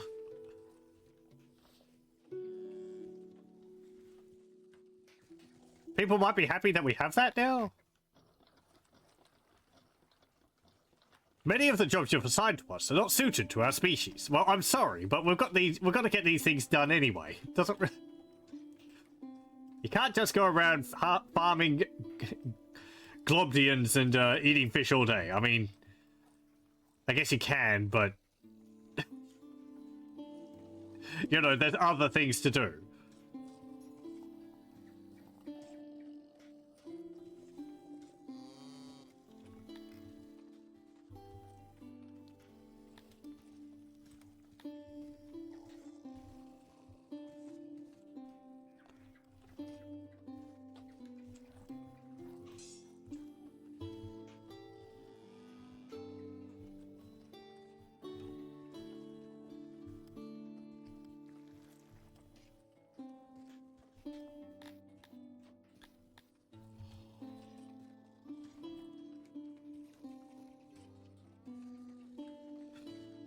Loyalty's increasing again.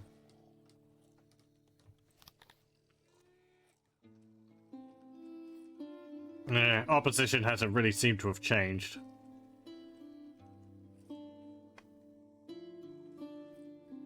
Oh, they don't actually care about each other.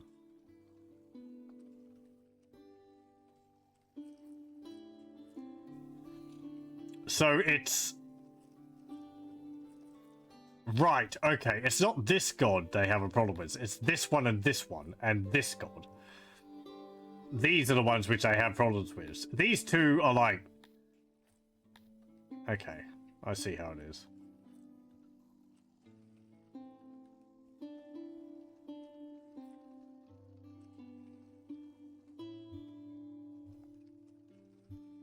Yep. Crasherism has no problem with any other god. This one doesn't have a problem with this god. This one doesn't have a problem with that god. This has a problem with this god, and these have a problem with this god.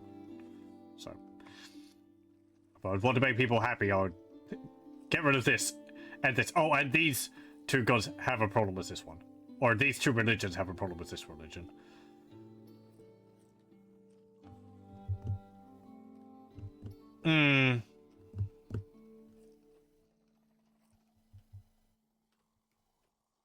But these ones have a particular problem with this one.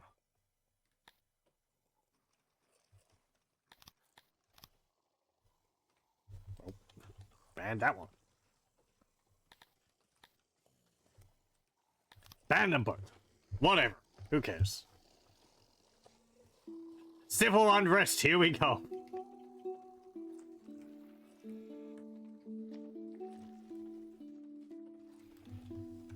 Now I should build the other temple again.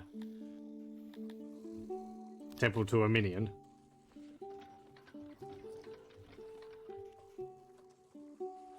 We'll stick it here.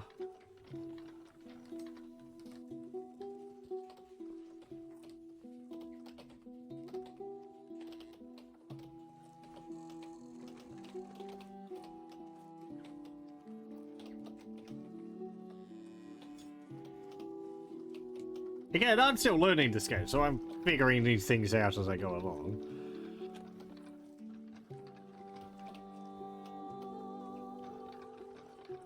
People aren't being too impacted by it right now, but I'm sure that after a while they haven't, as they haven't been able to worship, they'll start having bigger problems. What if I could keep the shrines around and they'll feel like they still have a shrine even though they can't use it?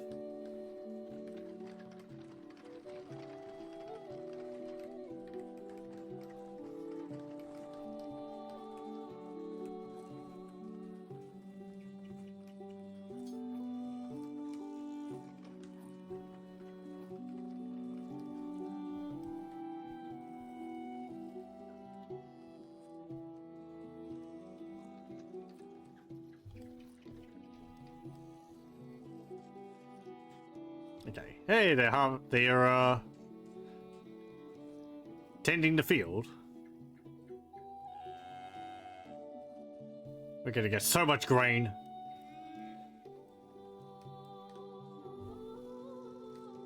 Look at all the people getting the news. 100% workload. Could probably build another one of those. My population is getting, my workforce is getting low again.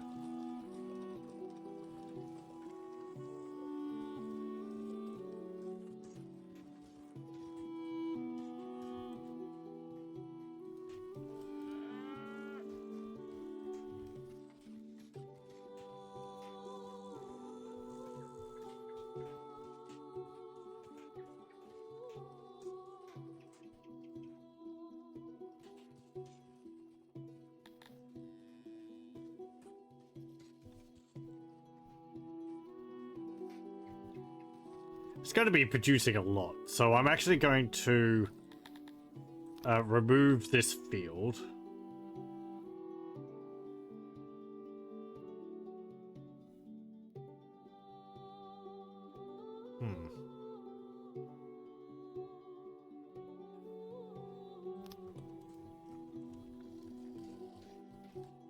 And we're going to use this field as our major source of wheat. Or grain.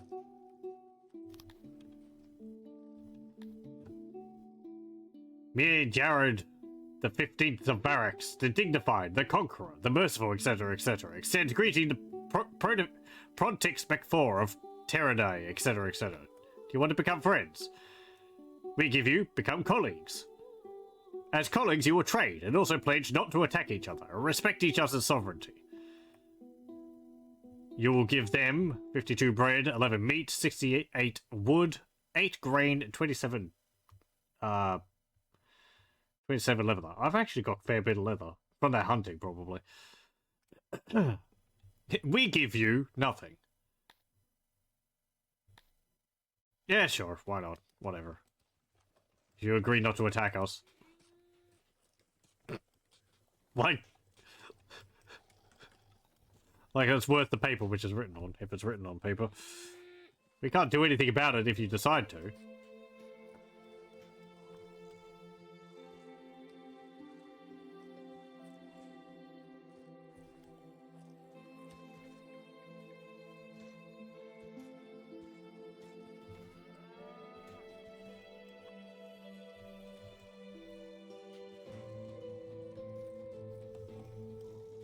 Okay, I could maybe use this area here as a new market area.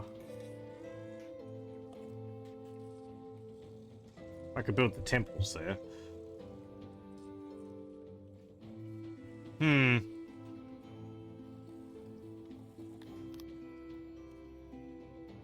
opinions of the religions has dropped. Okay, even if they have got the shrines, the fact that they can't use them is causing a problem. Whatever, that's fine. You can actually ban... Oh no, you can deny access for different species to graveyards.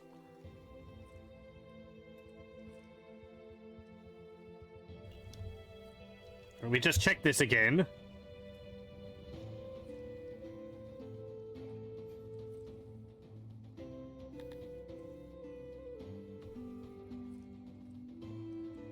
Right, okay.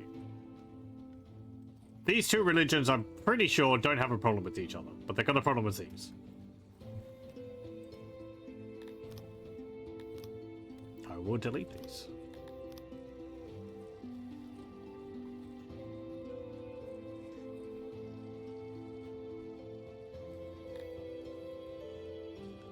It's dropping that loyalty.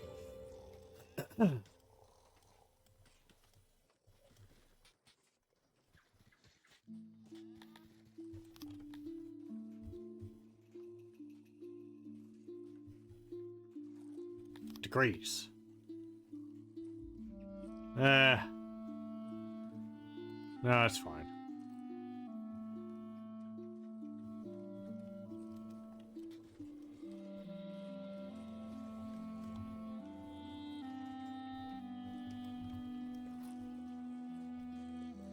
How far is that going to dip? Like, let's see. How much of that population is that? 50, 60. 47, 60. Half of our population.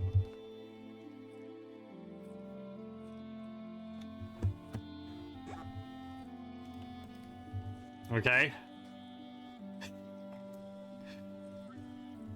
Perfectly split.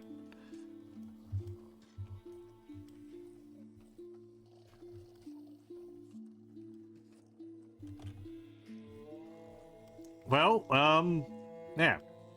I think we'll save it there, and we'll continue with this next time.